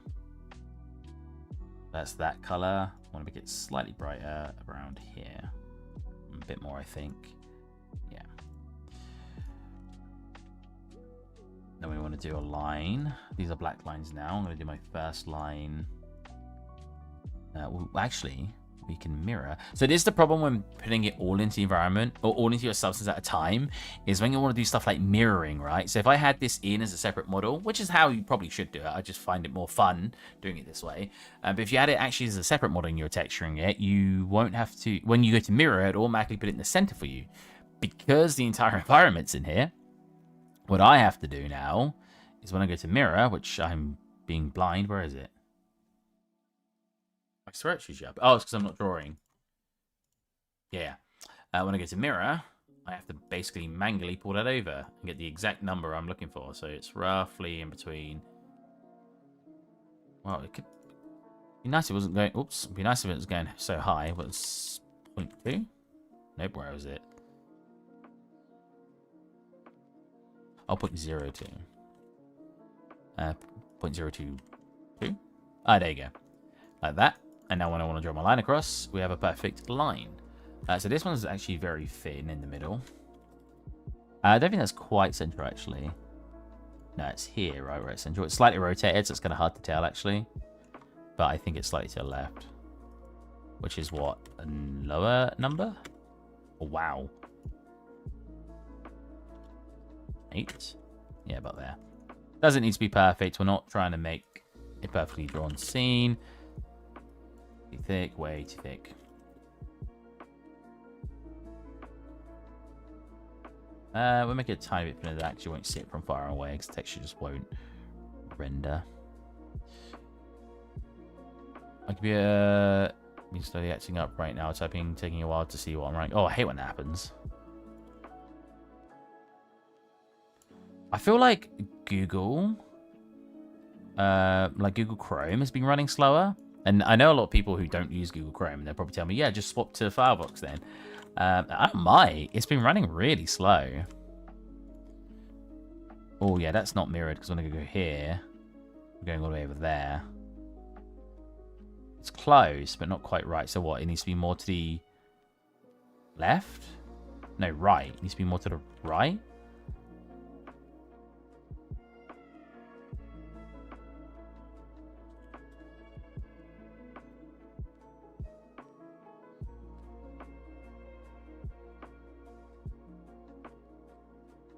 No, it needs to be more to the left, right? Because that's going even more to the right.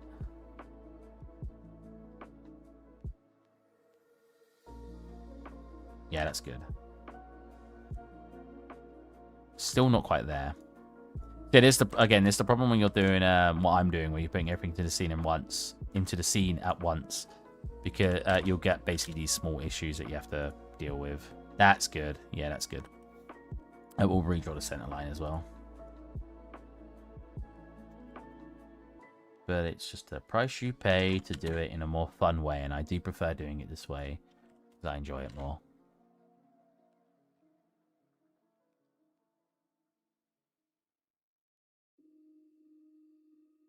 Oh, I was like, where's the line? That's about right. And then turn this to a point. Probably 0.1. It's quite thick. Yeah, these lines are very thick, and they just look straight. They're just like they're going like here to here, here to here. Yeah, it just literally looks like this. So I have no issue doing this because it's a nice lazy way to do it. There you go. Sweet. Oh, and I need to make sure there's no roughness for now. Nice. Yep, that looks exactly like it. Look. Wow. Material 1, I don't know what that is. Oh, that's that, right. We'll just give it a generic color for now, because again, it's a tiling texture, so it's kind of broken right now, because it's not really supposed to be in here, so that's fine. I'll probably make sure I need to change the name to that, like brick walls. I need to make sure not to export those textures, because I'll be texturing it, these bits in the Unreal Engine.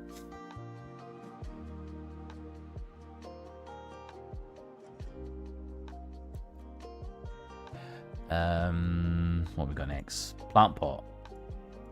Plant pot. It's just a brown texture.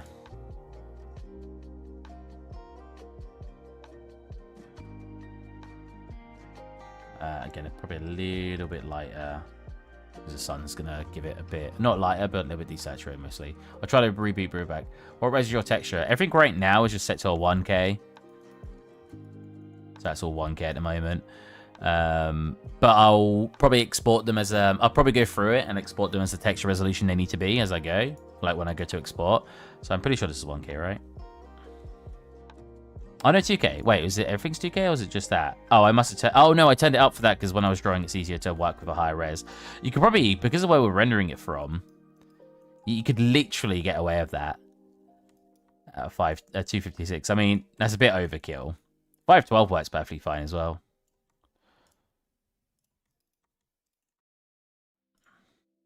Plant pot, paste box.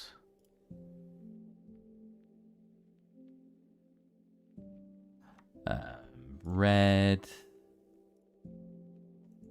Oh, what is happening with this? Oh, is it because I added this? So I just need to rebake it. Wait, it's not come in, has it? No, that is that. No, yeah. So if I rebake this, we should be fine.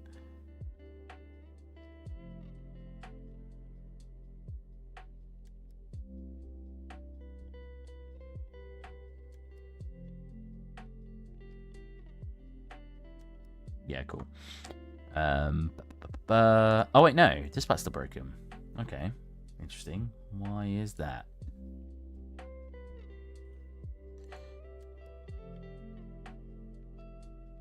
Oh. Oh, wait, what?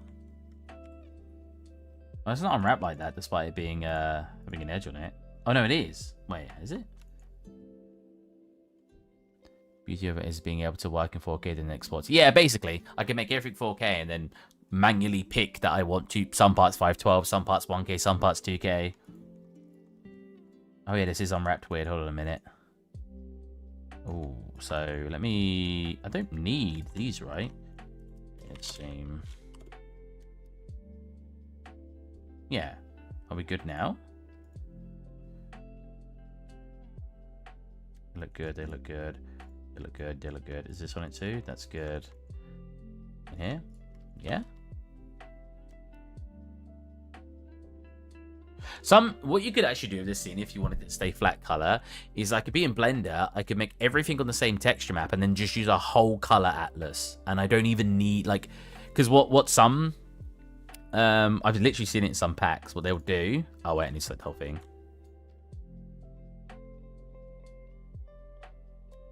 If I 120 or by 120, I think I have recently. I think I did for the Simpsons scene. Yeah, what's wait, what was I saying? Oh yeah, what they'll do is if they wanted something to be like red, they'll have like 32 colors on here, right? And they'll just scale this all down. In fact, they won't even have it unwrapped, right? What they'll do is they'll literally just like unwrap it like this, and then just grab. Wait, why didn't it make another bit there? What have I got selected? Oh, what? Oh, yeah, I forgot. I put them on the same texture sheet to save texture, some texture space. Yeah, what they'll do is they'll, like, just do this and then find the color that they want and then place it in there. Because they're not caring about the UV map because they're just trying to, like, diet a color. We actually worked with a pack like that in my last company. And it was quite interesting because, yeah, nothing was really unwrapped. It was just unwrapped to like a single point, and then I'll place that single point at the color atlas, which, again, you could do in this scene. Yeah, exactly. I mean, to be fair, you didn't need light maps if you were doing a dynamic scene anyway in UE4. It was only if you wanted to bake it. But with UE5, you got Lumen, so yeah, it's even less of a worry.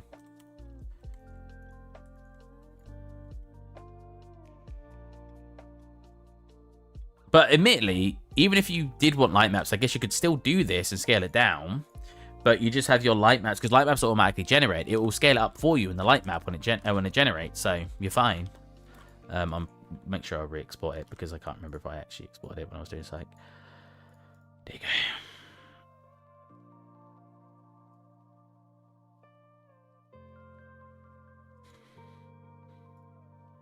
Okay, fix that. Oh, I need to rebake it. That part won't look.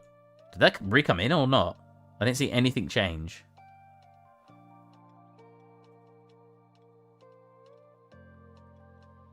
File import. Why?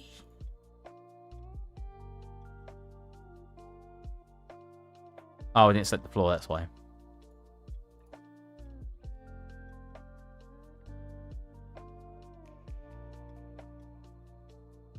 If you've still got the shell though, even if they're scaled down, like if you've unwrapped it in a weird way, like to a single point, yeah. But if you've got it unwrapped, but you've just scaled it down to a single point, it will still have that information, and it should go, when it generates the map, basically scale them back up to fit in your light map when you import them into the Unreal Engine. I don't know about Uni.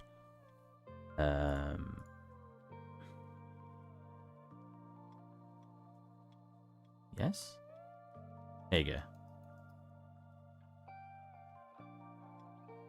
Yeah, okay, so it looks broken, which is a good sign because it means it's clearly changed.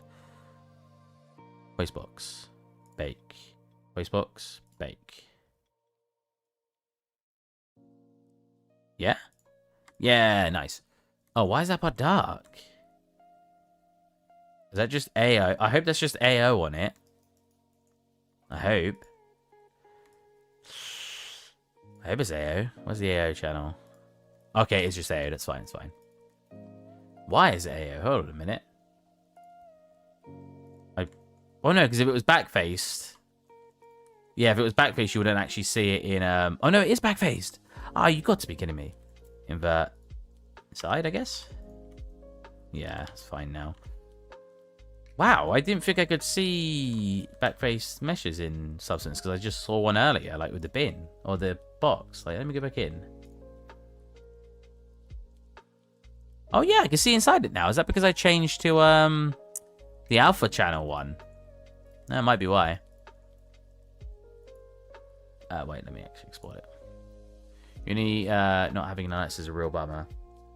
I mean, Unity is very mobile game driven anyway, and nanites doesn't work for mobile games.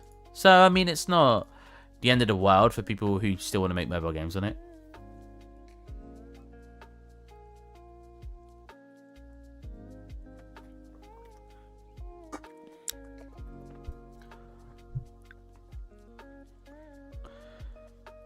I hope your PC isn't dying.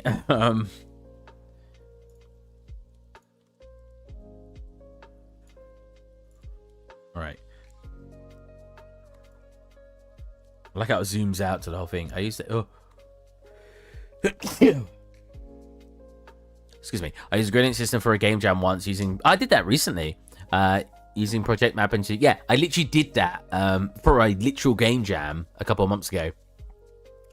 And then I was able to hue shift. Yeah, and I did the same thing. I'd hue shift it using hue shift in the engine. So I use like, I can't remember what color I used by default, but then I just used a slight slider in the engine to change it to whatever color I wanted. I literally did the same thing. And it worked really well.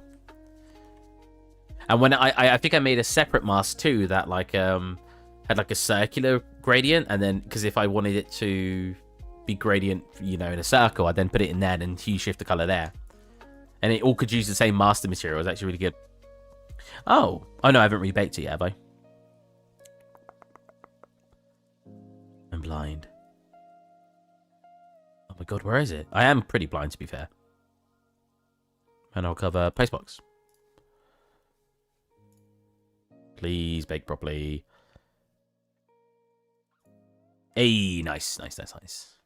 There's the small things I talk about, though. Whenever people say how long something takes, I'm always like, it's surprising the small things that pop up and take some extra time. And I used to say the same at work. I used to, like, when my boss would ask me, oh, how long do you think this will take this person? And I'd be like, well, it's easy for me to say a number, but, like, but it's easy to say days, right? Because, it would take me 4 hours, but that's if nothing goes wrong. Something always goes wrong, or there's always really small annoyances you have to fix. And that's fine, that's just how it works. So I always say add on at least 50% more time. Heck, sometimes I say double the time.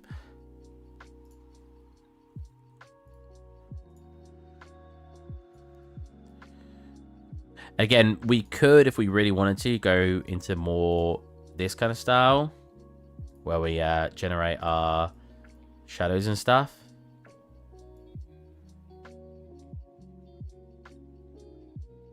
We'd have to change the settings to be a bit more what we're looking for. But yeah, I could do this. Set it to a multiply. And get like more shadow detailing in there.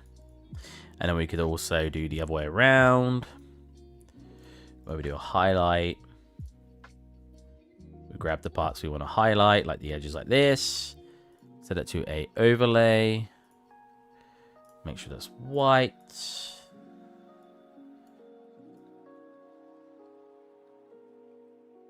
And then tone that down, and you get highlights too. So we could end up doing that if we think that looks better, but right now I'm not going to do that.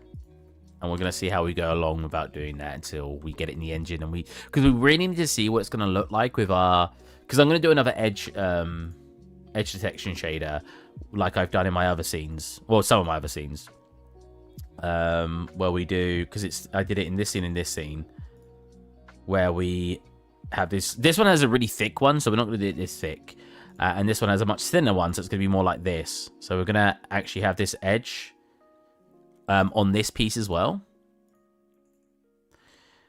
This piece doesn't have an edge on it, as you can see.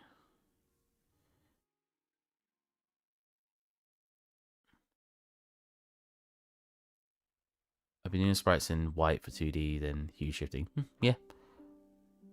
It's always good to overestimate. Always overestimate. Especially if you're being a lead artist and you're trying to tell your boss how long someone else is going to take. I'm not going to throw him in the deep end by saying, oh yeah, he can do it in 2 hours, but it should take 4. I remember there were times where they would tell me, oh, we want you to make a detailed item. I'm just going to say, we want you to make a detailed item. How long do you think it's going to take? Oh, I'm being generous when I say 2 to 3 days. You think it's going to take you 2 to 3 days? Yeah, I mean, it's a pretty detailed. Like, I'm going to have to get the model done, which is going to take long enough because it's very detailed. Like, I'm trying to think of a weapon, right? That's how detailed it was, like an intricate weapon. I said only 2 to 3 days. And I said, well, yeah, because I'm going to have to do a very good model. I'm going to likely need a high poly to get a lot of that detail. And then I'm going to have to UV map it all. I'm going to have to bake all that information down, which sometimes can cause issues. I'm then going to have to, on top of that, I'm going to have to, I lost train of thought. Bake that down, texture it, and then I have to get it in the engine. And I was like, I mean, that's quite a short amount of time. And they were like, can you do it in 4 hours? Huh? You can do it in 4 hours? No. Oh, we'll give you 8 hours then. We'll give you a day. And I was like, it's not going to look very good in a day, but sure. I'm just going to have to do a bad version of it. Yeah, right. I could bash out a prototype version. I have to see my desktop folders with the terminal right now. The typing's back to normal. Oh, weird. I could bash out a prototype in a day, but that's cutting all the corners. Exactly. Designing an animation-ready mascot for the company is not a day. We are talking, yeah. Like, they were asking me to model something detailed. Imagine as detailed as like a gun. Like, think of my M4A1 I made, and I told him it would take me only 3 days. Right? I already said that's a short amount of time. And they told me, can I get it done in 4 hours? Just think about that for a second. Imagine making a detailed, intricate. I'm not going to say what it was actually, because I don't want to. I don't want to be too specific, but imagine trying to make something like a intricate weapon in 4 hours from start to finish, not even having the reference yet, because it was a real item, so I could go find reference. Some people spend a day just finding reference. They wanted me to find reference, model it, high poly it, UV map it, texture it, export all of that stuff, and get it in the engine working in 4 hours. And I somehow, I didn't convince them, but they went, oh, we'll give you 8 hours, we'll give you a day. I don't know why they asked me. Why ask me how long it's going to take if you're going to... I said 2 to 3 days. I think I may have said 3 days, just straight out. They cut that by a third. Actually, you know what? I think I said 4 days, because I'm pretty sure I remember thinking they cut it by an eighth. They said, can you do an eighth at a time, basically, only 4 hours, and cut it by a quarter. Oh, streaming Steve could have done it. Nah. I mean, I can go fast. I mean, look at the Simpsons scene. I did all that in 3 days. But I cut a lot of corners when doing that. And nothing on there is very intricate, right? Like, this is what I did in 3 days. Even the curtains don't look very good. Nothing here is very complex. It's all very basic shapes. And I did all this in 3 days. There's a lot of tiling textures too to save time. That thing they were asking me to do was more difficult than this entire scene. I can assure you. Like, it was very, very detailed. And they wanted it to look like that. It wasn't just, oh, can we have it look similar to this, but like game ready and not too detailed? No, they wanted it like it. And I was like, I just can't. That's just, you want this in 4 hours or 8 hours. I never did it in the end because they never gave me the time to do it. I can't magically make it appear out of thin air. You know what I mean? Oh, wait, I forgot the postbox has this attached to it too. Like, I'm usually praised for being relatively fast with my work. Like, at my company, I was praised for that all the time, and they were asking me to do it in that time frame. Nah, you're having a laugh.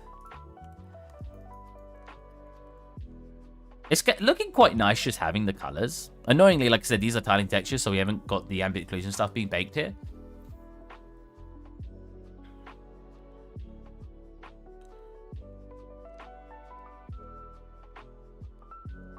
I do a lot of stack renders in Blender, but that's so much faster because I can skip UV baking. Yeah, exactly, yeah.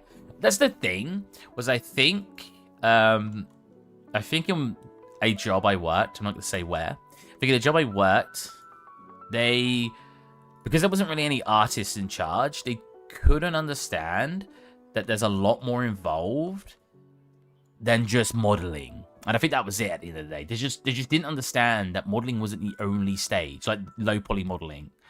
It's like they completely didn't realize there was a whole stage of like UV mapping, texturing, and all this stuff.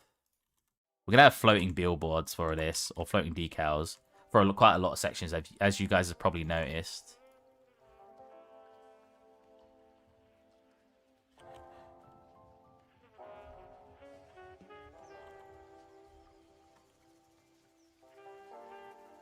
Not too floaty though. I don't want it to be like casting its own shadow. There you go. I say that it's got to be enough that in engine it won't start blending with the surface because when you get too far away.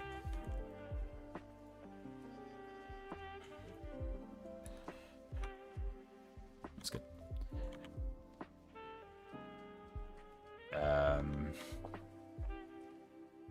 Oof.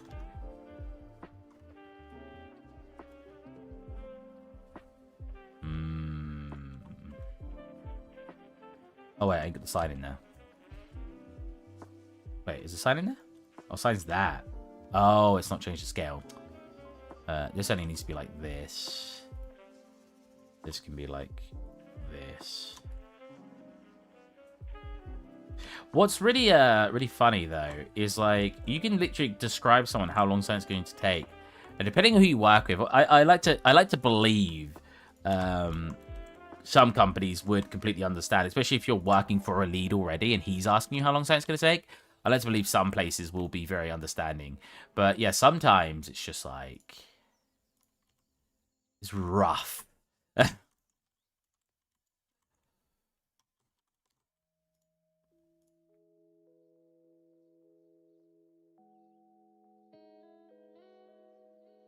Not to say I haven't worked places that didn't give me more than enough time. I have. Some places have been pretty generous. The thing is, something that they need to at least understand, that if they're giving you far less time, it just means they're going to have worse results. And that's fine. If they're fine with that, that doesn't make a problem. It only makes a problem when they want it to be really, really, really good quality without giving you the time to make it that, right?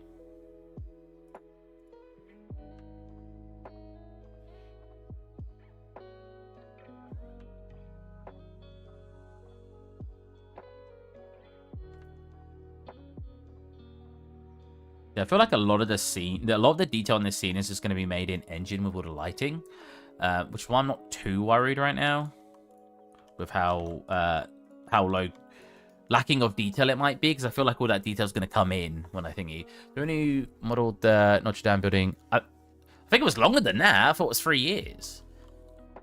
How long did Assassin's Creed building take to? How long did Assassin's Creed? Not for a dumb name. Take to model. Artists and historians working together. 14 months. So what's that? A year and 2 months. Oh, I was way off. That's 3 years.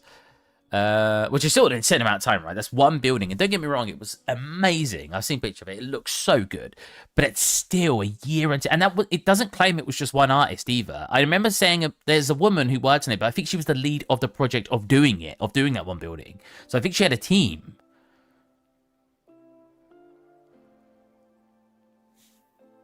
Is there a better article on it? Oh, see, I'm getting different results here. Here it says one dev spent 2 years making it. But when I read one article, it spoke about her like she was the lead of a team making it. So it's really hard. I mean, when someone did an article of me, they said a team of people made the Friends environment in Unreal Engine. So these articles are really hard to fully believe. But I know it took a long time for either one person or a team to make.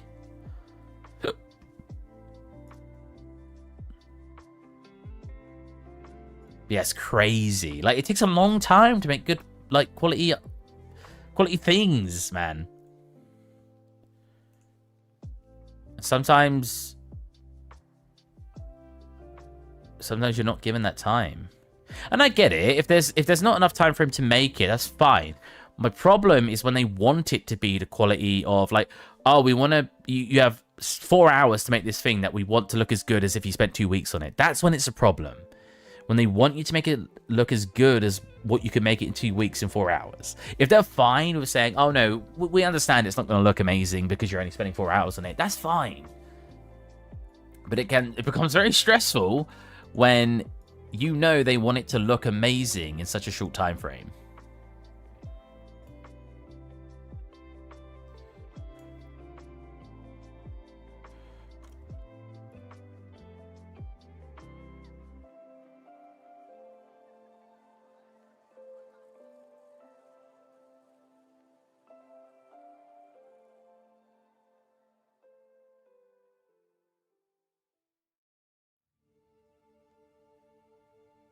I just freaking draw my hand again. Yeah. That needs to be bigger.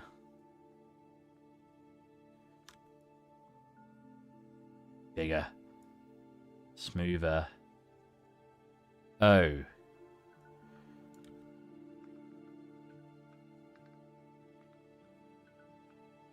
Oh my god. That is not a P.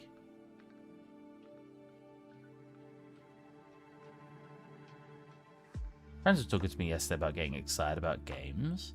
And I was like, I don't know the last time I was really excited about a game. They were like really shocked by that. I was like, well, everything releases worse than their trailers. So I've enjoyed games, but I've not really been excited about any games before release because I wait for, like, I don't really, the last game I bought new was Elden Ring, but I knew I was going to like that because I have faith in the publishers. This is a terrible looking open. It's fine. We're gonna fix my pen and we're gonna draw it manually at some point. But at least it's something for now. Yeah. And I'm like, yeah, I don't know, man. I've not really enjoyed anything. Oh no, sorry, I've not been excited about something before release in a really long time because, again, it's just things haven't released in a very long time in a state where I've like thought it was gonna be good. Oh, this needs to be scaled up. That's fine, I can change it later.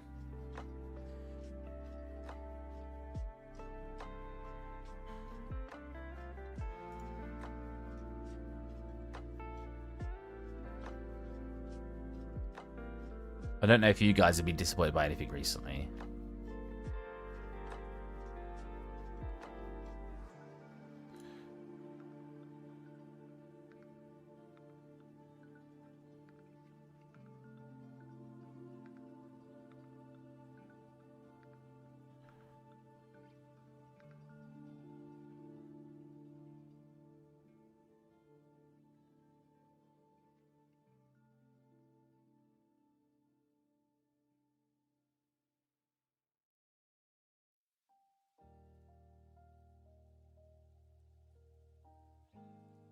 I was excited for Diablo 4, but honestly, still prefer Diablo 3 right now. I think a lot of people don't like Diablo 4, right?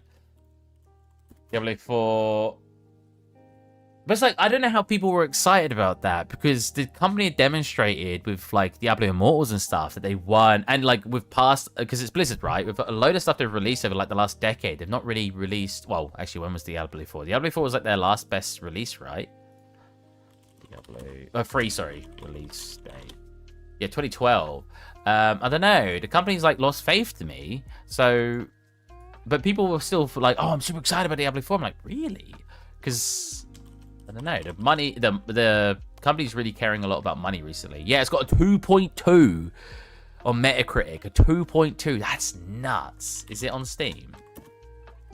I don't think it is, right? Oh, it is. Was it on Steam? I don't know. I just can't get excited about anything anymore. Mixed reviews. It's got 69%, which isn't too bad.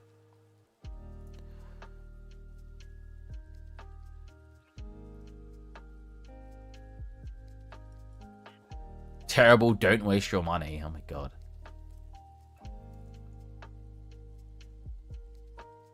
What was I doing? All right, yeah. Yeah, I don't know. I don't know.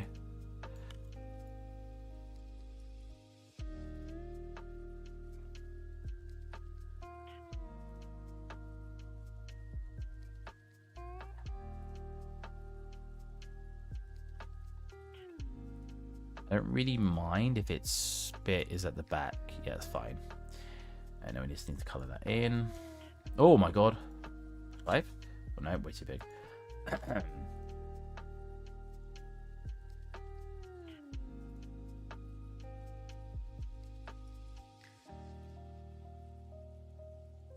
Oh, well. I can fix that afterwards, it's fine. If I draw over anything. I like how I've really needed my pen today, and it's not working. That is unfortunate timing.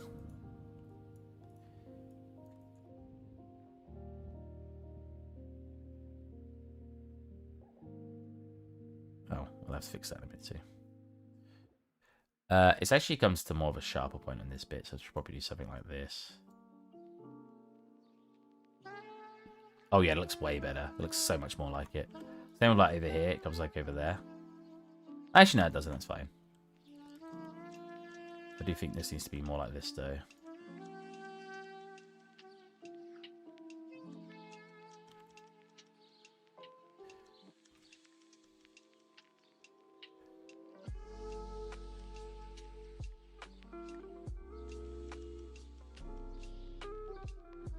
I can't wait to be copyright striked or to be demonetized for playing lo-fi music, even though I don't think they've asked to not get demonetized. Copy paste, make this one black. It's so laggy. Is it just because I got this many layers in, maybe? Or is it because I'm streaming? I don't know.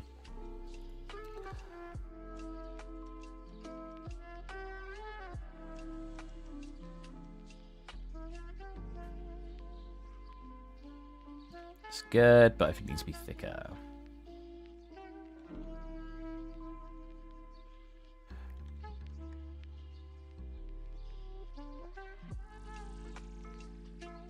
God, I'm moving so fast. Yeah, that looks good. We've actually also... I kind of messed it up because we've actually also got a bit over here. It looks a bit more like... that. Whoa, why did that draw it so weird? Oh, no.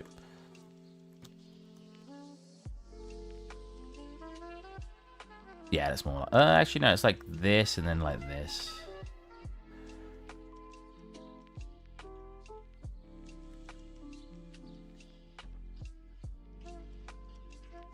Yeah.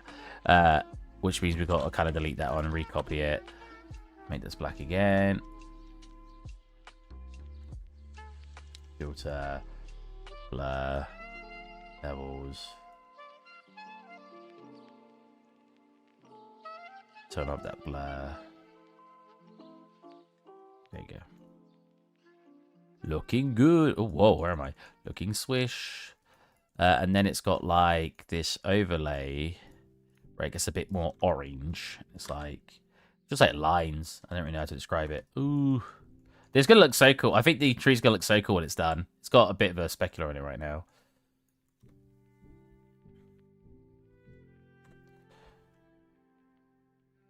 Yeah, it's literally... I mean, at the end of the day, I'm taking it very literal how this is textured, which is fine because I do want to.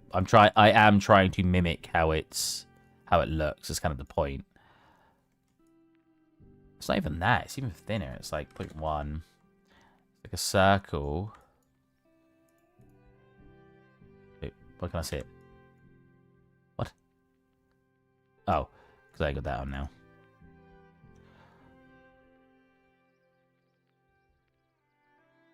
It's like that, and then it's like a bit like this. It comes down like that.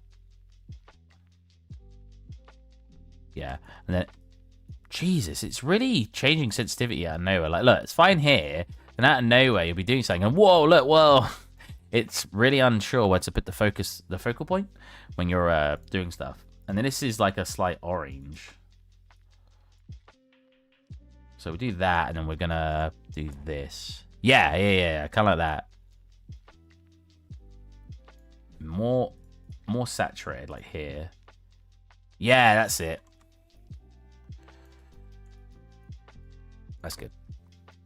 Again, we're gonna see. The thing is, I don't know if I should make the shadows a part of the texture mostly, or make the shadows in Unreal. And I think I want to do it in Unreal, because if we get it looking good, it might not match everything perfectly, because hand-drawn textures don't always perfectly align with where the shadow needs to be, and obviously in the engine it does. But I think that should come out pretty good. I mean, we could always get the... What we could do, actually, right? Let's get a project. Oh, excuse me. Get a project. Go... We'll do 5.2. Launch. And if I throw it in there, I kind of want to quickly get the outline shader we already have for our corner environment, like the Miss Antique Shop, whatever it was called.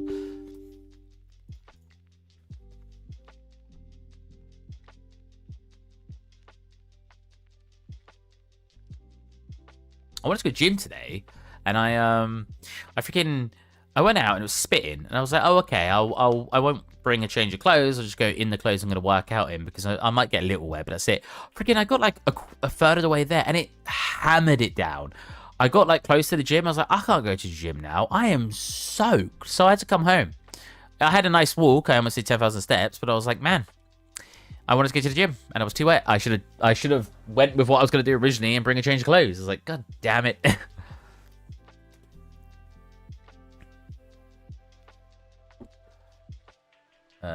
We want to go new project.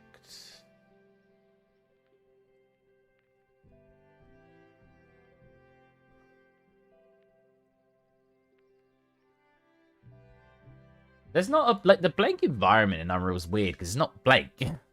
And we'll call this Helping Flynn, because that's the name of the project.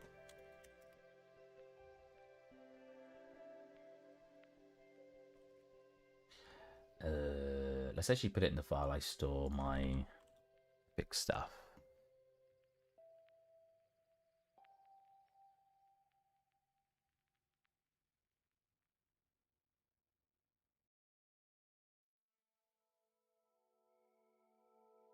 Oh. There you go.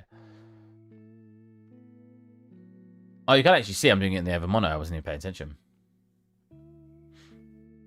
And we're going to throw it in untextured, because I ain't done the textures yet.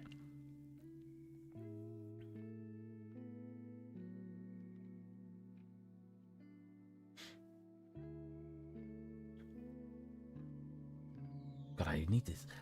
I need to hand draw some bricks. So I need this working. Why is it being picked up now? Look, it's working. That's not me using my mouse. It's not even jumping. What? I'm so confused. Why is it working all of a sudden?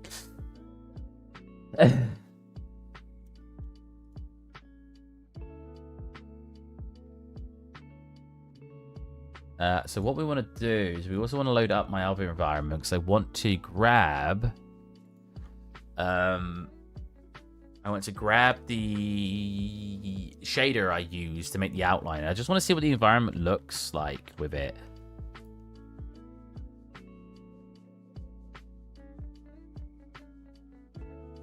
So this is the post-processing.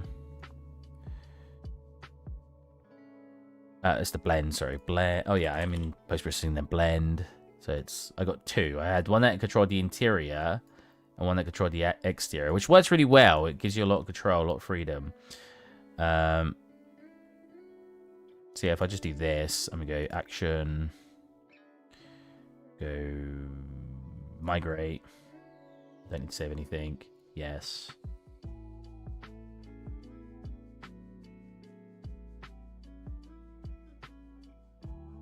Boom. Cool, that should be over now. Don't save. And let's just get into post-processing. Well, there's no post-processing in the original scene.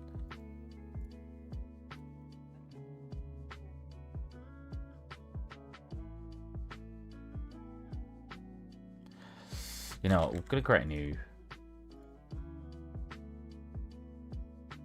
I swear I just went on another monitor when I went up. Oh, it did.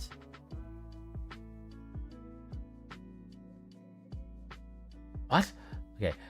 File. Oh no, we'll just get a new level here, right? Content. content, new level, render, I don't really know what to call it. I could actually use the level I used for that scene.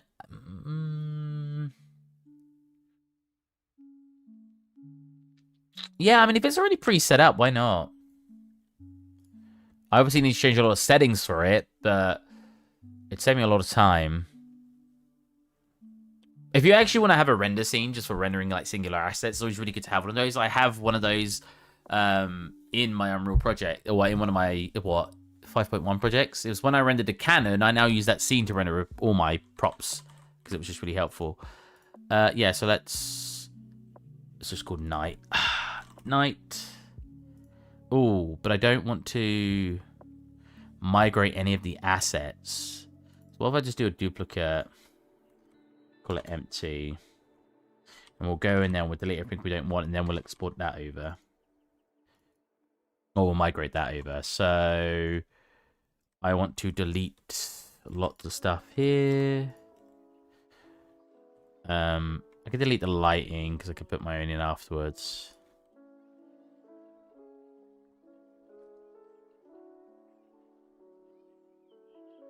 But I really staged this scene up, didn't I? Add these blocking, what is called? Yeah, they are called blocking volumes. Select all those. Don't need the audio, don't need these thingies, don't need this. Yeah, and then we'll just put one. But I never took the time to fully understand it. I have used Unreal to make a little game before, though. It is nice for rendering. Well, I like it for rendering because I want to demonstrate that I'm able to work in the Unreal Engine. As a big reason. Did I delete the post-processing just then? What? Why is the background gone? Hold on a minute. Oh, background was part of that. I'll keep the fog in for now, then. Don't need the cameras either. Don't need the player spawn. Oh, yeah, I have a lot of cameras. I forgot. Cool. I'll put a cube in there just to show sort of the... I mean, the center point is where? There. Oh, my God. Oh, that's our post-processing. Perfect. Okay, cool. Disable that. And we'll put in a directional for now, just to show that we need light. Freaking, where is it? Directional. Sound like I swore then. I didn't. I said freaking. And then we want to go file. Oh, and save. We're going to go migrate, and it should only migrate basically this. That's fine. You can migrate all of that. It's nothing too bad. Cool. Select. No, because it's just the outline shader. Cool. Open that up. Don't save. Hold on a minute. It's the same scene, but this is like really what? How can I have the identical level come over? Excuse me?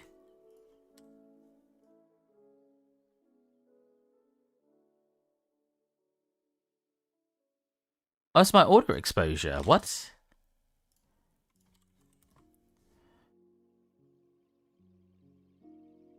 What? I'm really confused. Oh, wait. Now it's staying black, but I just turned this off. Oh, there you go. I hate that I can literally migrate something over, and it's like, no, we're gonna look weird. Why is it so strong? Is that all caused by the fog? I guess we've got to turn off the fog. We can bring in another one. Hopefully bringing in that won't overexpose it. Not doing anything. Okay, whatever. I just want to... Yeah.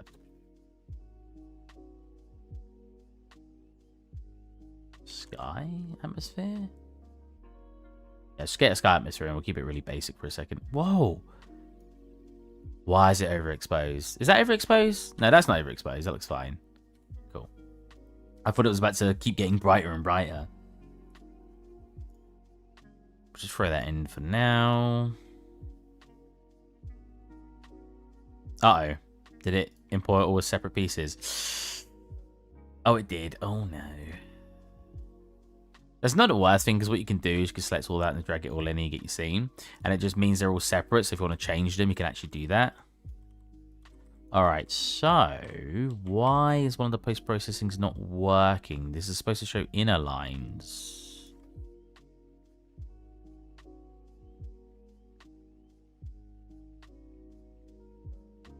That's the outer line.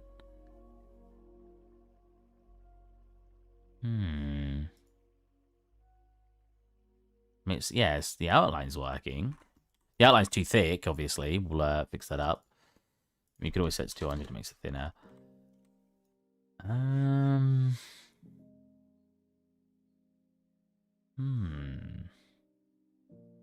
Get our directional light in the right spot.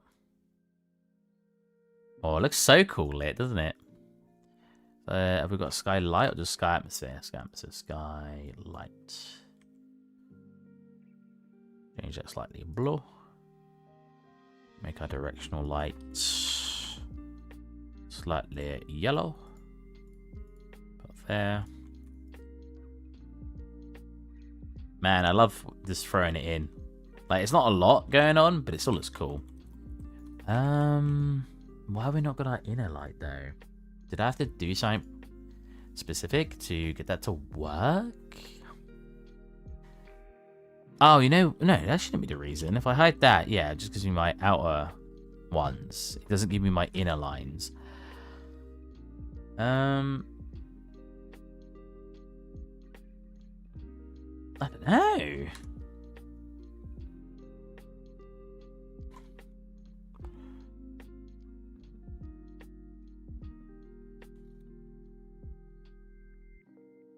That's that one. So it's this one. So why is this one not doing anything?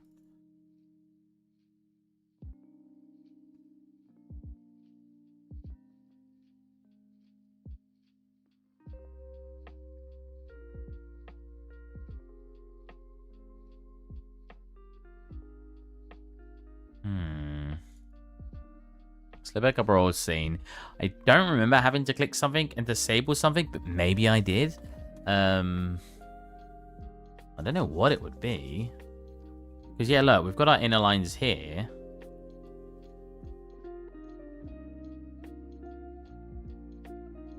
What? It literally just crashed on me.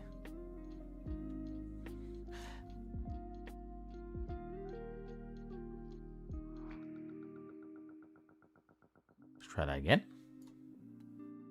You ever replicate the exact same thing you did? Like, repeat what you did to see if it crashes anyway? I did that a lot. Well, my PC is struggling. Having two scenes running at once, I can probably do that. The post-processing's working in here, right? Post-processing, blend, this one. Yeah. So why isn't it working in my other scene? It's nothing to do with the texture, right? I know, because they've got custom textures in there. Although I say that, that might be the reason they've got custom textures.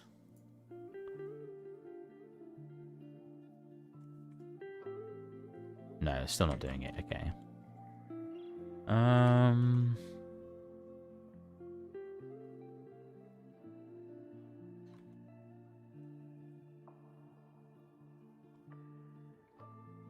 Oh, it was all one mess. Jesus.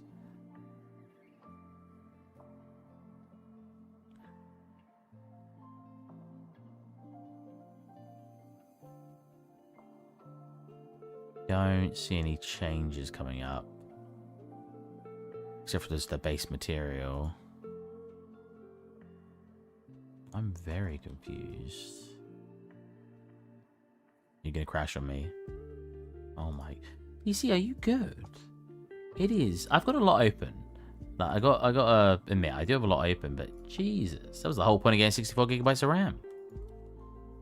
Oh, I've not even saved this. Jeez. Oh, pink flame.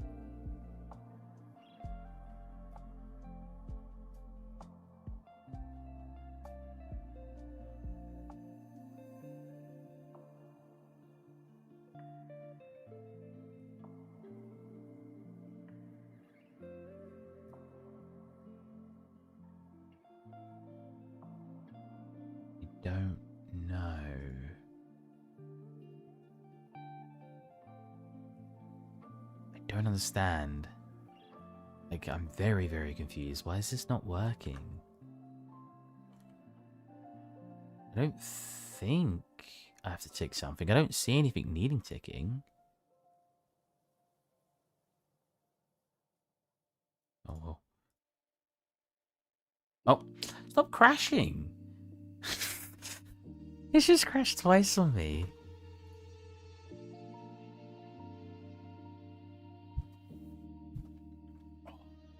Maybe, hold on a minute. Let me drag in that mesh into this, right? And we'll see if it's what, if it's just this particular project. Oh, bugger. I need to import as combined. Maybe that's the problem. Maybe they need to be combined? I wouldn't have thought so, but...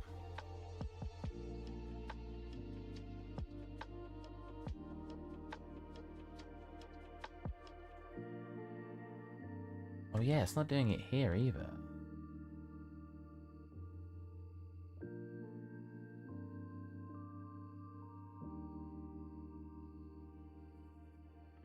There must be a tick box then that I'm missing. But what is it? It's always a tick box, I swear.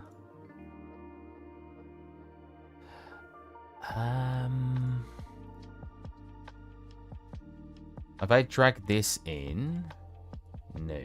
Oh yeah. So I'm testing on another monitor. If I drag this in new, look, well, except from there apparently, we don't seem to get our edge. But this one we do. There's clearly a difference. Problem when I haven't done this in a while, I forget.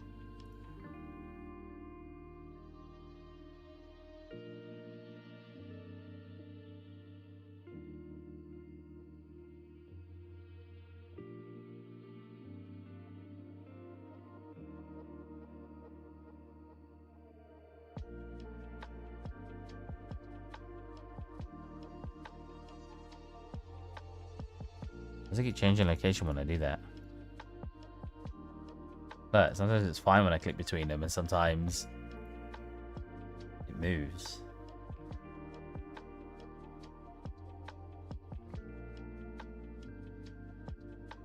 Allow cold distance volume? No. I don't know.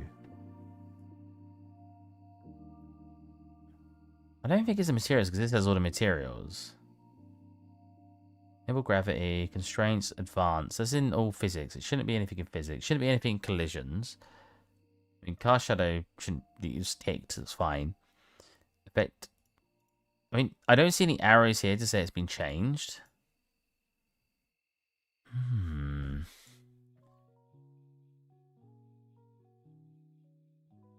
Oh. Oh. Is it custom? It's render custom depth. That's the one. So if I come into here... Yes. Okay. It's a custom post-processing. I forgot. I made it so you can enable it and disable it on things. Ooh. What is that? Because I'm not 100%? No, why is it doing that? Whoa. Is it fine on 100? Yeah? Why is it doing that? Okay, so let's select everything. I think that's a mesh. And then go custom. Custom. Okay, but 200 breaks it? Whoa. Is it only 200? Like if I go 150, are we good? Oh, that's weird. Okay, cool, cool. So we've got our outline working. I'm glad to be able to be on a stream for long. Ah, thanks, man. I'm going to stop soon, but thanks, man. Okay, so we're good at working. That's good. The lines still look pretty jank. They always do. Outline shaders don't always look the best. It's because they jitter, but when you take a single image, they don't look too bad. But I'm really confused why 200 breaks. Super cool outliner, thank you. Do you ever do like critiques? Yeah. I'm always down to... Yeah, look, whoa. Is there anyone that's 200? If I do like 199? Huh? I render at 200 because it just makes those lines not jitter as much. I'm pretty sure you can get those lines working better by changing your post-processing, your anti-aliasing. You can't do in there. Because it's super sampling whatever right now. Temporal super sample or something, which I think that one doesn't work as well from what I remember. Why is that going on that monitor now, bro? Project settings. Super. There you go. TSR, temporal super resolution. Yep. Whoops. What? How did I grab that behind it? I'm well confused. If I change that to just normal temporal anti-aliasing, I think, no. I definitely think there was one that works better. That one. You see that? Now it doesn't flicker anymore. That's FXA, fast approximate anti-aliasing. MSAA, what's that one like? Oh, an MSAA is good. But the temporal one always flickers. We can have none and it still works too. Because, like, you don't necessarily need anti-aliasing too much because there's an outline shader. But the outline shader does give you this harsh line on the edge. Obviously, you want that line to be straight down like that.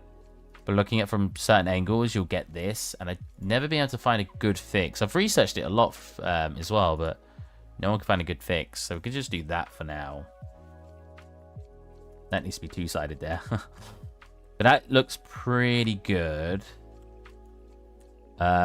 Obviously, this terrain needs to be like... So you can't actually see the end of it. Like so. Oh, I still see the end of it. I mean... Lock. 1,000. Oh my god, it gives you a... Oh, that looks menacing as hell.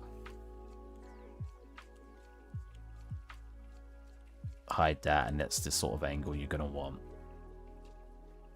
We'll probably get the camera to actually match when we're done.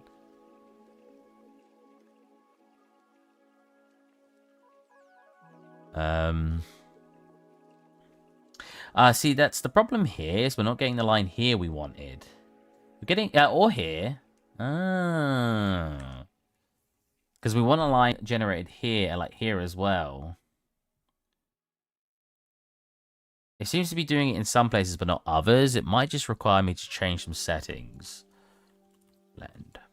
It's this one, right? Yeah.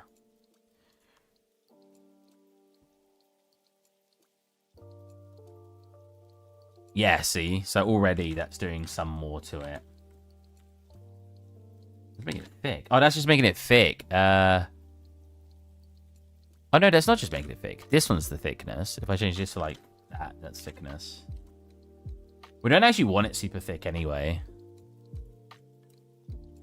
We just want it to pick up all the edges. Which it's very difficult to do, apparently.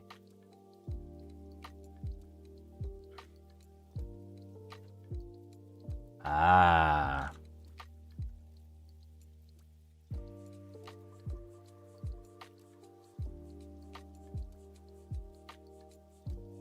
And I don't mind it doing that on the corner.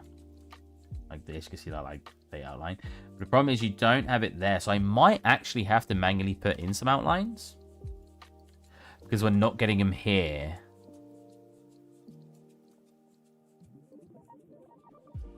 Yeah, I can change that thickness. Like if we do want it thicker, I have the ability to change that. I don't think we're going to want it too thick though, right? Like that's 0. It's a huge difference. Like it's night and day on how it looks. Probably like a 2, right? I mean, if we look at the... Again, we're trying to mimic the original concept. Actually, the original concept is pretty thick.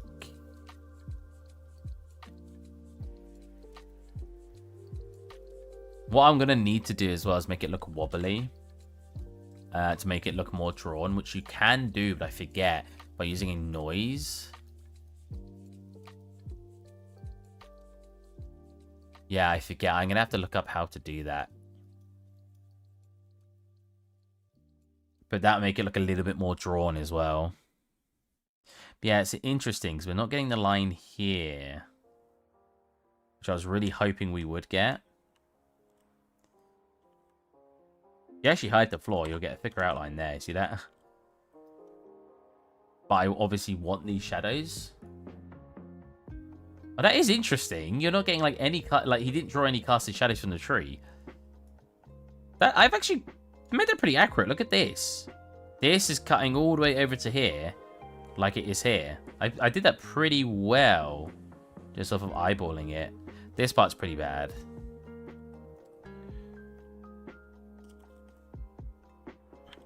It is amazing what you can achieve though with just some shadows and lighting effects or shader effects. It really brings the piece to life like instantly. Whoa. Oh, that's so cool. Oh, you know what? I do want a day and night scene too. Whoa. Yeah, I was gonna say that's like night. Oh, so you probably bring down some of the exposure for that. The reason I want day and night scene is because, like my other piece, I like the idea because it makes the. I said this actually in an interview, and he agreed. He really liked that. Night, and basically, if you make it turn to night, like just a slight movement and turning it to night, just shows how dynamic the scene is. Anyways, my family have just gone to bed, so I'm gonna have to stop streaming now. Hope you guys enjoyed, and I will catch you next time. Bye bye.